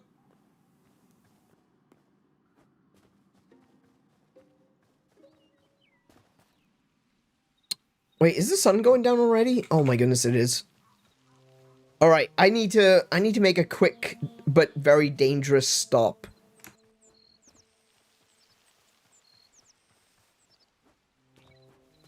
Oh wait, hang on. Wait.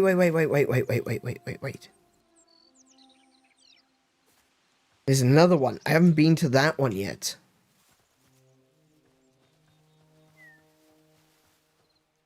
I can go to the other troll camp and see if there's something I can steal from them. Just realized my HP is taking a little bit of a hit.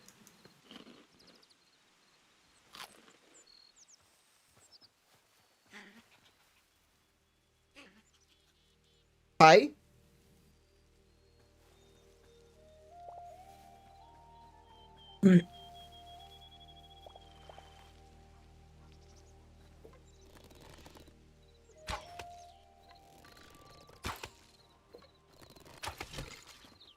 Nice.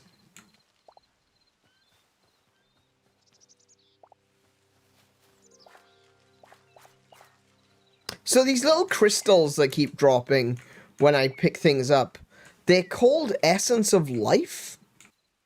I'm guessing that there's something to do with the magic system in this game. I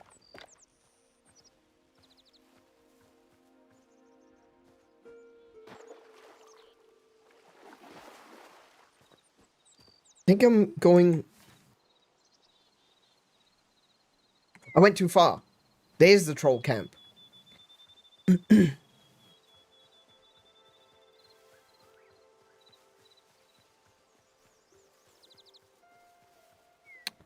Oh, hello.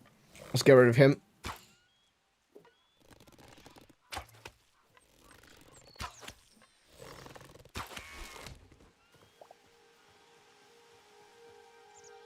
I don't want any interference if I'm dealing with trolls.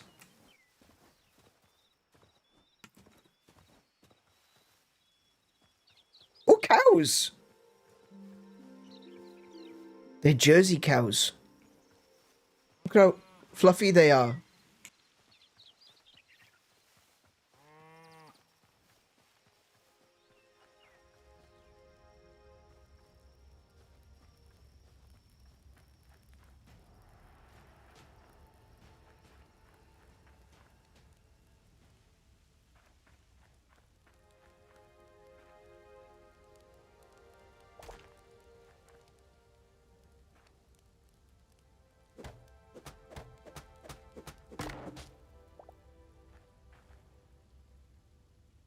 This is why I wanted to go to the troll place first.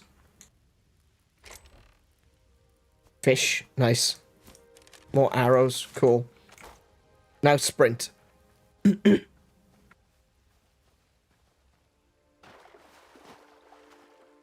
wanted to get the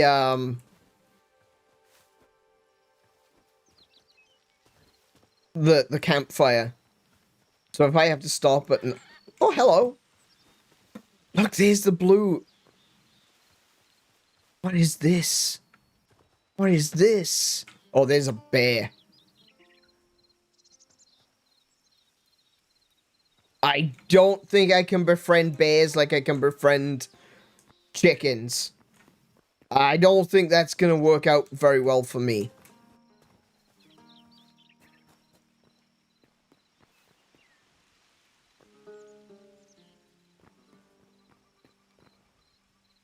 Oh yeah, I forgot I can do this. Oh no, I did that wrong. Never mind.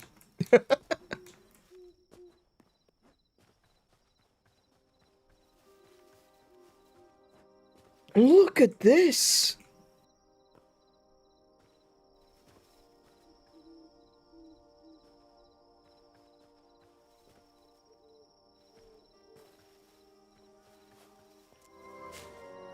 The fens.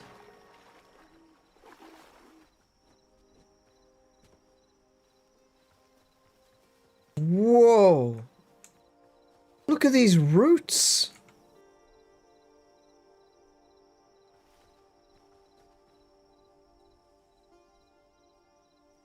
And the blue mushrooms. Blue common mushrooms. Ain't nothing common about these. Blue glowing mushrooms. Violet glowing mushrooms. Man.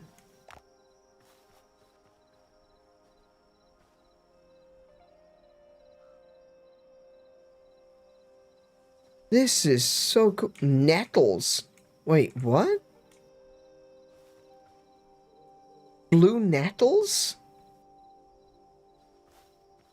Well, I'm not taking damage from walking through them.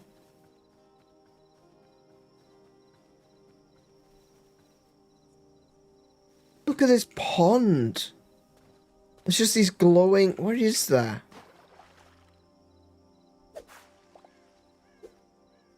Well, whatever it is, I can't pick it up yet.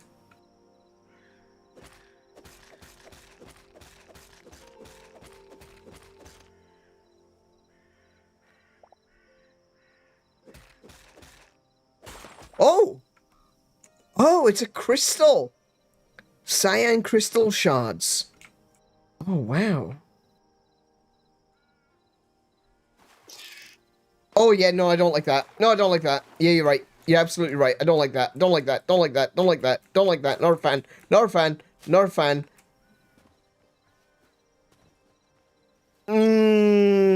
That's a tad too realistic. Me no like. Me no likey. Not a fan.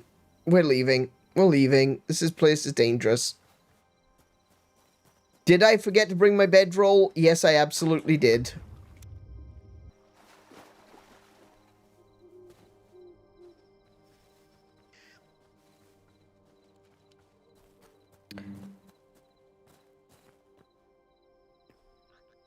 Doesn't look like the spider's chasing me still.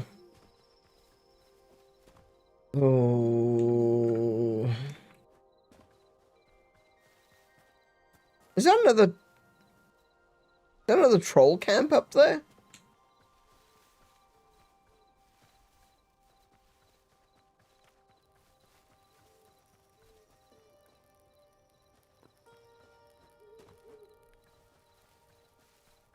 I'm curious what changes about the spiders when you turn arachnophobia mode on. Maybe this just changed to a different beast entirely.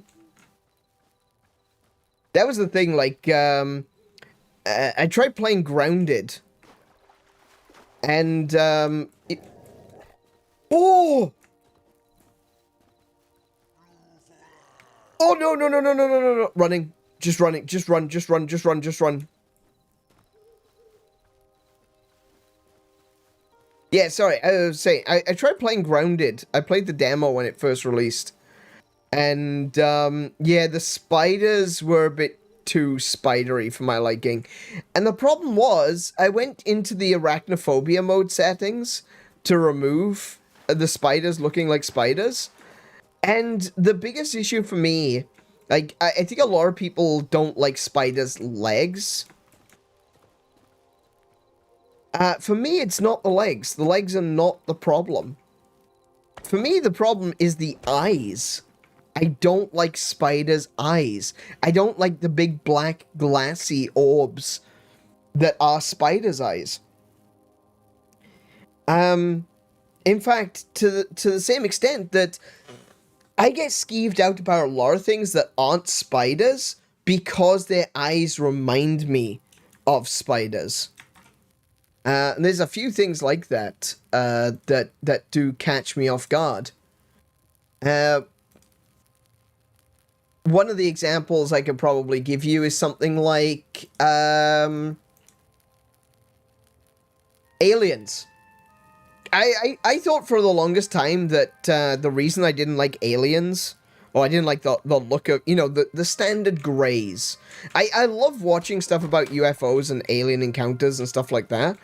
But I've always had an issue with the grays. And my issue, I always used to think it came from the same place as my interest. Like, my interest in UFOs and stuff came from my belief once upon a time that I had been abducted. I don't really talk about this because I don't believe that anymore.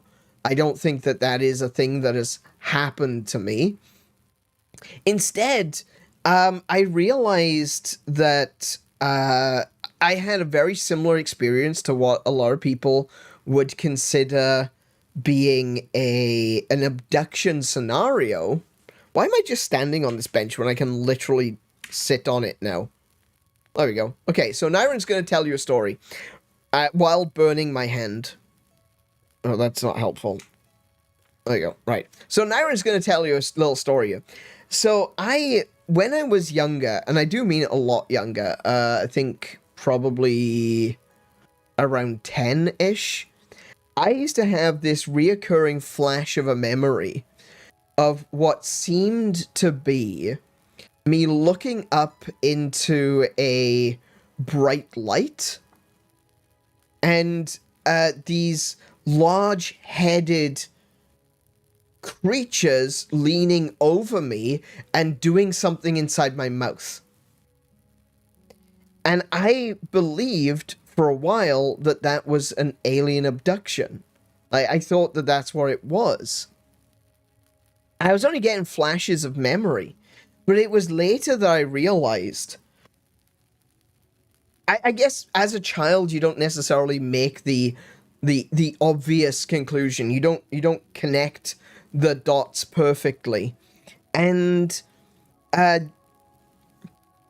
what I think happened, what I believe happened now, is that I woke up in the middle of surgery. Because when I was a little kid, when I was like 5 or 6, I had my tonsils removed. So I think that what my abduction case was I must have woken up during surgery, and that would explain why I have this memory of these large headed silhouetted creatures against a bright light stuffing something into my mouth. I think I woke up during surgery to have my tonsils removed, and then they had to put me out again. And they never mentioned it. They didn't mention any complications, as far as I'm aware. I even asked my mother about this. Was there any complications? Did they say anything? Did they ask if I did they mention that I woke up or anything like that? And my mother says no. There was no complications to the surgery as far as they were concerned. But I think that's maybe what happened. And I got this idea, but before I had come to the conclusion that, oh yeah, it was probably, yeah, it's child's nightmare actualized. That's basically it. Before I came to the conclusion that that's what it was, however, I was under the impression for a long time that I had been abducted by aliens. And I thought that my fear of aliens was due to that. But I come to realize by kind of immersion therapy, I guess you would call it, is that I love reading about aliens. That's where my interest comes from, is that belief that once upon a time I was abducted. My interest comes from that, but my fear doesn't. And I realized this because I didn't, for some reason, there was something about them that I didn't like. And so I got a bunch of different pictures of aliens. I watch stuff on YouTube these days, and occasionally I'll get jump scared by an alien suddenly appearing on the screen, even though I know I'm watching a video about aliens. And it took me a while to realize it, but it became clear that the thing that I was scared of was their eyes. And all the depictions that people have of aliens always show these big, round, or almond-shaped, glassy eyes. And it was upon that realization, it was me sitting down and just staring at these pictures of aliens and trying to figure out what about it skeeved me out, that I realized that it was their eyes. And I realized that I already knew that was the same reason that I don't like spiders. I don't like spiders' eyes. Sure, their legs are creepy. I can deal with creepy. I love horror. I love watching horror stories. I love watching horror movies. I like the feeling of scared that you get from an uncanny valley. I kind of chase that because I do like my horror. I know Kay is going to be like screaming disagreements. But I like my horror. I like watching horror stuff. I like creepy stuff. So, things that are creepy don't really bother me. And so it was always a mystery to me. Why do I find aliens so creepy that I get jump scared when they appear? And I came to that conclusion it's because of their eyes. Horror, for the most part, can F right off. Okay. See? Exactly. I know Kay. I know what she likes and what she doesn't like. She doesn't like horror. Yeah, so that was my conclusion. That's where I came to the conclusion. It's like, well, spiders' eyes, these big, black, glassy, empty-looking orbs, as well as you know, alien eyes are very similar. Big, black, glassy, empty orbs. It kind of scares the shit out of me, frankly. And this is gonna be wild. Guys, you're gonna understand. Girls, maybe not so much. Guys, you're gonna get this. You ever been to the bathroom? Of course you have. Have you ever been peeing and bubbles form in the water? I am not kidding you.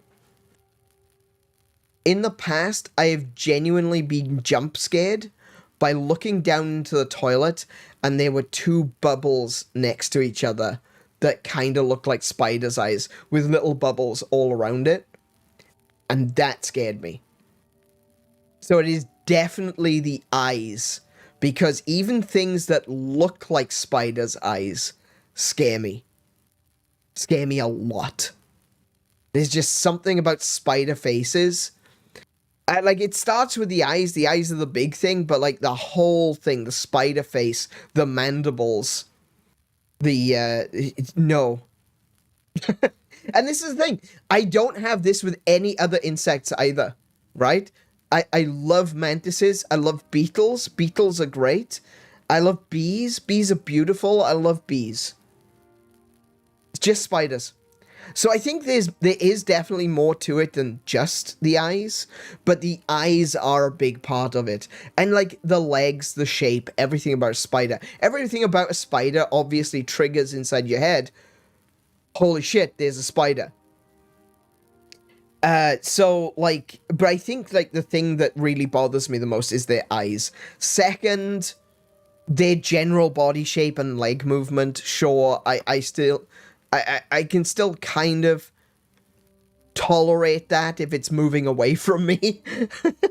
But, like, if I see a spider moving towards me, I can go into full panic attack. If I have a spider on me, I do have a full panic attack. My arm is itching right now just thinking about that, because I did have a time where a spider was crawling up my arm, a rather large one at that. Which is, yeah, no, it's skeeving me out. So yeah, I think I'm gonna have to go into settings and gameplay, arachnophobia mode on. When enabled, spiders will be replaced by another model. The server default is a crab. Oh, right, the server default is a crab. Oh, settings require you to go back to the main menu. Okay, that's fine. We'll go back to the main menu. And we'll go back in.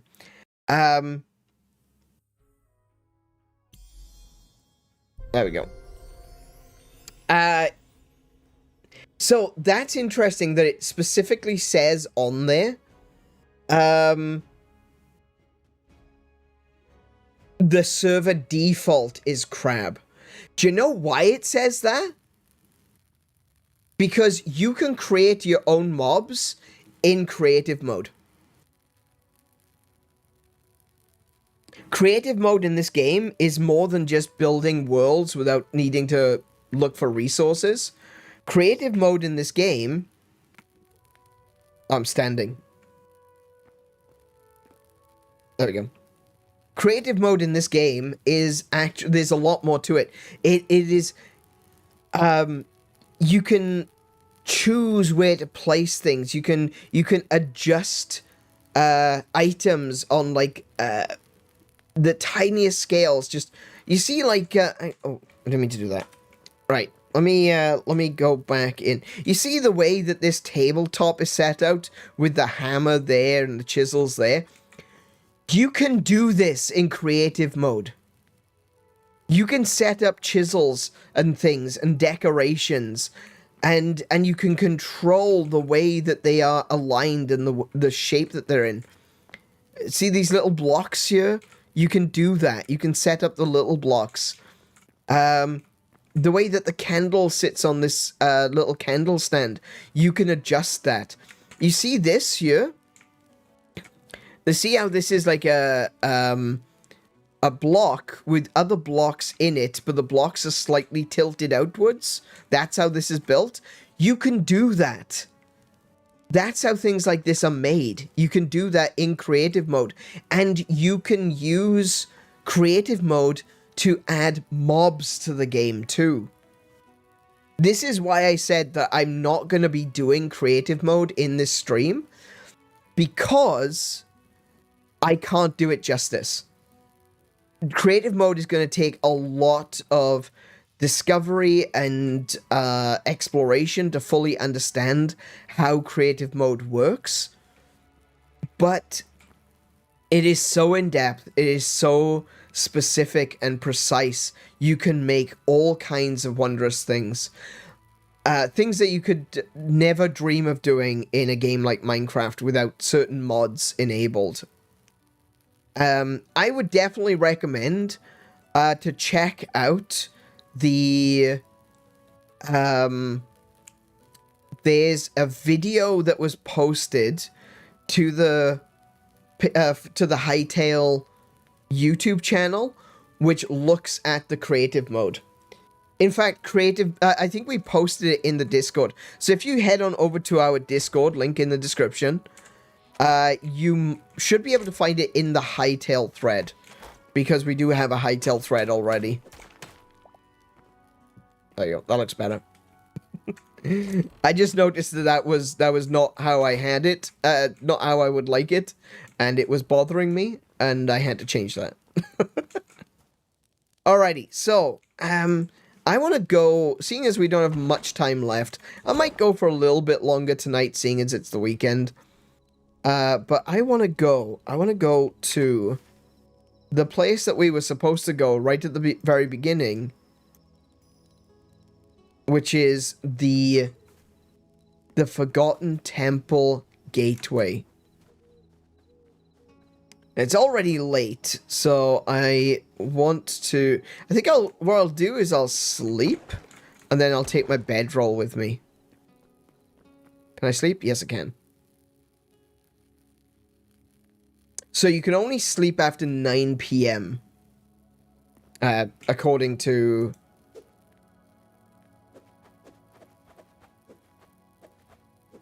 There we go. Okay, I'll take that with me. Oh, I should probably dump the rest of this stuff, eh? Oops, didn't mean to do that.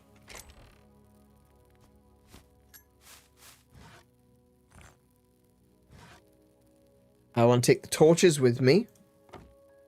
Crystals can go away. Oh. Out of space in that one.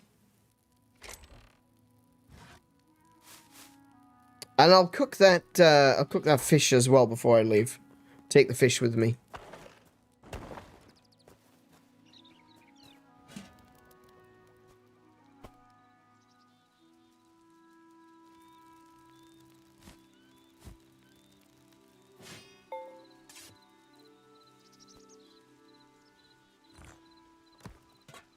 Alright, let's go on a journey then, shall we? A journey of discovery. A journey of disc recovery. Do want to take a quick little look at the map before we do. It's not that far away. It's just through these woods and then off to the left. So, there is a skeleton.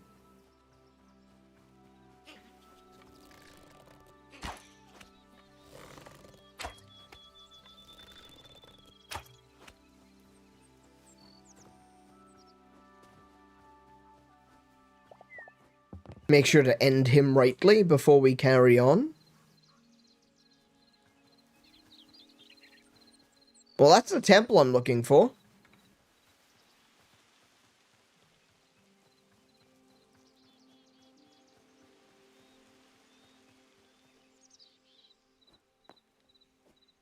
Oh, there's those cows over there.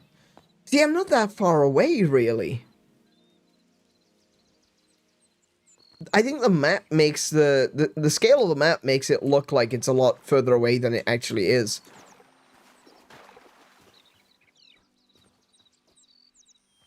Oh, there's a frog. Hello, frog. Hello, frog. Seems awfully surprised to see me.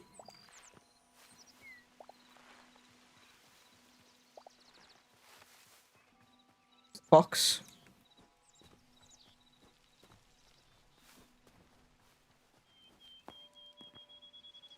Yeah, so this is where I took a screenshot of. This is what I used as my thumbnail today.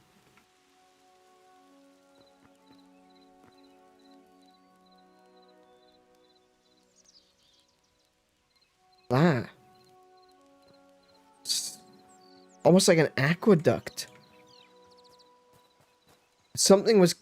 There was like a bridge that was connected through to this tower. I wonder if there's something up in the tower. Oh, what's that?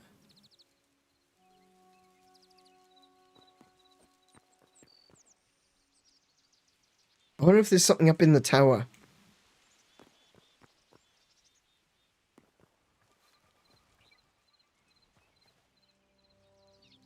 A part of me is saying I should definitely go inside the temple first, but there's a thing here.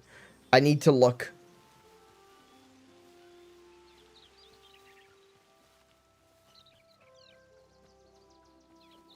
Oh, hi.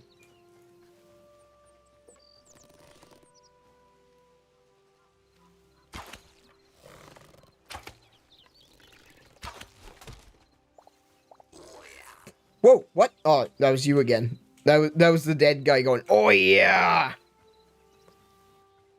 Not a fan of that. Don't like that. Oh, look, there's more of them. Is this like a skeleton spawn point? Like a... Oh, I got the special.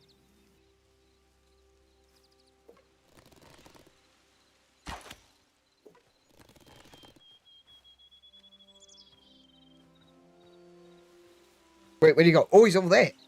Oh! Oh, I got an axe. Got an axe from that one.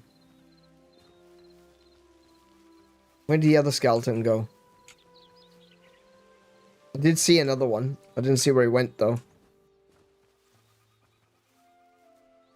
Oh, that one's dropped his sword as well.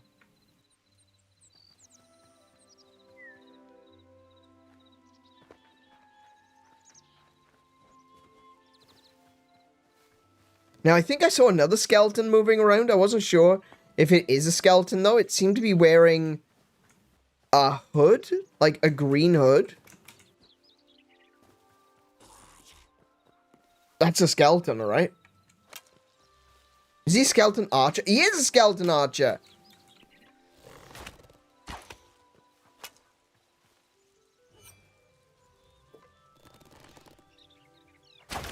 Nice. Yes, I like that ability. Load your bow with 3 arrows. Nice. Now, I thought I saw another one. Maybe I didn't. Maybe I'm wrong.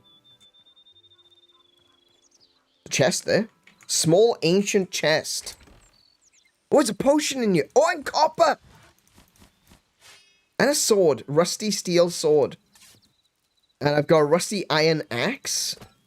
Another scrap sword. I got a potion, like an actual potion. Okay. That's good. That's good. I'll take those, actually. Let me put those back. Do you know what? I'm going to take this chest, too. That's a nice looking chest. Any other chests around?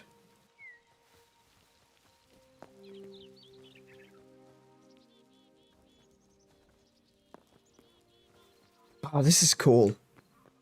This is cool. I like this. As your log.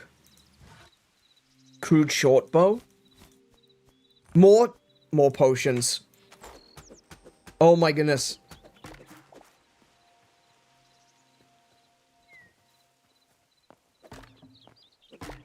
Ooh, salt. I think that's salt. Was that a little pile of salt? It looked like Minecraft salt. There it is. Yeah, it's salt. Not Minecraft salt, sorry. It looks like Skyrim salt. As soon as I saw it, I'm like, oh my goodness, that's like from Skyrim. Because salt doesn't exist in the real world. It's only in Skyrim. There's a couple of stools and there's a bedroll. I might take the bedrolls too. That'll allow me to do like allow me to do some extra camps along the way.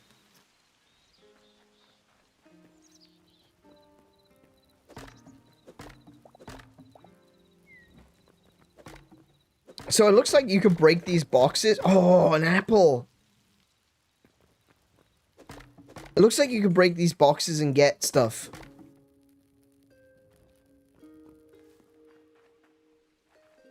I'm still just looking around. I'm not sure if there are enemies still here.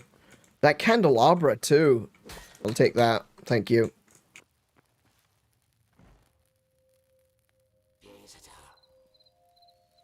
Who said that?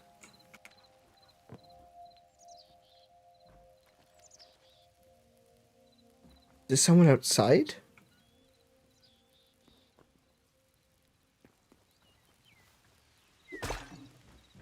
Take those. Beds? Oh, full on beds. Full on beds. Yeah. Minecraft Salt. Which mode are you playing? I'm playing PvP. There's lots of Minecraft Salt in PvP.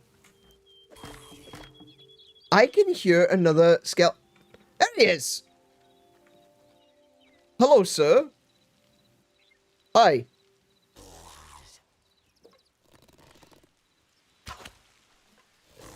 Thankfully, they're not smart. Oh, there's two of them. Oh, he's taking a lot of...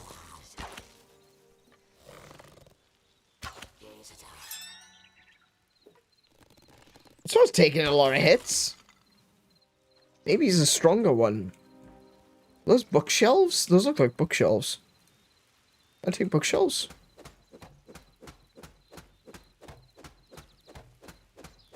Oh, I can.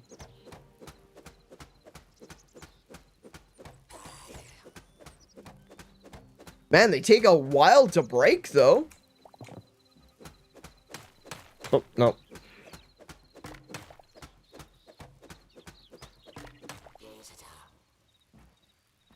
Oh, there he is. Oh, he's right there, look. Hi. Boo. Alright, I'm gonna have to get up in close quarters.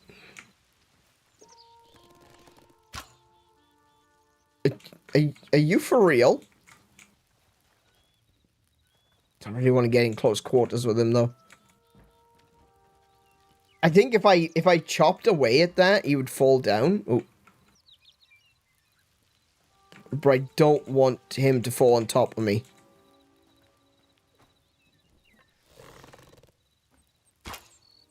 Come on. Oh, it's because there's a slab there, look. What if I take that away? Is he going to drop down? Or is that going to be too far? Is that going to cause him to take fall damage? He moved. Stop moving. I'm trying to shoot you. Okay. I don't even know.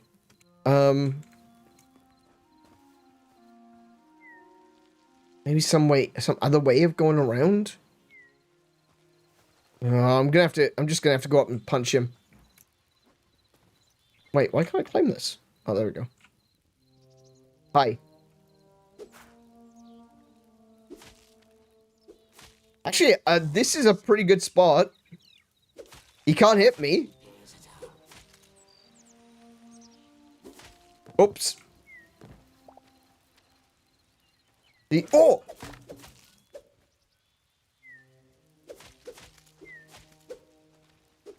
There he goes. That's the one. That's the one.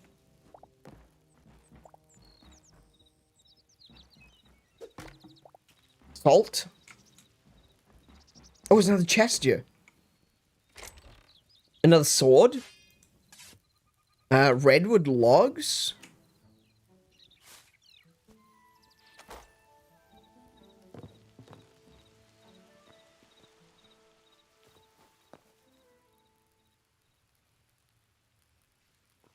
I wonder if there's something up on the roof. Oh, look! Another ladder. I didn't see that. Oh, look at that. That chest. That shelf is made with chains on it. I'll take that with me. That's cool. That's another barrel, another box. There's another chest.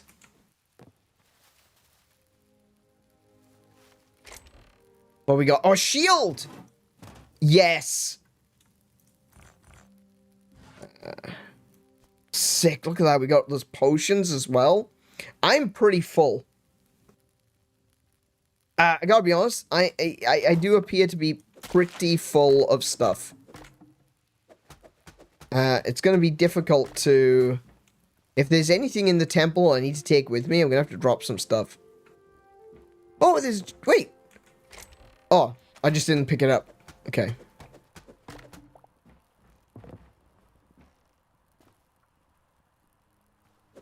I think that's one of those wardrobes. I'm not really... See, you can't see... I can't seem to open it. I don't know if this is something that they'll change in the future.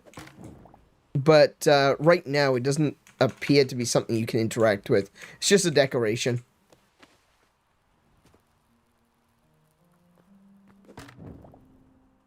More shelves.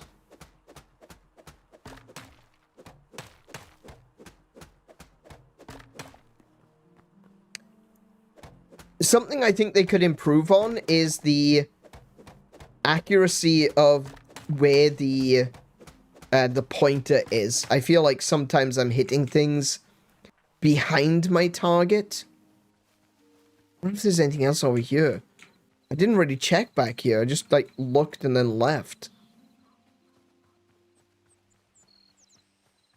But this is exactly what I mean. This is exactly what I've been looking for. I want a game that makes it feel like it's an adventure. Everywhere you go, it's like, oh, this is a new location. This is something new. We haven't seen it before.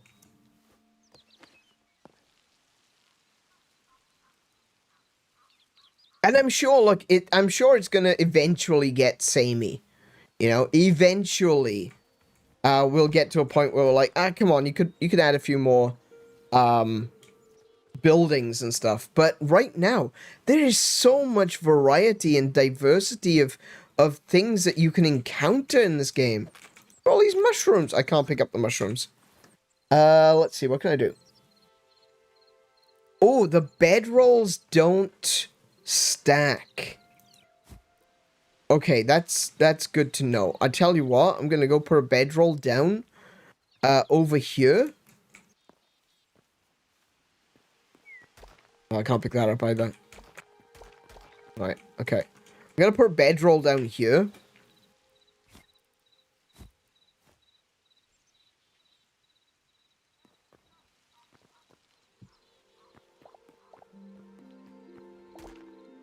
Cool.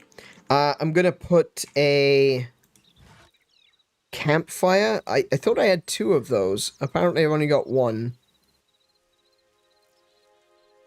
I thought I had 2. Okay. That's fine. I'm gonna put a campfire right there. Don't set my bed on fire, preferably. And, yeah, I thought I had another campfire. Apparently not. I'm going to... Oh, there's a little mouse, look! Hi, little sheep. You just staring at me? Oh! They're not scared of me.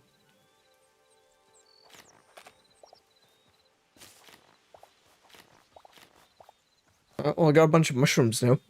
I wonder if I can I use the campfire to cook things? No. Okay. Maybe I should have brought this campfire with me. What do I need? Sticks?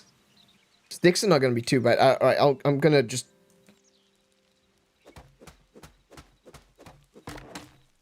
That's a good source of light, but that's about all it is. Sticks. I could chop down a tree. Oh! That's interesting. It looks like the temple generation happens after the world generation. so, so some of the buildings have trees sticking out of them.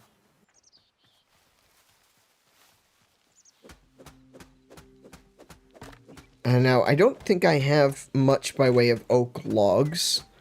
But at very least, if I can cut down this tree, I can get a bunch of sticks out of it.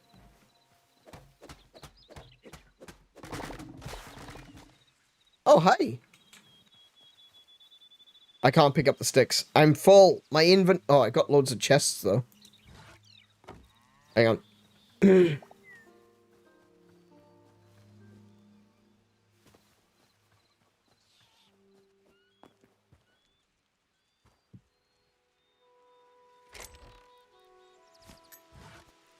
Can I just take all?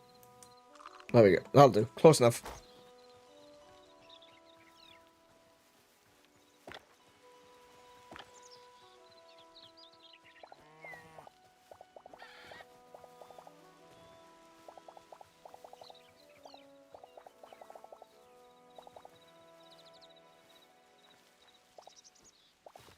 Nice.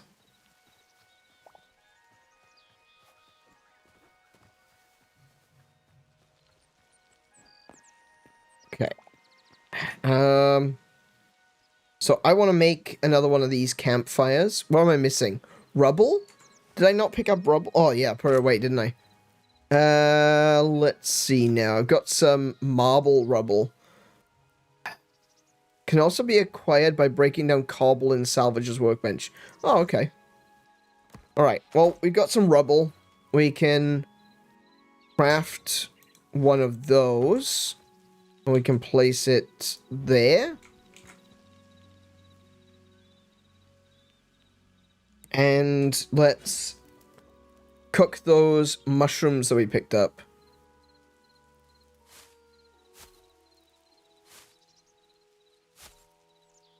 Actually, no, I'm not going to use sticks. I'm going to use the logs so I get charcoal.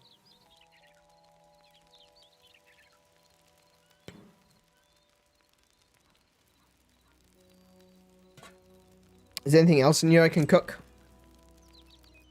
Can I cook an apple? I doubt if I can cook an apple. What is this? Legend of Zelda?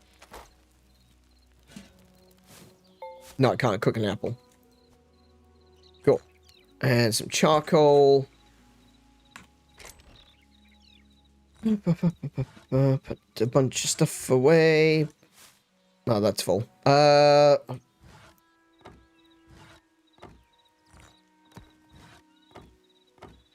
Let's chuck that there.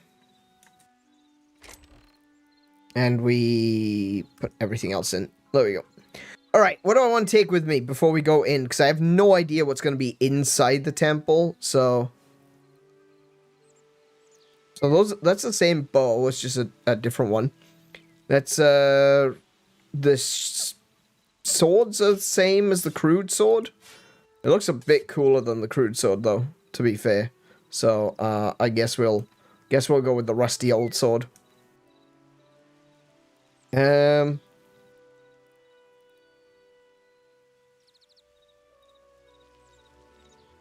There's a bunch of stuff here that I'm looking forward to taking back with me, like obviously the Dark Temple candles. I need the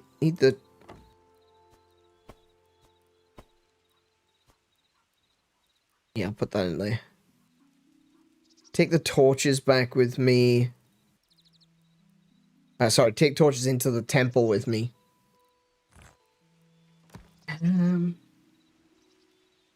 Seeds. Lettuce seed bag. Oh, I didn't notice I'd picked that up. Interesting.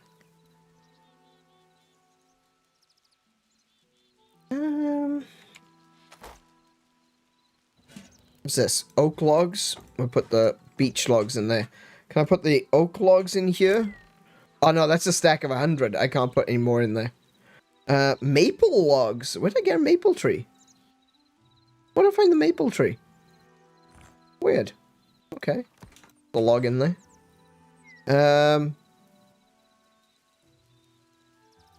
thought. Let's organize. Yeah, okay, fair enough. Yeah, that's pretty much everything. All right, I'll just carry some. I'll carry some wood with me, just in case, I guess. Carry that stack. There we go.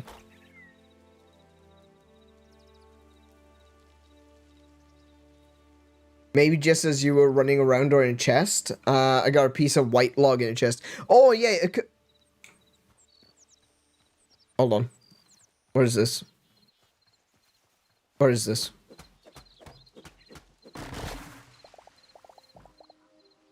Do you know what this is? Do you know I just realized what this is? This is me creating more stuff to carry. That's an aspen log.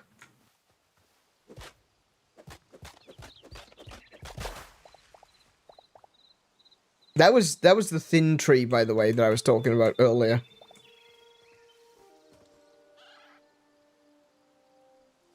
Okay.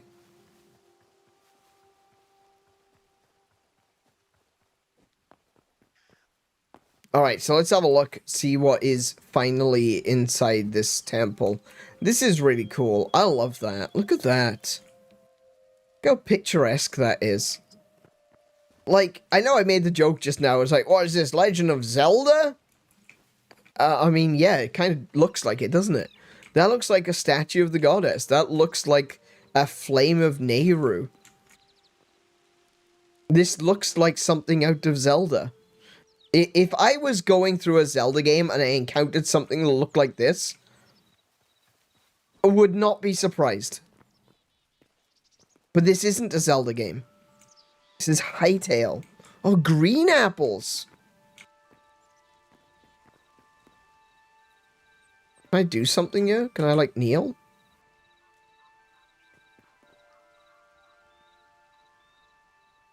Can't seem to interact with anything. This looks like an old, decayed church. Where's the... Whoa, wait, what you want to know?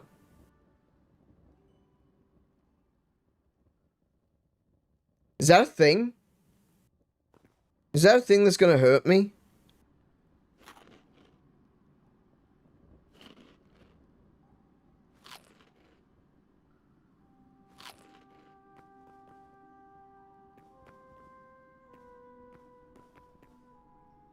Yep. Yep. Okay. Okay.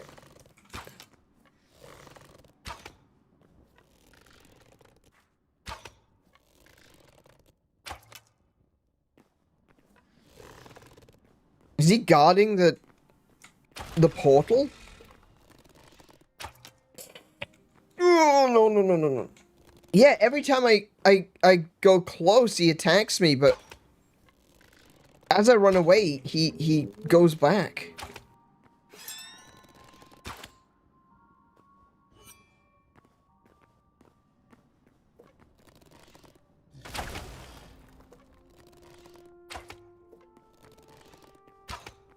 Oh my god. This guy's taking a large... Oh no, I fell down. Oh no, I fell down.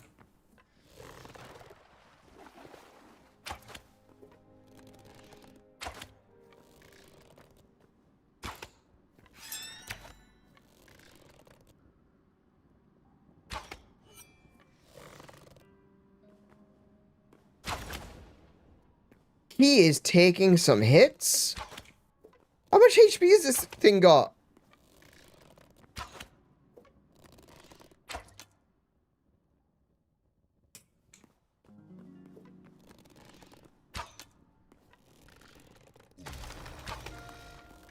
Is this HP going back up every time? Is his HP going up when he goes back into peaceful mode?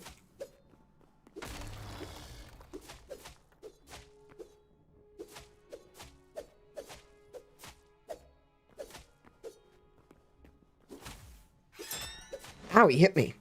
He didn't do a lot of damage though. Oh, there he goes.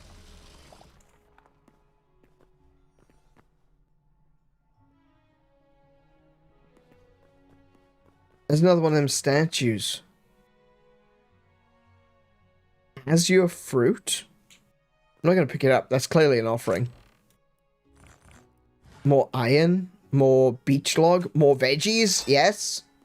More veggies. Yes.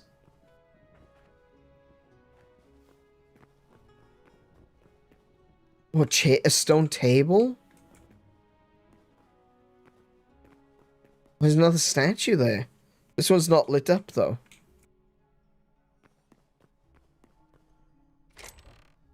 What's this? A copper mace? Carrots? Leather? Copper ore? Another health potion? Sick. Alright. The chest out here is already full, though, isn't it? The chest out here is already full.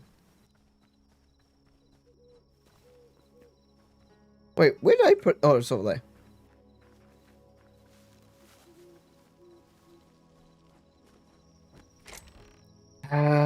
Yeah, okay. I'm gonna have to put another two... Put these chests back down.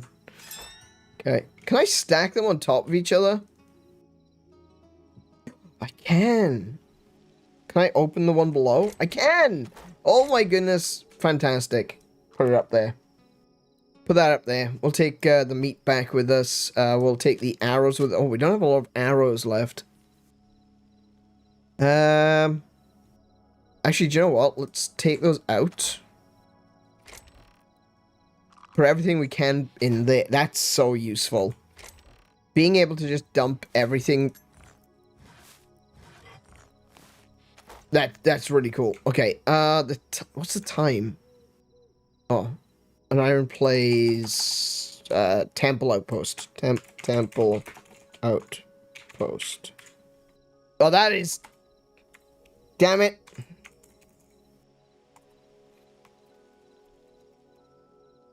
Confirm. Right, can I sleep? Can I sleep now? 1 hour, 17 minutes in game time, so that's probably a couple of minutes before I can do anything. I'm gonna put that away. More in there. Okay, I'll put that in that one as well. Alright. Let's see now. I want to sleep. Hour 3 minutes. Oh my goodness, this is going to take longer than I thought. What can I do in the meantime? I want to sleep. I don't want to do anything just yet. I don't want to go through the temple. I don't know even... There's like a portal in the basement. I'm assuming the game wants me to go through the portal. But I genuinely don't know what is going to be on the other side. I want to be prepared before I go in. What is that green glow over there?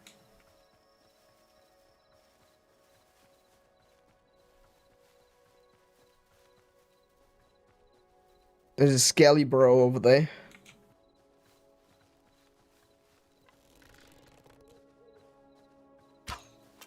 Missed.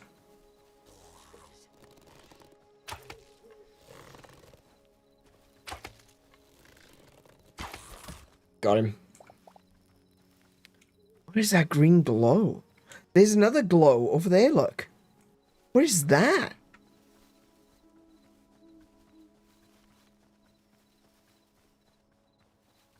I've gotten distracted now, haven't I? Why is this all bright green?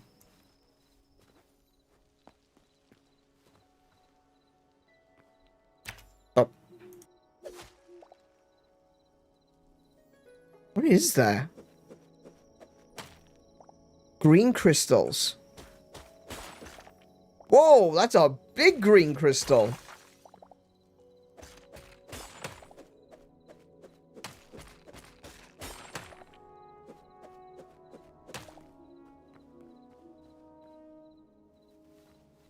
Okay.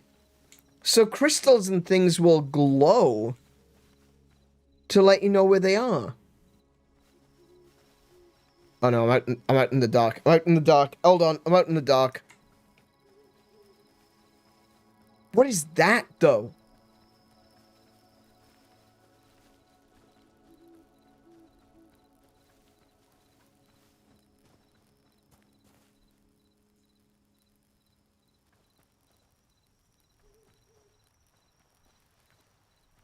That looks like a stronghold.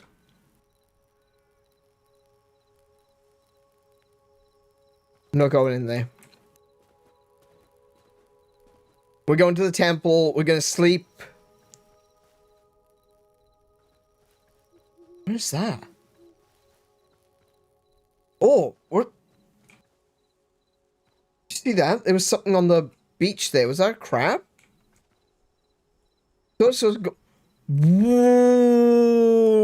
Okay, what is that?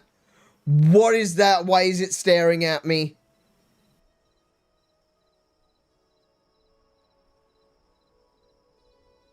What is that? It's just a pair of glowing green eyes. I can't quite make it out. It's too dark.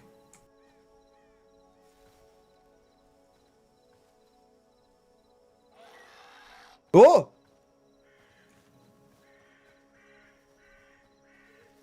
What the heck is that?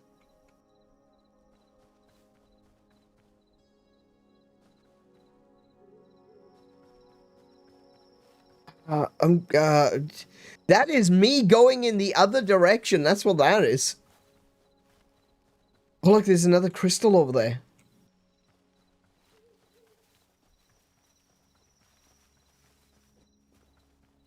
Okay. That's not creepy at all. Just glowing eyes in the darkness.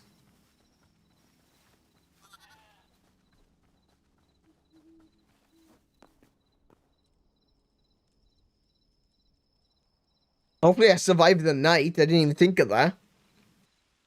I assume nothing can attack me while it's, while I'm sleeping. What was that? Boom. Boom.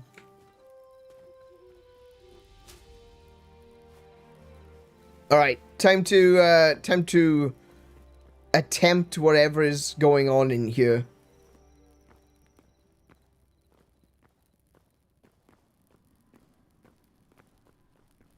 Alright, I'm gonna take this chest with me. Yeah, I've already taken everything out of it. I'll take the chest with me, just in case there's something which I might need to use it on the other side. Deep breaths, I guess.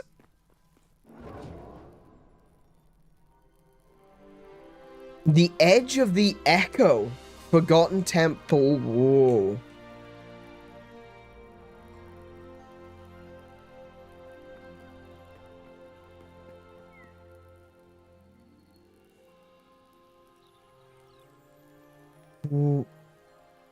Whoa.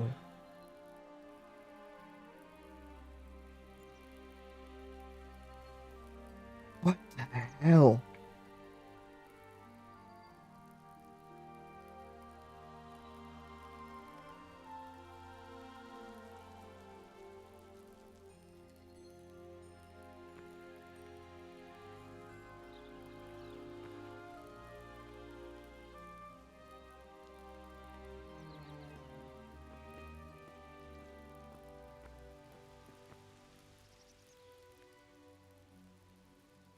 These are the 𝗬𝗶𝘁𝗰𝗵. Well, they seem friendly enough. Doesn't look like they want to kill me.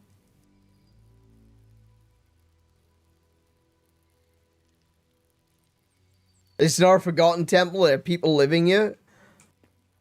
Yeah.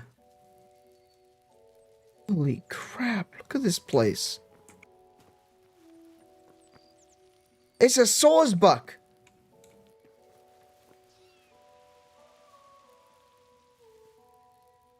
The rabbits aren't scared of me here.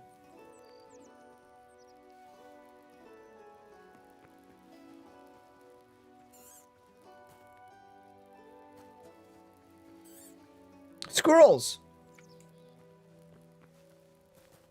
Oh. Oh.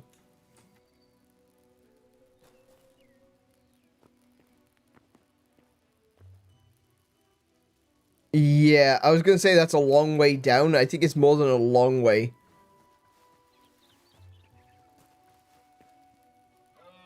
Hi.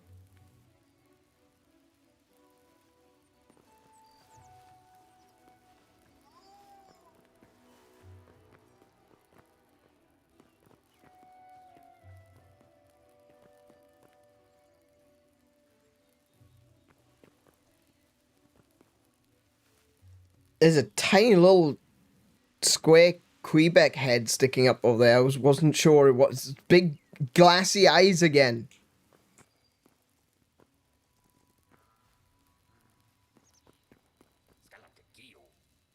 What the hell are you? Hi. Trade? Oh. Everything costs life points. Essence of life. Meat pie? Hell yeah.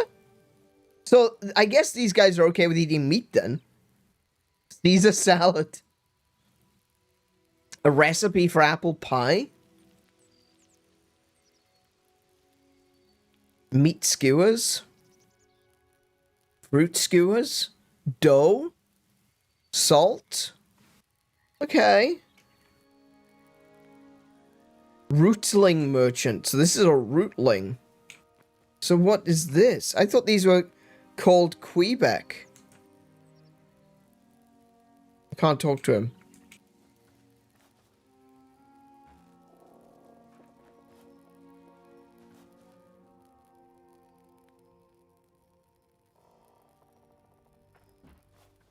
Hi. Hello? Under construction sign. So they haven't finished this guy yet. He's called a Clops. I understand why he's called a Clops. He's a Clops merchant, okay. The music in this game, it's...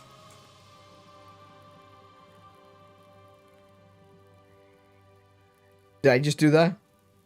Was that me? Oh, I can interact with this statue. You've unlocked the memories feature. When encountering creatures, you'll collect memories. Please tell me there's a tutorial.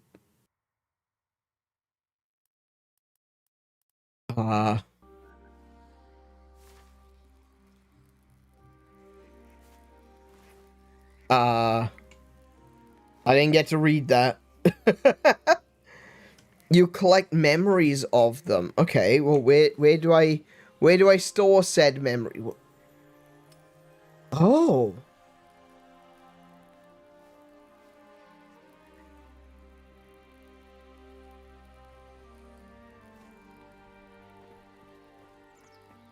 New memory collected. Quebec rootling. New memory.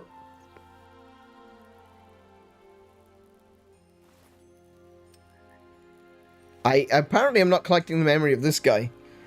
With good reason. It's kind of scary looking. Quebec sapling. So they're kind of like tree people, I guess.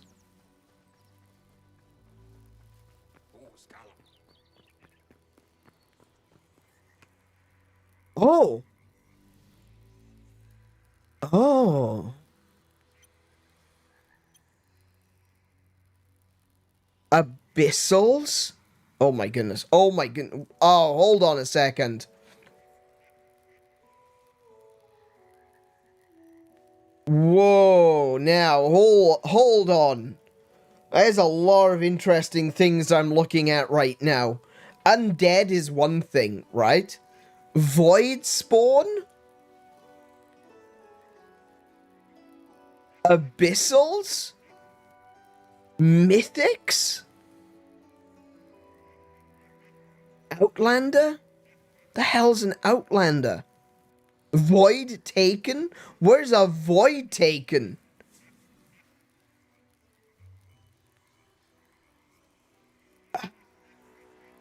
Record 6 memories. Oh, I can post my...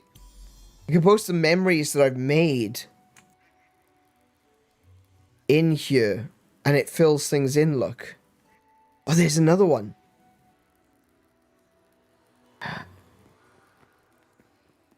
I've got that one. What about this one? These ones look different. No, they're not. They're still saplings. So I got the saplings.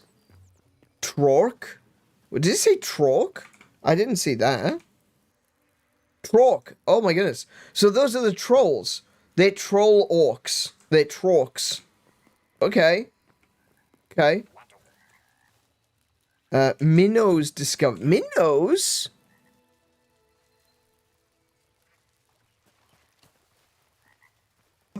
Oh, look at that frog.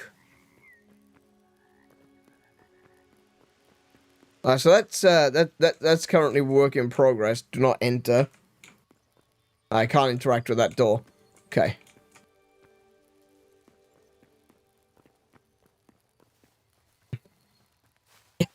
I wonder what's in there. I wonder what they're building. I figured I'd probably be able to see...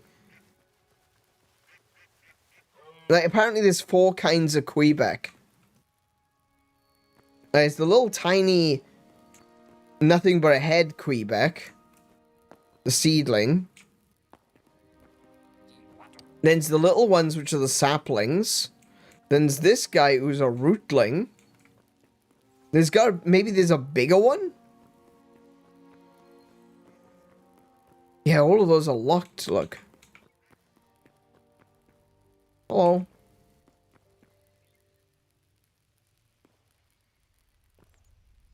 Okay, alright. Okay. Oh, I can't break it. I can't break anything here.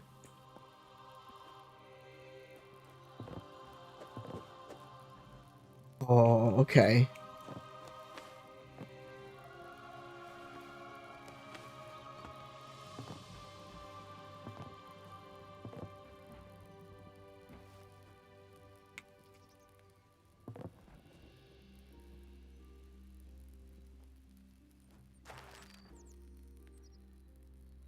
Hang on, hang on. I might find my way in now.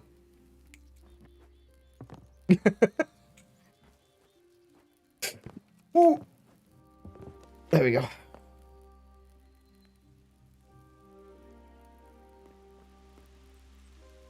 I'm digging this Assassin's Creed thing. This is awesome. I'm totally here for this. Okay, I can't go any further this way. Oh, maybe that way, though. Oh, that feels so dangerous. Yeah, like that. Like that. That's dangerous. That was dangerous. That was definitely dangerous. Definitely danger.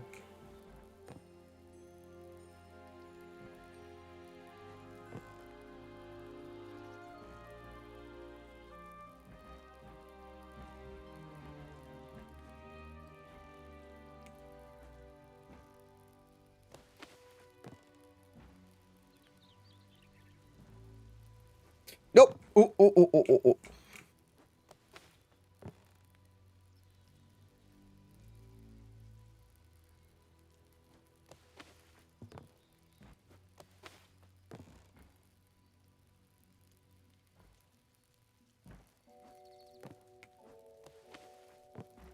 Okay, okay, okay, okay. We're getting up pretty high now. Don't think I could reach that. Can reach that, though. That's, yeah, I can't go any higher than that. Oh, hello. What's this? No, I can't go that way. Can't go that way. Oh. That's too high.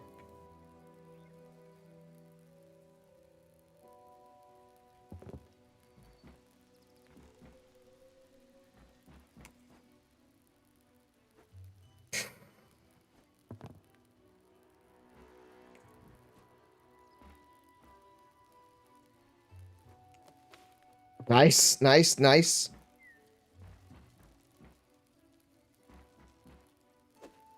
Oh, I can't even destroy the leaves, look.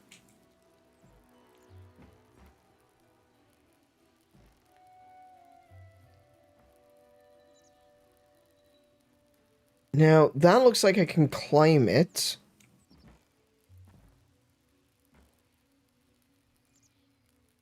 Yeah. There we go.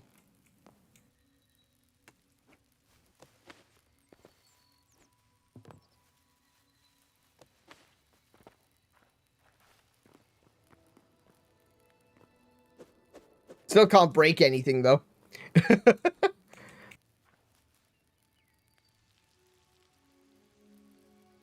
Turns out to be a Deku tree.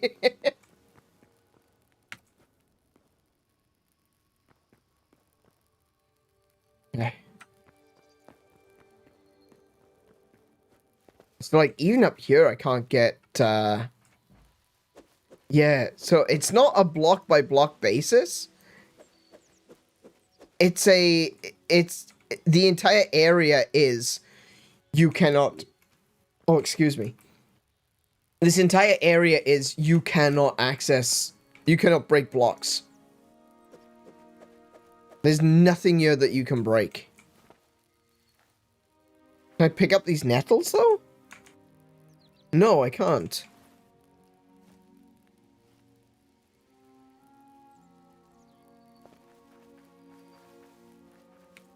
Wow, look at that. It just seems like an island in the middle of nowhere. Well, not in the middle of nowhere, I guess. In the middle of wherever the heck this is.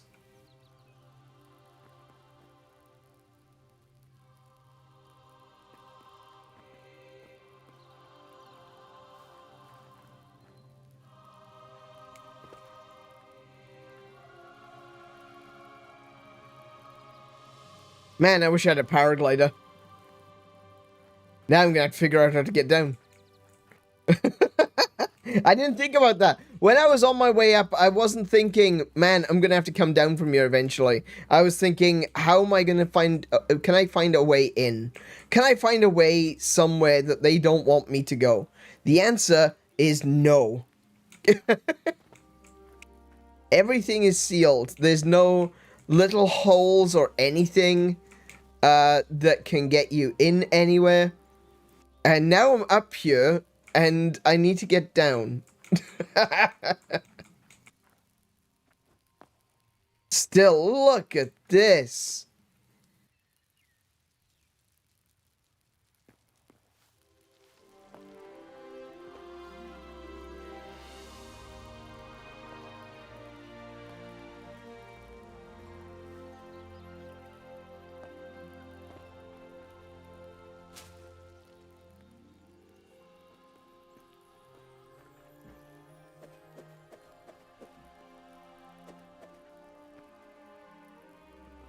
Yeah, I don't know if I can get down now, though. I think I'm stuck.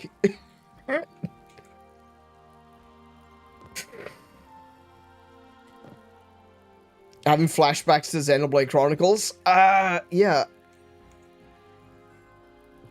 Getting down, I'll be honest, I think getting down is probably gonna be... Oh, no! A lot easier than climbing up. Okay. That's alright. I can climb down the rope, that's not a problem. I had to try, though, didn't I? Come on. Come on. You have to try these things. You have to go all the way up just to see what you can get away with. That's the way video games work. So this one's closed as well.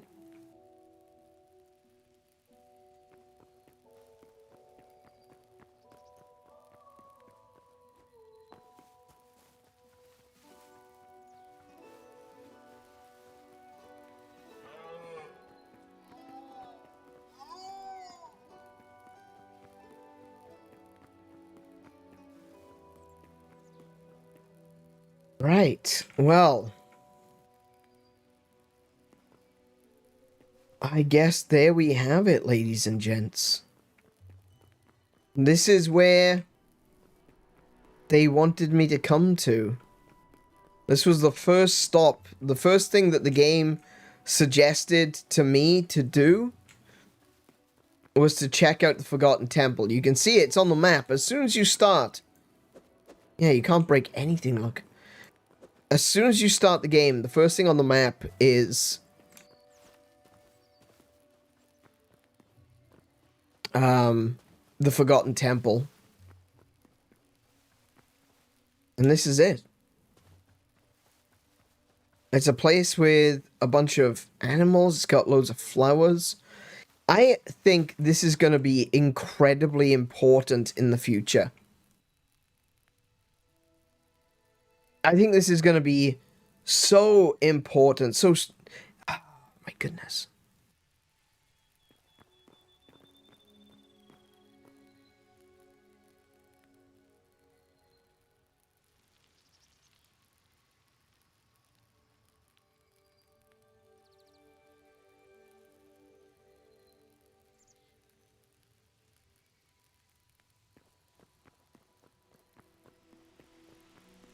There's not a lot to do at the moment.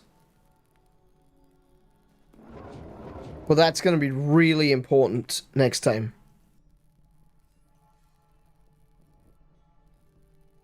Next time we come here. Next time that there's a big update that'll change the way this game plays.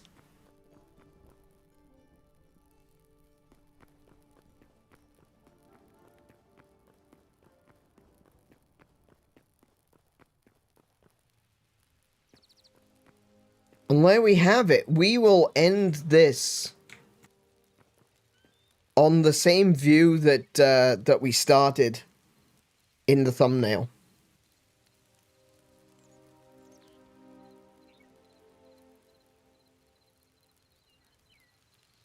I still haven't gone mining yet, plus the exploration's pretty great. There's still so much to explore.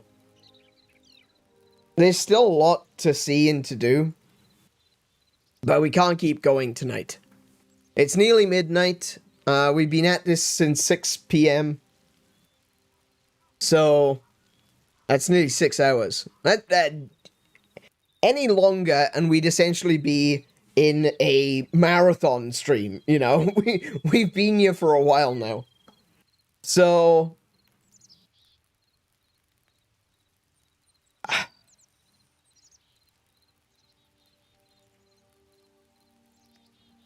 what can I say? What are my first impressions? My first impressions for Hypixel are quite simply, without comparing it to Minecraft. I'm gonna let you guys do that for yourselves. Without comparing it to Minecraft, which I know is difficult. It's so easy to reach to that thing that we all know, we all recognize, we've all experienced, and it's a bit lazy, really, when you think about it. What is going on in this game that really makes it stand out? I think this game, firstly, this game looks phenomenal. Like, it's not 2026 high fidelity, photorealistic amazing, you know? But I think we've got a bit too many games like that already. I'm kind of done with realism. I like this. I like this art style. I like the cubic, low poly appearance of this game, but it's done so in a way with smooth textures and great lighting, and there's so much diversity and variety in everything around us. All the trees are different. Look at the different colored trees. All the trees are different. All the flowers, the different grasses. We're currently standing in front of this glorious temple. And these are fantastic examples of things that we will be able to do at some point in the game. Not necessarily straight away, not immediately, not as soon as you step in and all you've got is a couple of crude tools like this. This is something that builds up over time, and it gives you a sense of progression as well. So that's something which I haven't really talked much about. But like, you've got the attack buttons, you've got the block button, you've got the skill, which you can use with Q, which I don't have the energy for right now. This has definitely got more progression and RPG elements. Like, we look at the inventory, for example. We just unlocked memories. We can remember. We can collect the memories of up to 48 things and then take it to the Forgotten Temple and deposit these memories so that the world remembers. But why is it forgotten? There's a story here that we need to discover and address. They could have, just for example, they could have had a chest, and no one would batted an eyelash. No one would have been like, oh, just one type of chest? Okay, whatever. No one would have thought of that as being a reason to put the game down.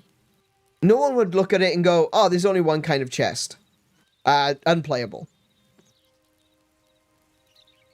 But even still, there's so many different kinds. This is what I mean, the variety and all of the decorations, all of the excess that this game goes to make it such a pleasant thing to look at. You got these rabbits, we got our bedroll, we got these chests here. We got this little house thing, that this old, maybe like an old watchtower that we just cleared out from skeletons. And, correction. We had cleared out from skeletons.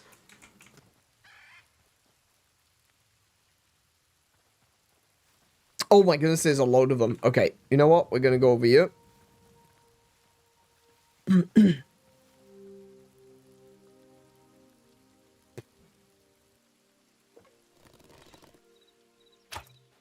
Joe, it is harder to aim in third person.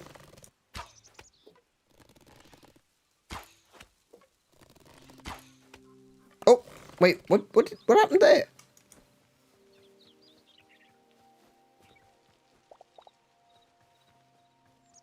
He just kind of dived into the world. I don't know what happened. All right, cool.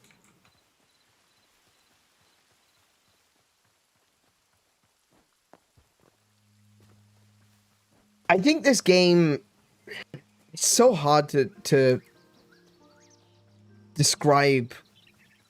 The music of this game is so good too. The music is great. Oh, that's the temple outpost. Spawn.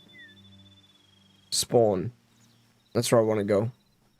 Oh yeah, because I took my bed with me, didn't I?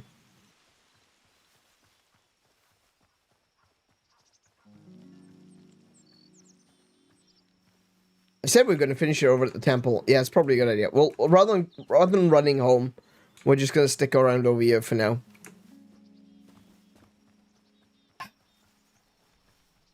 I am very taken by this game.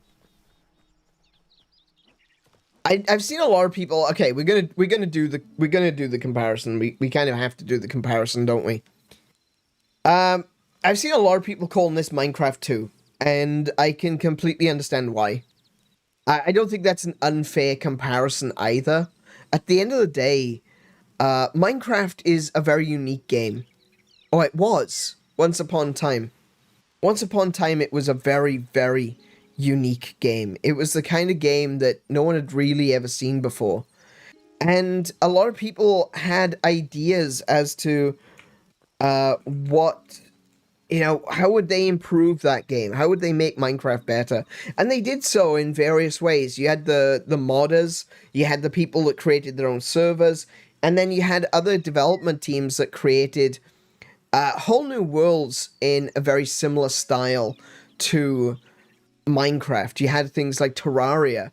Terraria is like almost like a 2D Minecraft, but it's got a lot more to it than that. There's a lot more to it. It's not just 2D Minecraft. And I think for the longest time, I just dismissed Terraria as being 2D Minecraft. It's like, oh, it's another Minecraft ripoff. Who cares? I'm gonna say that the difference between Terraria and Minecraft is that it feels like it has a direction. You're not just dropped into a sandbox and said, you go, figure it out. With Terraria, you are given a sense of direction. There are things that you want to uncover. There are things that you want to discover.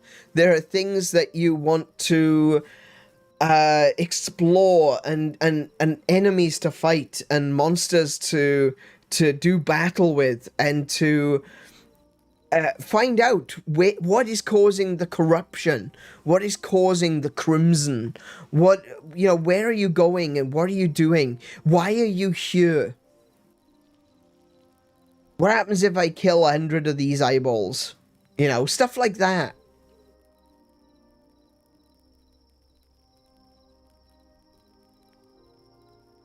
And for that reason, I feel like Terraria elevated the idea of the sandbox survival.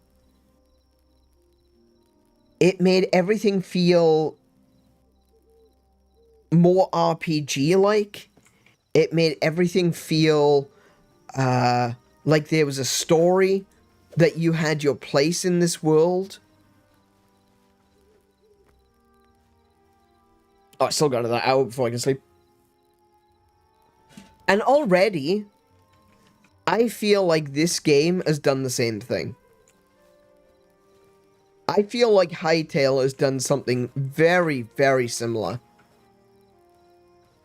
So, yeah, maybe this isn't Minecraft 2. Maybe it is Minecraft 2, right? It's Minecraft 2 in the sense of it is a lot like Minecraft, but with some of the best mods that you can find, and that's the base game, you know?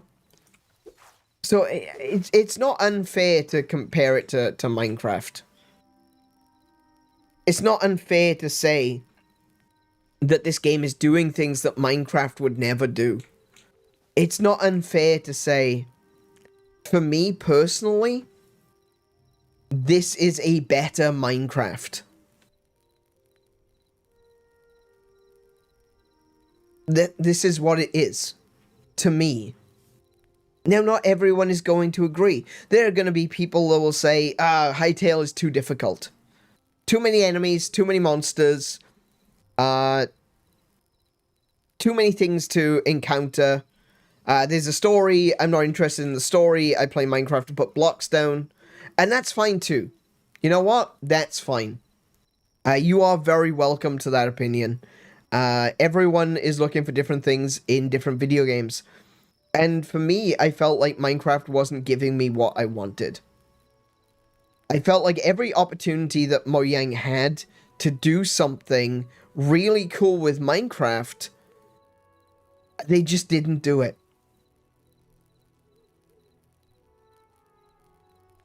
They just didn't do it.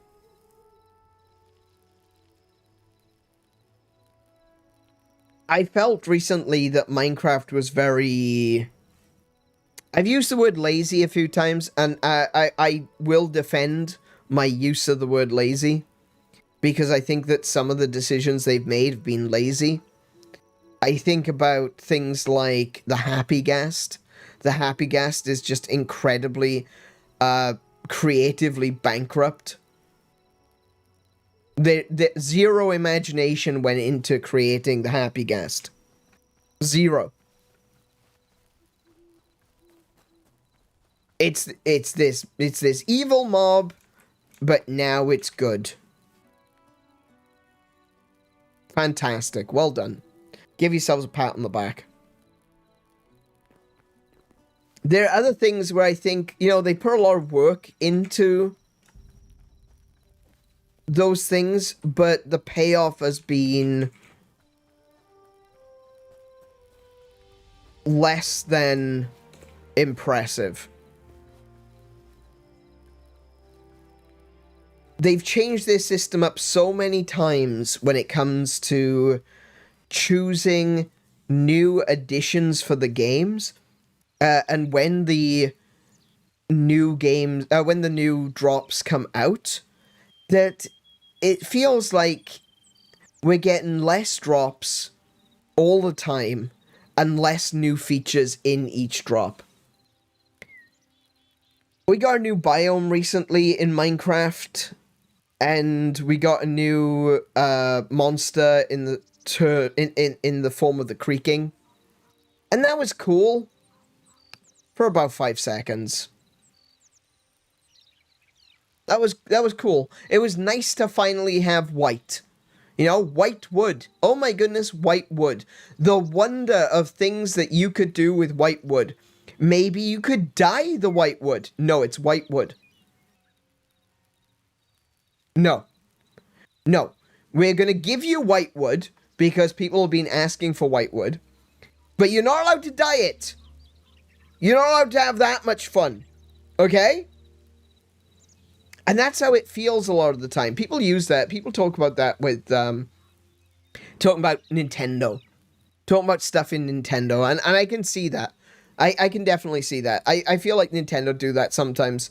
That there is an aspect to some of the stuff that Nintendo do. It's like, here you go, have this, have fun, but not too much fun.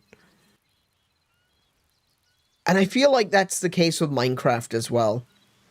I feel like they add a bunch of stuff, but it doesn't go past the first draft. I feel like they sit down in a room and they say to each other, hey, so how are we going to do this, this, and this? Oh, we could do that. Brilliant. Do it. No extension. Look at copper. Look at the addition of copper in Minecraft. That was great. That was great. Copper is something that I think the game really needed as a material for like a cheap early material for your weapons and your tools before you get to iron. I think that's a great implementation of. I'm sorry, what? Sorry, excuse me. I'm getting something. You can't make tools or sword out of copper. Oh, right. That was only added recently. They added copper, but they didn't know what they were going to do with it. They added copper and this cool new mechanic where it rusts. Where it corrodes, it turns green over time, becomes tarnished. No other material in the game has that. And they should. We should have tarnished iron. Absolutely we should. Spyglass? What was the spyglass? Oh yeah, they added the spyglass. That's just a mod. I think it's called, I can't remember what it was called. I had that mod, like, ages ago on Minecraft, where I could just hold down the Z button and I'd zoom in. I think we've all used that mod at some point.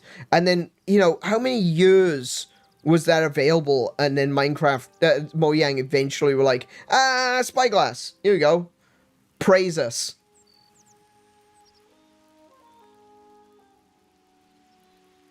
What about vertical slabs?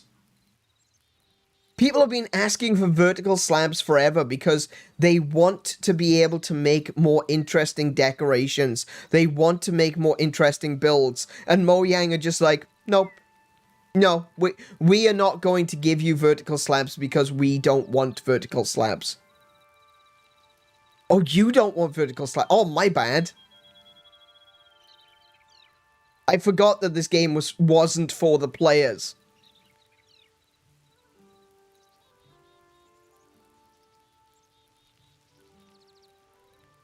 And there's so many other instances of that. Like, oh, you can't feed parrots chocolate. Because that'll kill them. All right, fair enough, fair enough. Yeah, yeah, understandable. You can't feed them chocolate because that will kill the parrots. Okay, yeah, I'm a big bird lover. I understand. You don't want to give people the false impression that you can give chocolate to parrots. Fair. All right, understandable. We are not going to introduce fireflies because they kill frogs.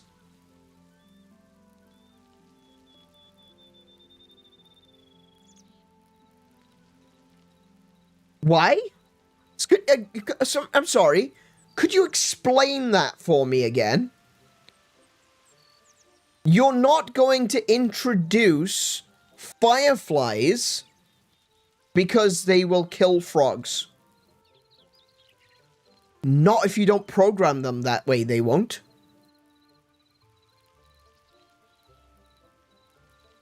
Maybe you shouldn't have introduced fish, like tropical fish and freshwater fish. Do you know why? Because squid eat them. And that kills the fish. Now, hold on a second. Hang on a second. Do you know something? Do you know something that I am very, very well aware of? And this is really sad. And it often can be the death of the animal. Cows will sometimes... Fair enough then. Cows will sometimes eat barbed wire. And it gets stuck in their stomachs and it causes them intense pain. And sometimes it just doesn't pass. And you have to kill the animal just to put it out of its misery.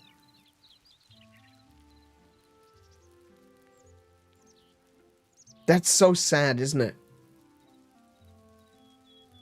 Well, I guess you can't have cows in Minecraft either because they might eat something that'll kill them. I don't know, like chains. Hang on. I just had a thought. You know, if gunpowder explodes, it does loads of damage to, like, everything. I guess we can't have TNT in Minecraft either because that might kill sheep. Did you miss the point of a survival game? I feel that somewhere along the way, Mojang forgot what kind of game they were making and instead turned it into an ecological diatribe. It became a soapbox for them to preach about their newest... Oh, we just learned this thing about pandas, so we put pandas in the game. We just learned this thing about certain parrots, so we're going to take chocolate out of the game. We learned that fireflies will kill frogs, so we took fireflies out of the game. I don't get it. I don't understand. Why should anyone care?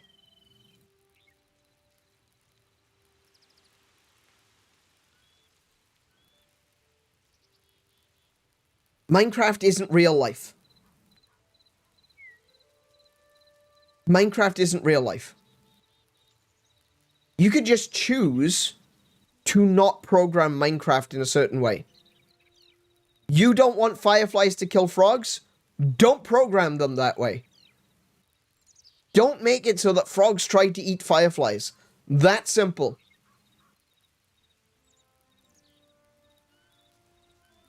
You're worried about frogs eating fire. What if I come after them with a sword and just attack the frog? Well, the frog will still die. That's called life. That's called real life. Frogs sometimes eat things they shouldn't. It's very, very sad. Cows sometimes eat things that they shouldn't. It's very, very sad. But that's life. That's reality. It's not an excuse to not improve your game. It's not an excuse to not add things that the community is asking for. it's not an excuse to say, we don't feel like it today. Like I said, there are times where Mojang puts a lot of effort. I am going to walk back over to spawn, because by the time we get there, I'll be finished with this rant. There are times where I feel like Mojang are putting in a lot of effort, and they're doing the right thing, and they're working real hard, and I'm sure they are. I'm sure there's a lot of work that they put into a lot of the game. Genuinely, truly, I believe that is true. I believe that there are people there at Mojang that genuinely care about Minecraft, and they want to see it grow, and they want to see it succeed. But I also believe that there's people, some people at the top, a minority of people at the top, who are trying to make the game into their personal soapbox, so that they can talk about the pandas, so that they can talk about the polar bears, so that they can talk about the frogs. And that's nice. That's wonderful. I'm grateful that you get the opportunity to talk about those things. But how about making a fucking game? How about supporting the game that people have already paid for? How about listening to your audience? Do you know what happens when Mojang doesn't listen to their audience? Hytale happens. This is what happens when Mojang fail to listen to their audience. This is everything Minecraft could have been. Even take out some of the RPG elements. Don't need them. All right. I've been looking for something that's more RPG. I've been looking for something that's Minecraft, but more of an RPG. Something that feels like a D&D campaign. Something where you can get together with a bunch of friends, build a town, wander off into the wilderness, actually go exploring for things. Actually discover new things. Discover things that you can't craft yourself. No, you can't do that in Minecraft. Everything has to be craftable. So we can take out... do you know what? I would say that this game, Hytale, is what you get when you cross Minecraft and Cube World. I don't know if you got the opportunity to play Cube World. I did when the first time that they released the beta. Kiko got to play it a little bit, I believe, as well. I don't recall if she got to play much of it. But Cube World looked like it was going to be a fun game. It was Minecraft-esque. It was all voxel artwork. I got to play as a little frog guy with a giant sword. I was quite happy with that, right? I liked what I saw in Cube World. And I feel like this game, what Hytale is everything that Minecraft should be and everything that Cube World promised to be, but neither lived up to. I know I probably sound angry here. I'm not angry. I'm disappointed. I'm disappointed that Mojang consistently ignore user feedback. I'm disappointed that Cube World ended up being a trash fire. And look, Cube World, they might still pull it back. I want to have faith in the Von Funks, right? I do. I want to have faith that one day they're going to say, oh, by the way, Cube World. And the entire world will rejoice, and we'll enjoy that game. But so far, I've got a game that I paid for that I can't play because there's no way to download it. Because they removed it from being able to be downloaded so that they could work on it more. Instead of just updating it and making it better, they took it down. I'm sorry, did you pay for it? Oh well. Sucks to be you, I guess.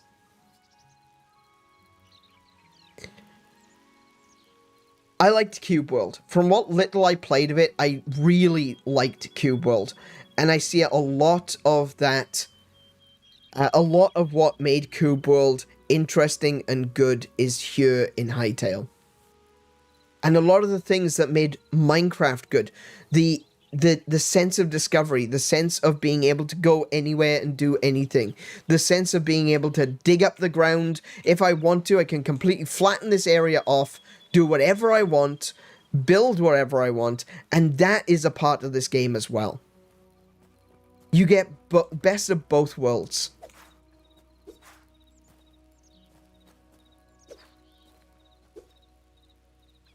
You get the best of both worlds here.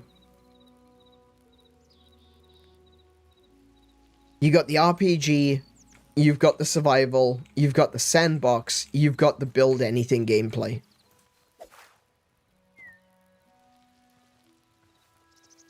I didn't want this to be a comparison with Minecraft. I've said this so many times, but it is so hard. It is so hard to not compare this to Minecraft when this is clearly Minecraft but better. Again, that's my opinion. I'm sure there are some people that will disagree. I'm sure there are some people who say, nah, I prefer Minecraft to this. Cool. I'm glad that you're enjoying Minecraft. Genuinely. I'm glad that you're enjoying it. This is what I've always wanted. This is what I always wanted Minecraft to be. And I didn't want to have to install 300 odd mods to make it this way. Yes, as Kiko says, vertical slabs.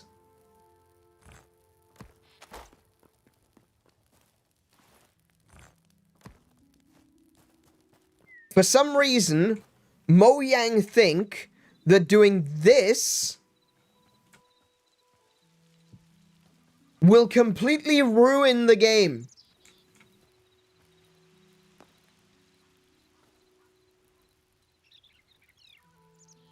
I'm sorry to everyone who is working on Minecraft, but if vertical slabs will completely ruin your game, you don't have a good game.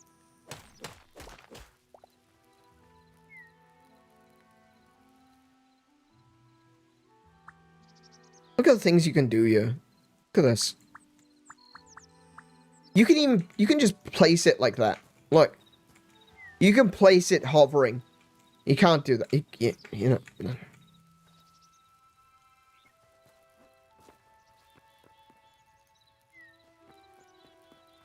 I don't know, guys. I didn't want this to become a rant. I really didn't. I have my opinions on this game. I'm sure you guys will have your own opinions on this game. My opinion is thus. If you've ever played Minecraft and thought to yourself, this is good, but I wish they would add blank. This is okay. I'm enjoying this, but I wish they would do blank. You fill in the blank. If you've ever thought that, if you've ever considered for a moment, man, this build would look really cool if I could just...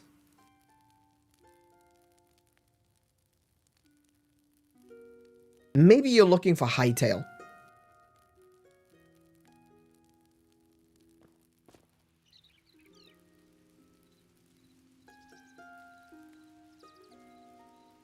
And especially now. Okay, here we go. This isn't going to be another rant, I promise. But here's another great example of where there's a massive misstep when it comes to Minecraft. Okay?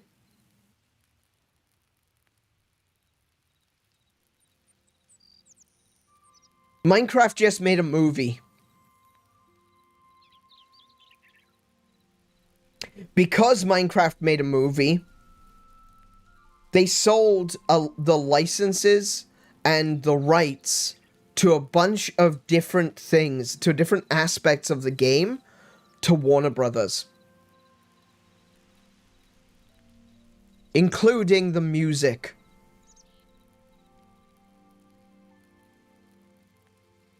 And even though you don't hear it so much now, to be fair, a lot of YouTubers changed their settings in Minecraft to stop this from happening. But when the Minecraft movie released, people's YouTube videos from 10 years ago were getting copyright claimed by Warner Brothers because it featured the Minecraft music.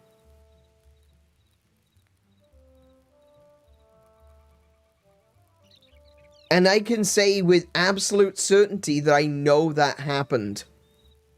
Because it happened to one of my videos. It was one of the reasons that I stopped streaming Minecraft. My plan was to change the way I streamed Minecraft. And I did eventually. I did change it so that it had different music. That I could choose what music was playing while we were playing Minecraft. And I did that. I did that. But I had to turn the Minecraft music off because Warner Brothers was copyright claiming it.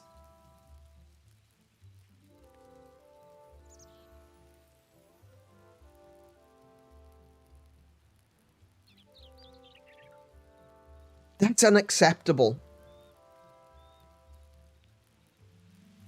That's disgusting. It shows a lack of care in the consumer base. It's the same for so many people. It's the same for so many things. You get millions of people that say, man, I like that thing that you've got, or I like that thing that you do. And then the people, millions of people will give you money for that thing. Because you are the one that has the thing. And you make a ton of money. And you've made it so that your thing sells so many copies or sells so many subscriptions or whatever it might be that you never, ever need to struggle. That you've got millions upon millions of dollars coming in every single month because people are still buying your thing.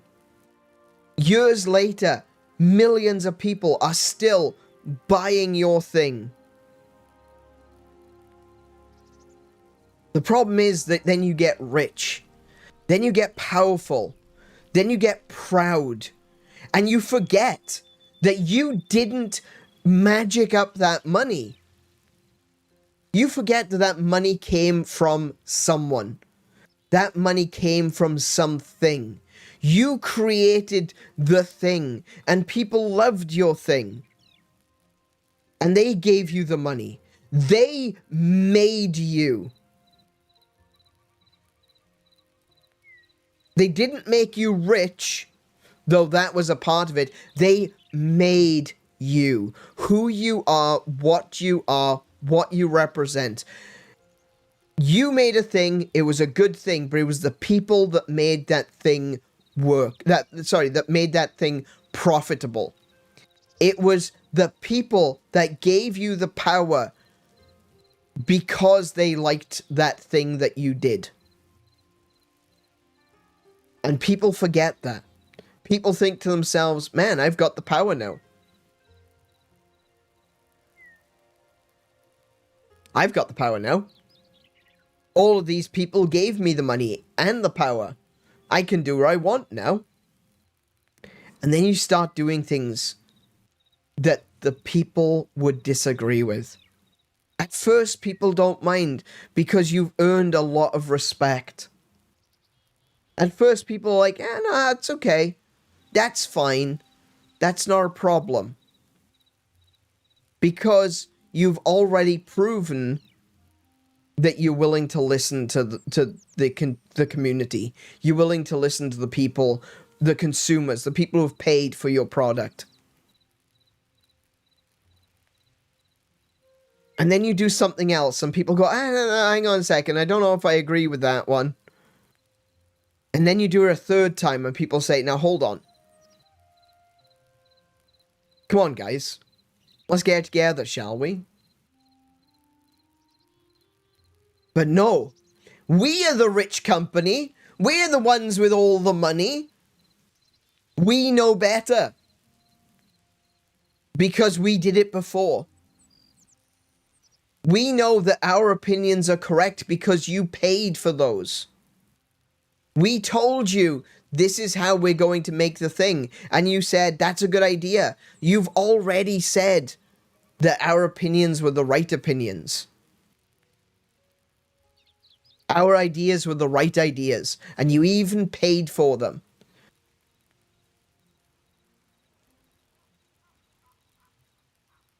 And more people stop liking your thing.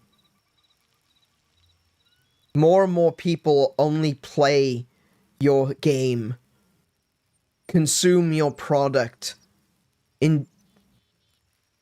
use your thing, wherever your thing might be, because they've already invested too much time and possibly money into it.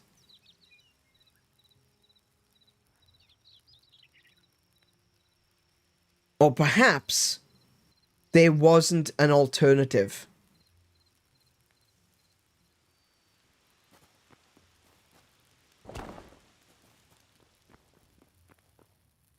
There is now.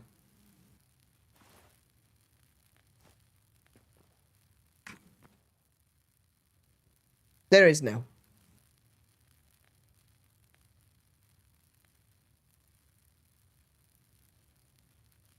I can only hope that Hytale do not make the same mistakes that Mojang have done. I only hope that the developers realize that the community matters. That they are willing to listen. That they are willing to discover the things that people have wanted from Minecraft all along. And develop this game in such a way that they get to do the things that they want to do, but also serve their community. I'm not the sort of person that's going to turn around and say, oh,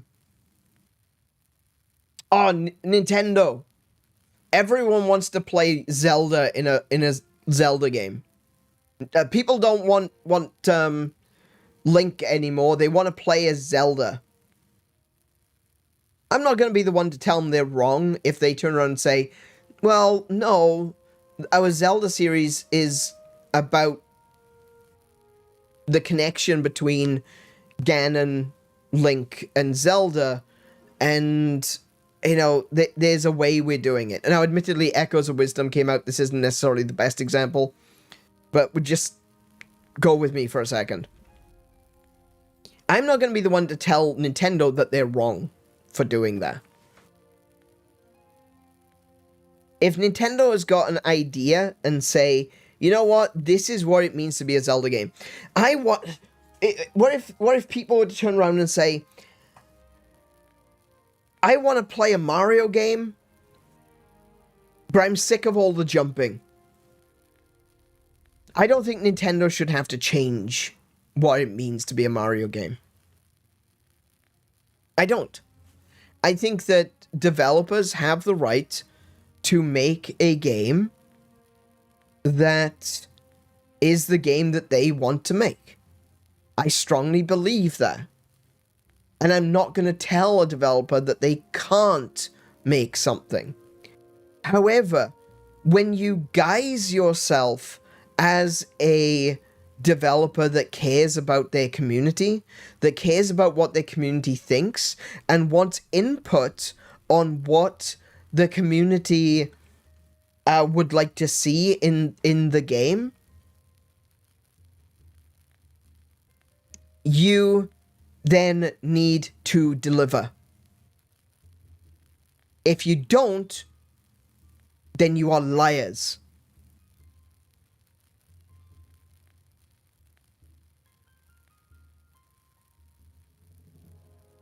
Thankfully, we never... Well, I was gonna say, thankfully, we never got a situation with the mob votes where Mojang turned around and said, "We don't care what you voted for, we're choosing something else." As far as we know. I have seen a lot of people call them conspiracy theories if you must, and yes, sure, they are.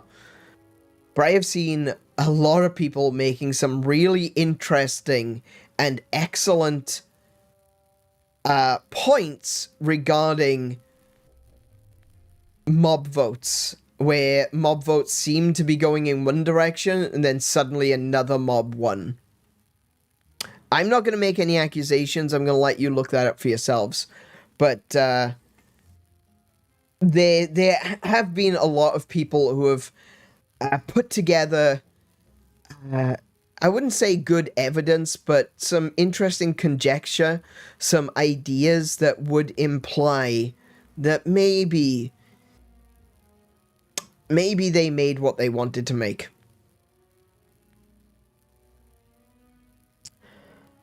But, yeah. I'd say look that up for yourselves. I've seen a lot of people argue that that's not true, that that they actually did adhere to the mob votes very strictly. And that's the reason why we don't have the additional mobs. But this is the thing, I've always had a problem with the mob vote. From the very beginning, I have had a problem with the mob vote. Because the mob vote should never have happened. If you've got an idea for 4 different mobs, make 4 different mobs. Why is that so hard? Take a look at all of the amazing mods that are out there for Minecraft. Take a look at all the solo developers that make mods for Minecraft. And there's like a dozen different new mobs in the mod packs. And Mojang can't even add 1 or 2 or 4. They add something and then they turn around and they go, "Oh, that's a bit, no, hang on, we gave you 2 mobs this time. Sorry, that was a bit too much. We're not going to include a mob in the next update." Go watch Phoenix SC. Go watch Phoenix SC. Go back to when the Happy Ghast came out. The Happy Ghast was announced. And within 12 hours, someone had made a mod for it. 12 hours. Not even a whole day. And people already made mods to make the Happy Ghast reality.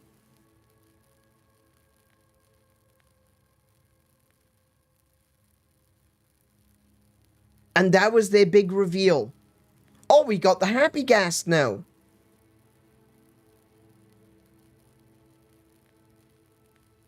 $12.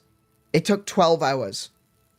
For a solo developer who doesn't have his hands on the source code to create a mod which added the Happy Ghast.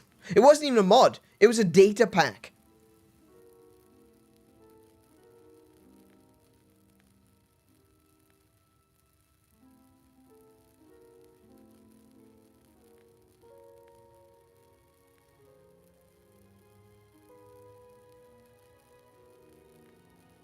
And so that leads me to say, I have been disappointed with Minecraft for a long time. I have been disappointed with Mojang for a long time. I'm sorry that this has turned into another rant. I really am. But I wouldn't be this angry if I didn't care about Minecraft. And yes, I'm willing to admit it now. I am angry. I am. The more and more I think about it, the more angry I get. It goes from being disappointed to actually being angry. But like I said, I wouldn't be this angry if it wasn't for the fact that I gave a shit about Minecraft. It's a game that I have played for over a decade.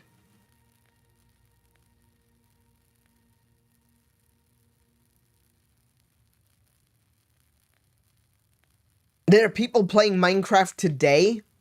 Kids, admittedly. There are kids playing Minecraft today that weren't alive when I bought Minecraft.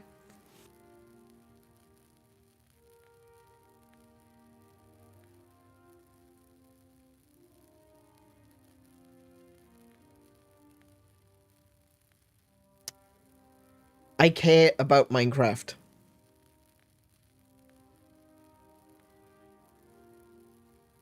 And that's why it's so disappointing to see them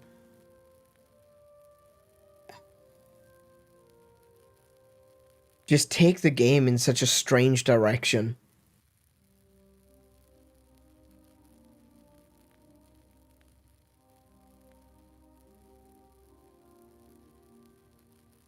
It doesn't feel like they're adding to it. Even Jens, like, he's the guy who's basically in charge there. Jens even turned round and said he hates the idea of having varieties of animals. I'm pretty sure they're still getting added. I'm pretty sure that they still will add the different types of cow and the different kinds of pigs and the different kinds of rabbits and so on and so forth. They've even added a bunch of babies now. I saw Phoenix SC was talking about that one recently as well. That they've changed, that they're going to be adding the variations. Jens says he doesn't want that. He doesn't want variation. He doesn't want variety. He wants Minecraft as it is now.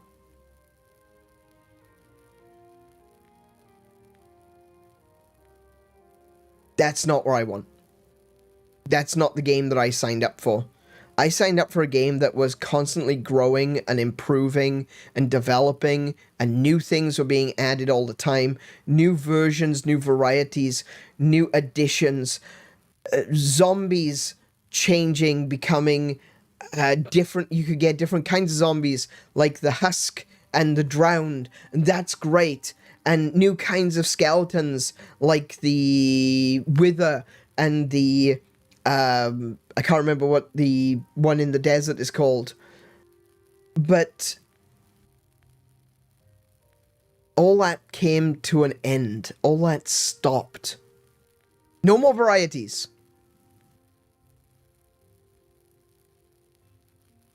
None. That's not what we want. That's not what I want, and I'm the one in charge. Doesn't matter if everyone out there wants varieties. I don't want it. I'm the one in charge. I'm the one with the power.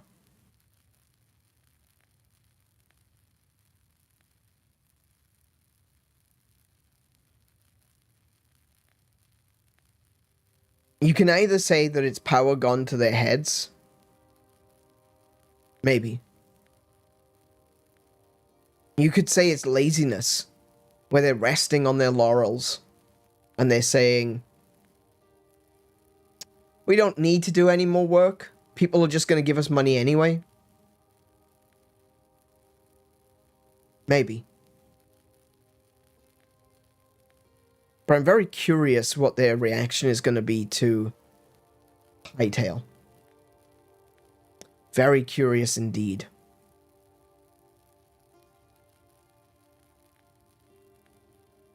Because if Hytale really takes off and they start to see a dip in sales, and maybe they start to see a dip in people playing the game,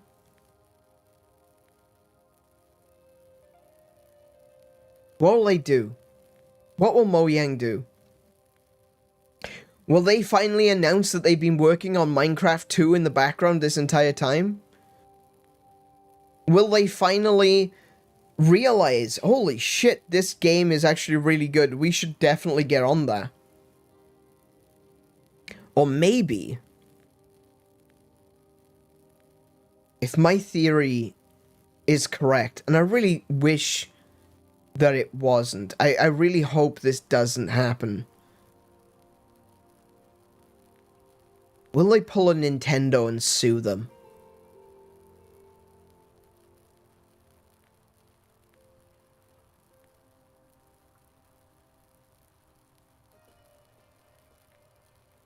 Will Minecraft claim that Hytale is infringing on its intellectual property?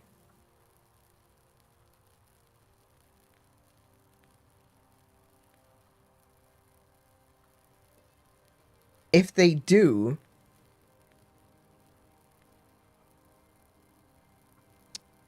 I guess that answers my question, doesn't it?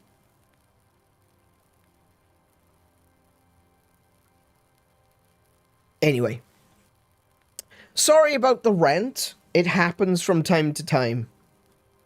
I'm going to take us over to the chat screen. Hello. Yes,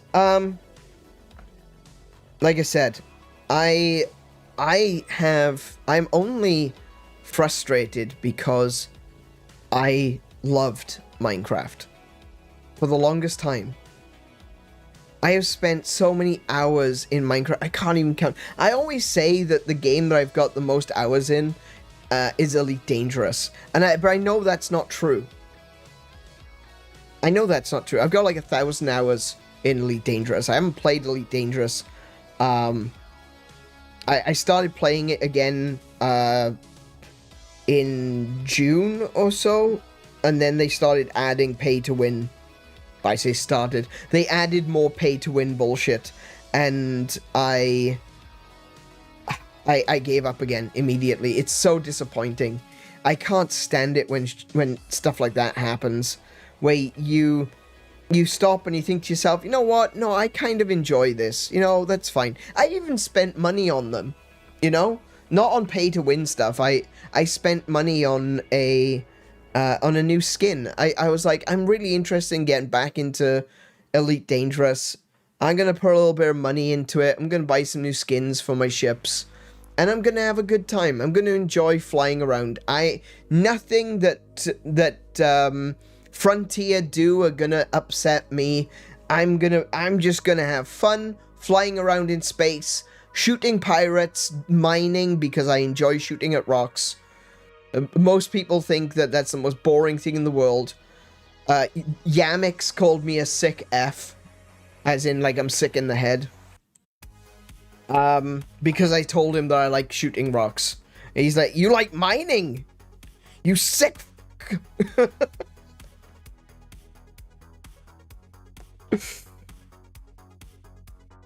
And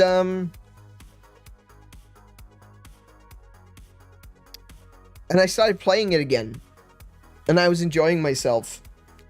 And then they announced a bunch of pay-to-win stuff. And I'm like, ah, alright, fine. I'm out. I'm out. Yeah, right? That was exactly him. That was exactly it. It was like, so what... He was asking the question, what do you guys like about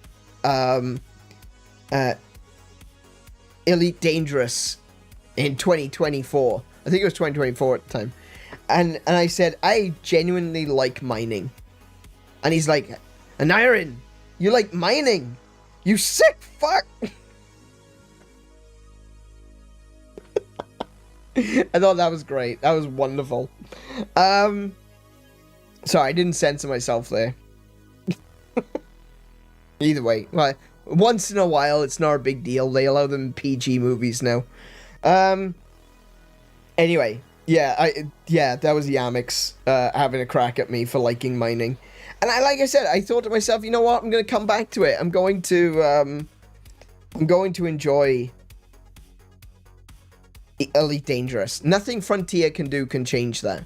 Because I'm going to enjoy it for the reasons that I enjoy it. And part of that was exploration. And I always thought to myself, man, it's going to be really cool one day. I'm going to find a space. I'm going to find myself a system that I really like. Maybe one with a good mining area. I'm going to build myself an outpost. I'm going to save up for it. I'm going to put outpost out there. I'm going to get a carrier. And I'm going to be able to shuttle people out into the black. And people can come and mine and do cool stuff out there. One day I will do that. One day I will figure it out. I will find the cool planets. I'll find an Earth-like. Excuse me. I'll find an Earth-like. I'll find good mining. And I'll colonize that system. I'm gonna do that. I'm gonna do that for me. And I knew the amount of effort and struggle that it was going to take. You need to grind up billions of credits. Billions of credits. And trillions even. And then you've got to get all the resources. And then you've got to shuttle the resources out there.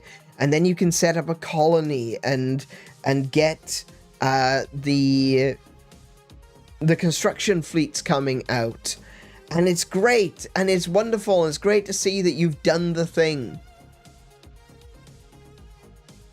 And then they turn around and they said, you can now buy colonization kits. And it's an instant colonization kit. If you pay us $100 or something like that, I can't remember what it was exactly. You pay us $100, we will give you a colonization kit. You go to the system you want, click on the colonization kit, and bam, you've already made a colony.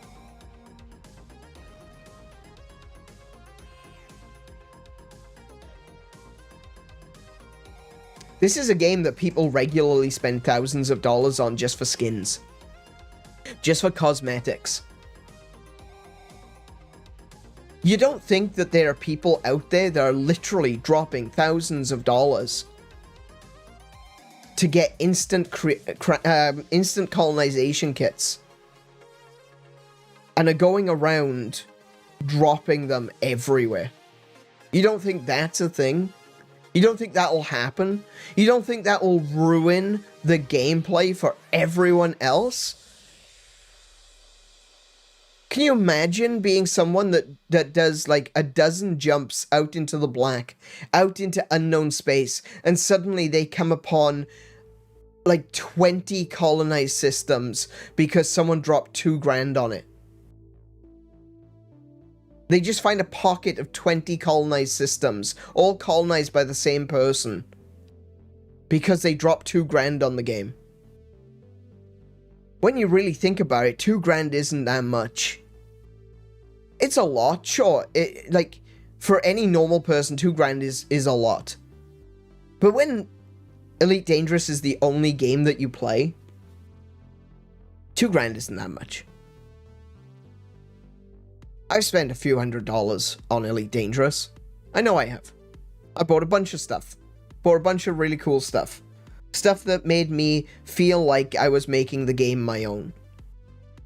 But nothing that made me feel like I was making the galaxy my own. I had my little cubicle of meanness, which were my ships. And it was about me and my little cubicle going out into the black. Discovering new worlds, discovering new systems.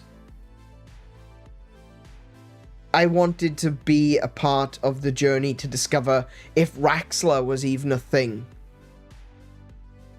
Seriously, look up Raxxla on YouTube. You'll be inundated with like 10-hour-long videos of people trying to explain how Raxxla, where Raxxla is, how you get to it, what they think you have to do, how it ties into the overall story of the game.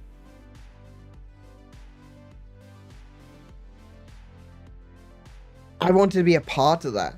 I wanted to be a part of gaming history. To be able to turn around and say, I was there. I did that. I found Raxxla. I don't care anymore. It became meaningless.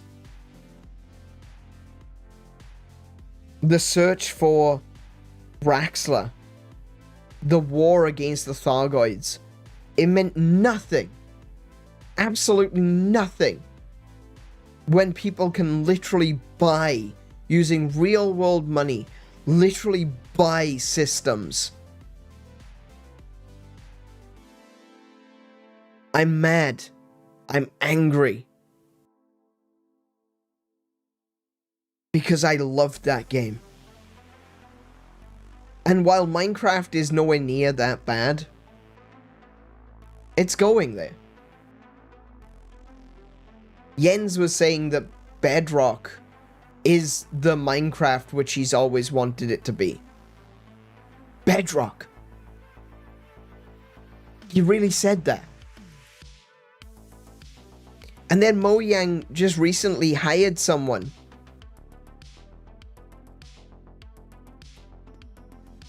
She was a head of marketing and monetization. I think she was working at EA.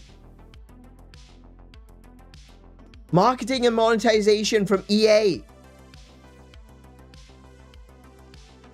Gee, I wonder what's going to happen to Minecraft now.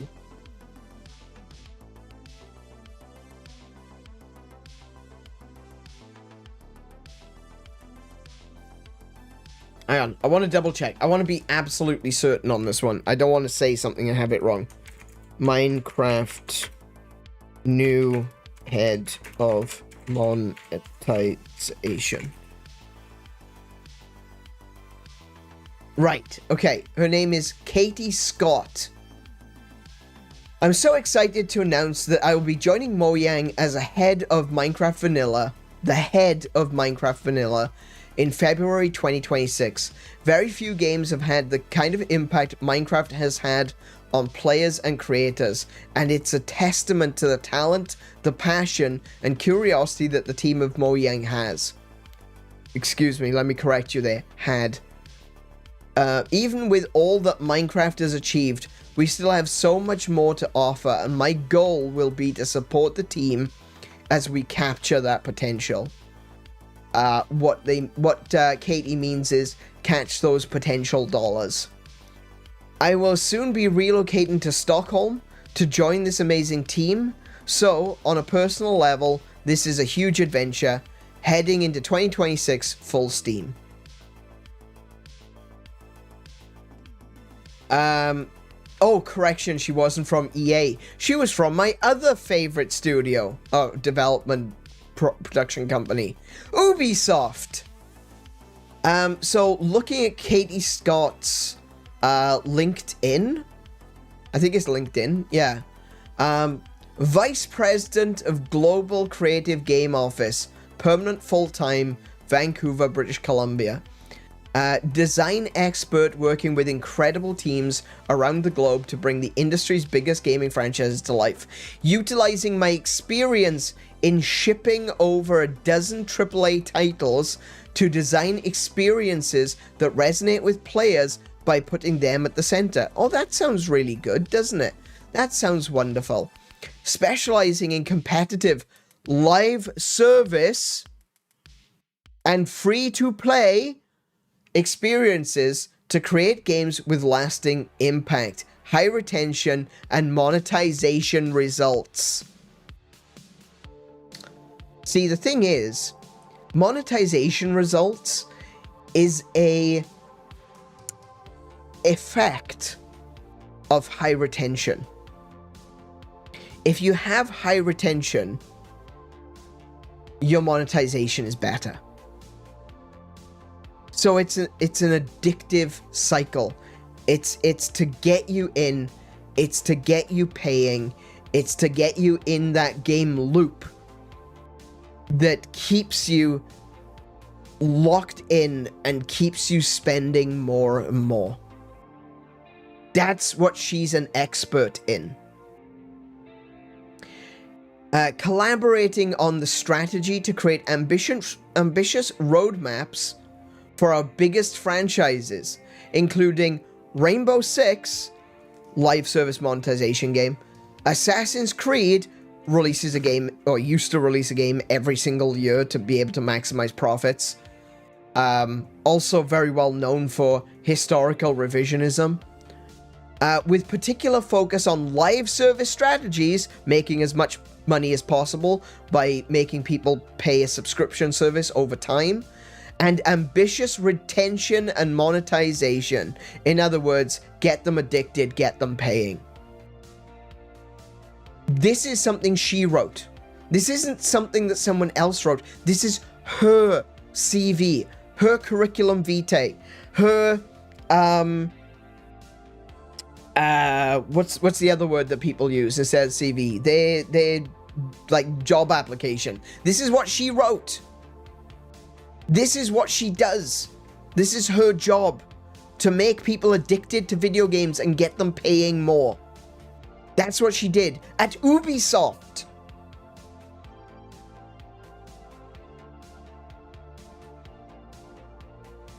Okay, that was Ubisoft. All right, moving on. What else did she do? She worked for the Coalition. What did Coalition do? What did she do when she was there? Directing the vision for multiplayer gameplay, metagame, live service and monetization of the Gears of War universe.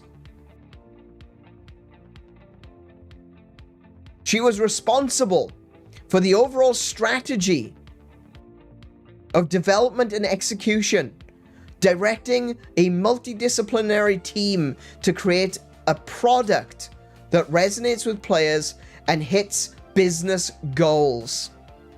Not a good game, not a high quality game, one that was good enough to hit the business goals. That's what she did at Coalition. Who else did she work for? Oh, look at that. She did work for EA. Senior Game Designer.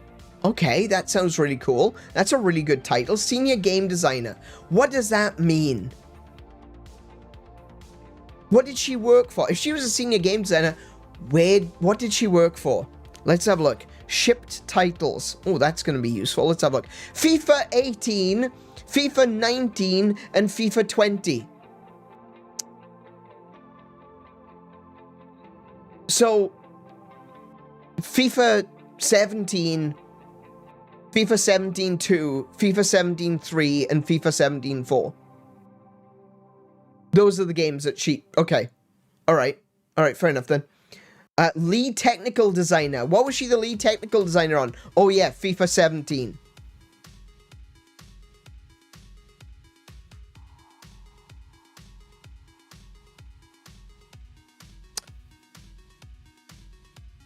Game designer. What does it say? What's a little blurb say for that one?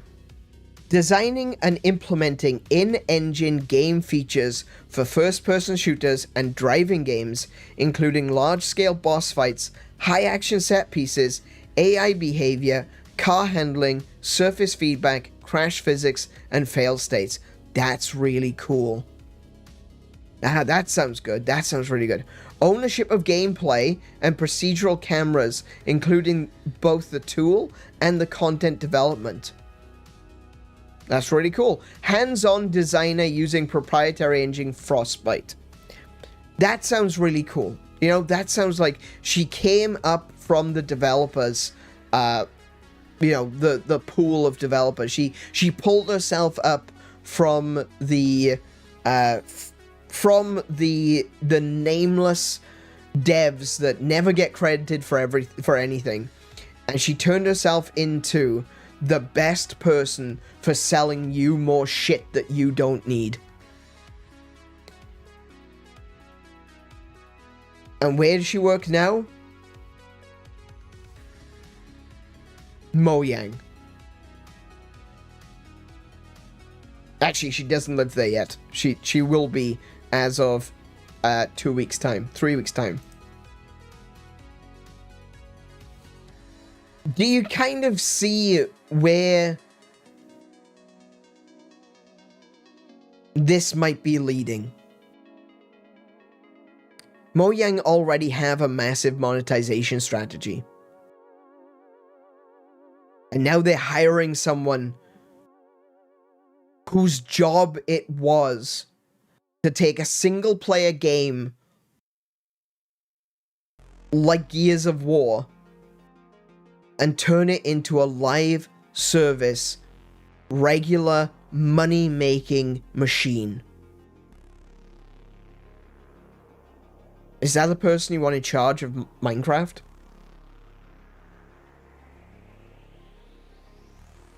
Because, like she says herself, she will be joining Mojang as head of vanilla Minecraft. That's the person. That's the person who's gonna do it.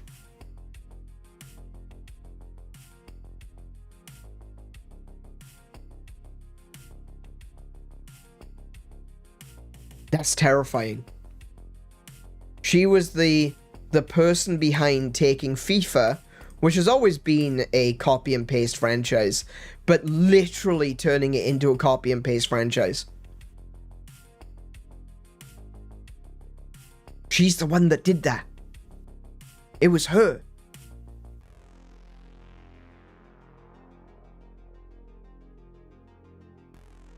She was the technical lead. And then she was the senior game designer. She did that. She was the one that actually did that.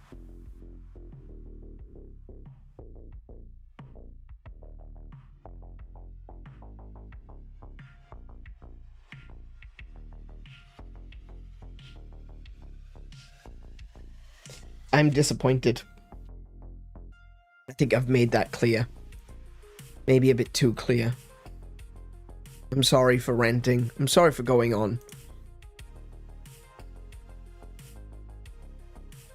I think I'm done with Minecraft.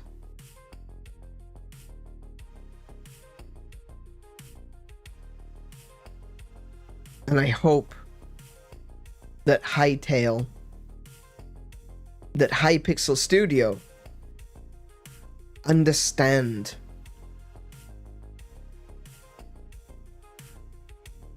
the reason that people are going to choose them over Minecraft. Because a lot of people will. They can't let that go to their heads. They can't turn around and say to themselves, oh man, we're doing better than Minecraft? Fantastic.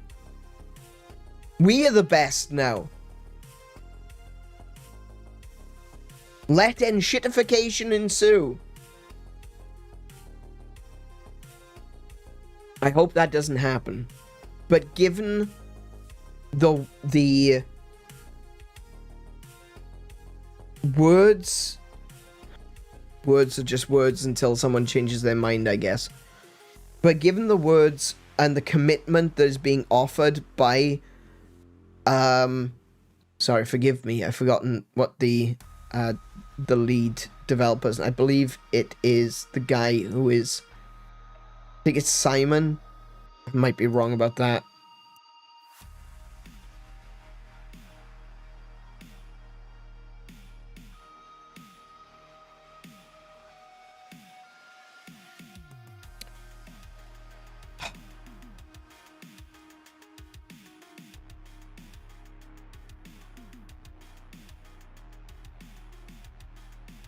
I'm an idiot. I should have. Hang on a minute. I can go to the actual blog page and have a look where it says. It says, Joe. No, I don't think it's Joe.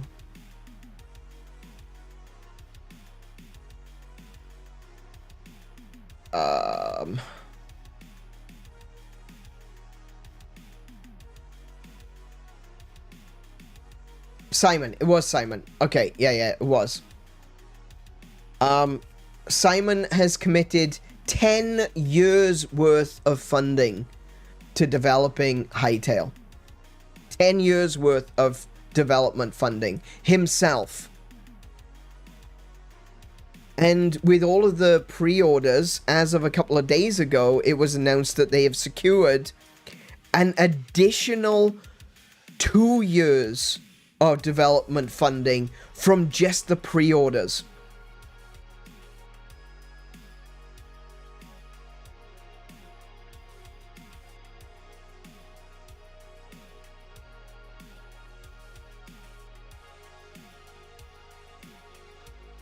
I just wanted to see if I could actually find that, see if they say how much.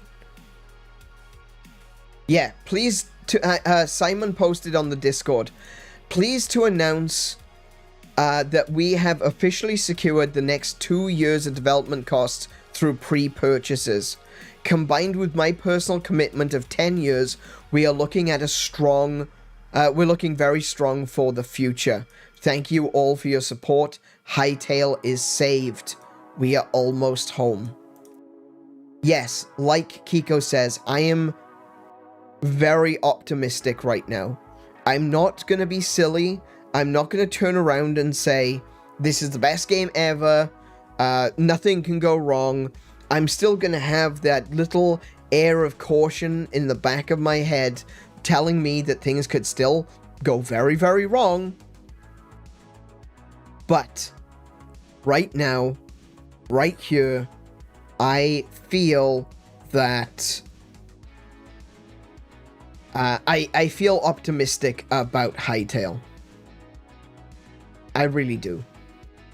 I think that this is, like I said, from just playing it, from just playing this game, it is everything that I wanted Minecraft to be. And more. It's a beautiful game. It's so varied and diverse. It's got the roleplay aspect. It feels like I'm actually on an adventure. To see the mobs, like, it's so bland looking at Minecraft and you see all of the mobs just kind of standing in a field doing nothing. They're just standing there because that's where they spawned. But then you see this game and they're so dynamic. They're always moving around. The skeletons themselves look like they're looking for someone to attack. It's like they're all patrolling. It's like they've got, maybe they've got like an anchor point and they're just doing circles around the anchor point, but there's enough variety that it looks good.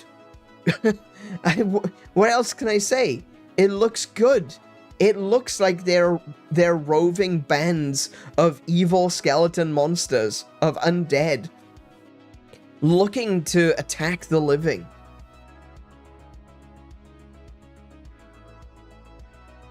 Even in the short time tonight that we've played, we discovered so many interesting things, and things that we didn't get a chance to look at. Hytale are looking at this game as though it is a true fantasy game. Minecraft, or Mojang I should say, took Minecraft, what should have been a fantasy game, and said, how do we make this more real? How do we take the fantasy out? Yen's even saying that he wished that the creeper wasn't even in there.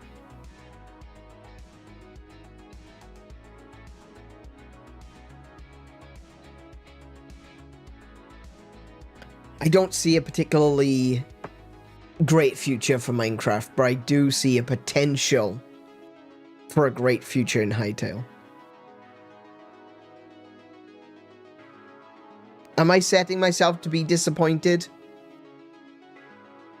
Could be. Maybe. But I'm willing to dive into this. I'm willing to dive headlong into Hytale. I am ready to take the next adventure. And I think Hytale is it. Hytale is the adventure that I've always wanted. So, I'm not going to tell you what to think. I'm not going to tell you what to buy. But I tell you what, if you do get Hytale, come and join me over on the Discord and let me know. Because if we get enough people, I will set up a server. I want to see how much they are first, actually. Should probably check how much the servers are. I'll probably get one. Let's go quit to main menu. Servers. Add a server. No?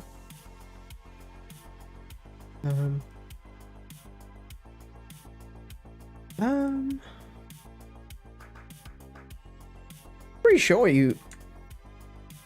I'm pretty sure you can already. I know people are already doing it. Hang on. Hytale. Back to Hytale. Login.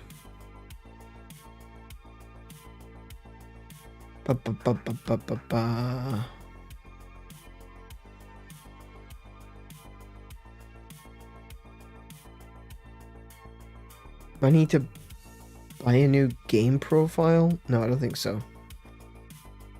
I'm not sure. Not sure how to do the servers yet.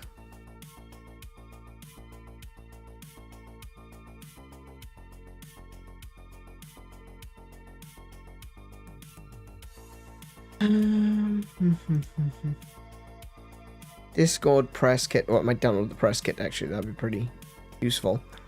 Let's see now. Fan art showcase. Oh, nice. That's cool. That's very community forward. I like that. Download for Windows. System requirements. Available on Windows, Mac, and Linux. That's awesome. I'm not seeing where you can buy servers, but they definitely said that you can.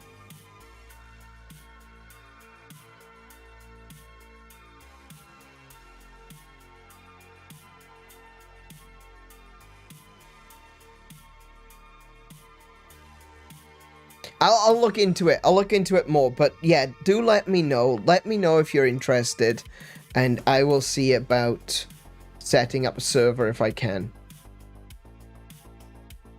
Can always ask on the Discord. That's true. Oh, actually, I could check the Discord because other people may have already asked.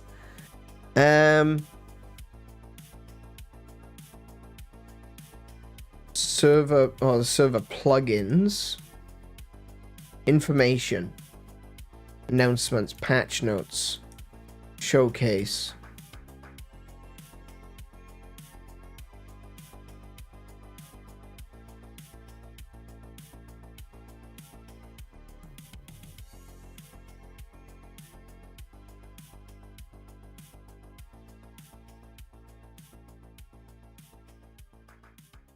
Q&A. Oh, hang on. Oh, that's a Q&A live. Let's have a look.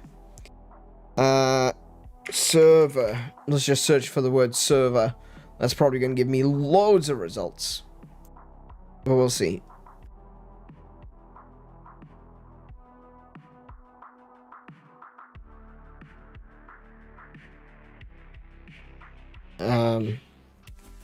Buy a server.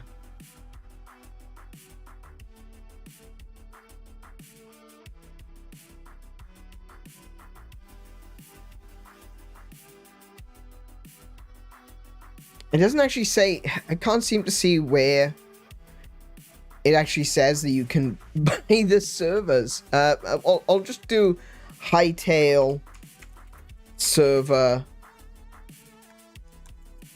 hosting.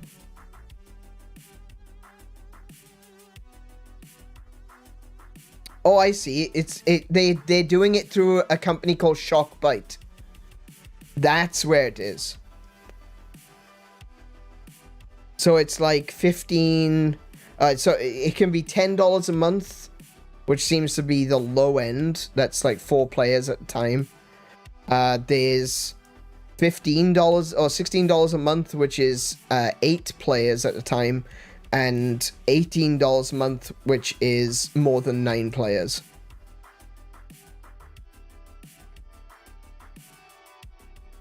So it's kind of pricey. It's very similar to very early Minecraft server hosting. Let me just check.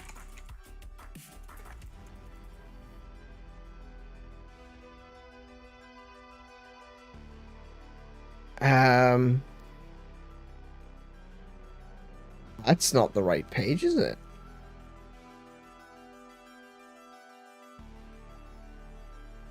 So look, how much is a realm? I want to see how much a Minecraft realm would be. That's pretty cheap. I gotta be honest. Oh, you plus 2 players. Oh, wow. $4 a month for 3 players online? Wow. But it is then $8 a month for 10 plus. You plus 10 players. So, that's Realms Plus, apparently. You can only have up to 10 other players on a realm at one time. So, we are looking at, when it comes to server hosting, we are looking at significantly... oh, actually, those are also... those are sale prices. We're still... Either way, we're looking at... they're pretty expensive. Not gonna lie. Or you can do it quarterly as well. And it's slightly cheaper.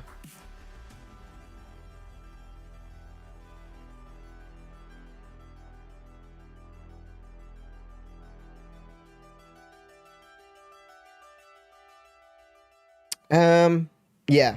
So... there are ways of doing it. It is a bit more expensive than I thought it was going to be. But if there's enough interest, we can see about it. Who knows?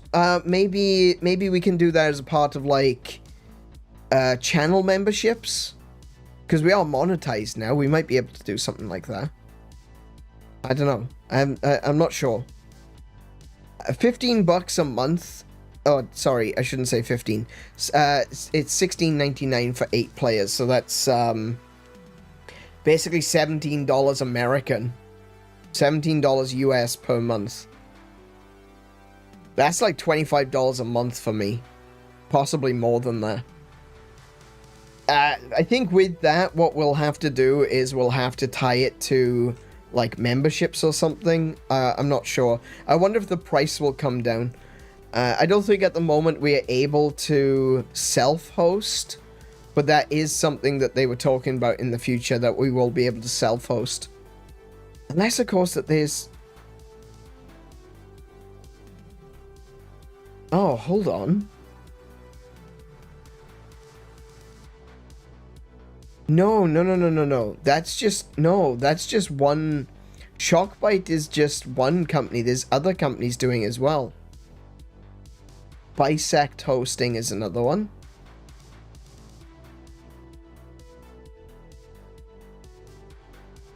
Bloody hell, they're even more expensive.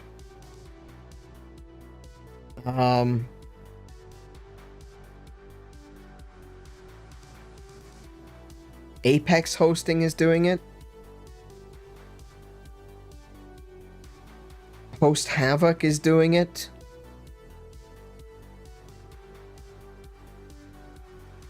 Yeah, I think it's just a lot of people are hosting servers right now. If I can self-host, that might be the cheapest option. But I'll have to look more into that. Hey Max, welcome back. How you doing, man?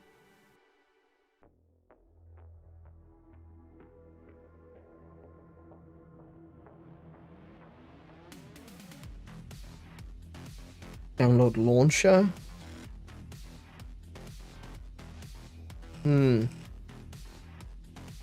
Yeah, okay, so I'm gonna have to do that in my own time. I'm not gonna just sit here and waste your time while I'm looking through the website.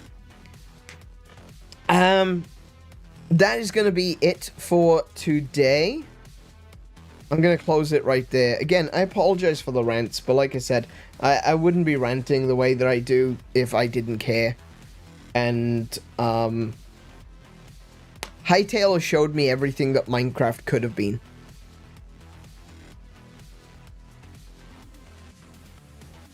And now I'm disappointed at Minecraft. I just am. I think I'd be lying to you if I tried to hide it. So, yeah. Feel free to let me know your thoughts in the comments down below. Obviously, that is the place where the conversation continues, even when the stream is over. So I really do hope that you will tell me your thoughts. Let me know what you think. I genuinely care. Like, this isn't a one-way street. I'm not here preaching at you Well, I kind of am at the moment, but that's not the point. The point is that I want to hear your side of the story as well. How do you think this will work? How do you think it's going to be better? Do you think Minecraft is fine the way it is? Do you see Hytale as being different enough that you would play Minecraft and Hytale? I'm really curious. I want to know what you think as well. So please do consider leaving a comment down below when the stream is over, or to the guys in the VOD crew, you can go and do that right now. Other than that, big thank you for everyone who's joined us this evening. We've had a lot of people coming through. It's been really fun to see you all, and I hope to see many of you again in the coming days and weeks and months and years and so on and so forth. So a big thank you to everyone who has been here. I hope you've enjoyed it. I'm sorry for going on and on towards the end here. Like I said, I just feel like if I didn't, it wouldn't be honest. I wouldn't be honest, and then I'd feel bad. So thank you, everyone. Hope you have enjoyed it. I look forward to seeing you in social media, so come and check out my social media, links in the description. Discord, links in the description. Seeing you in the chats, link for that is not in the description, but you know where it is. If you have enjoyed it, please hit the like button to let YouTube know that you liked it, and again, you know, let me know that you liked it. There are many options for doing that now. And I will end it there for this evening. So be good to yourselves, be excellent to each other, play more video games, and until I see you, peace, love, high scores. Good night, everyone.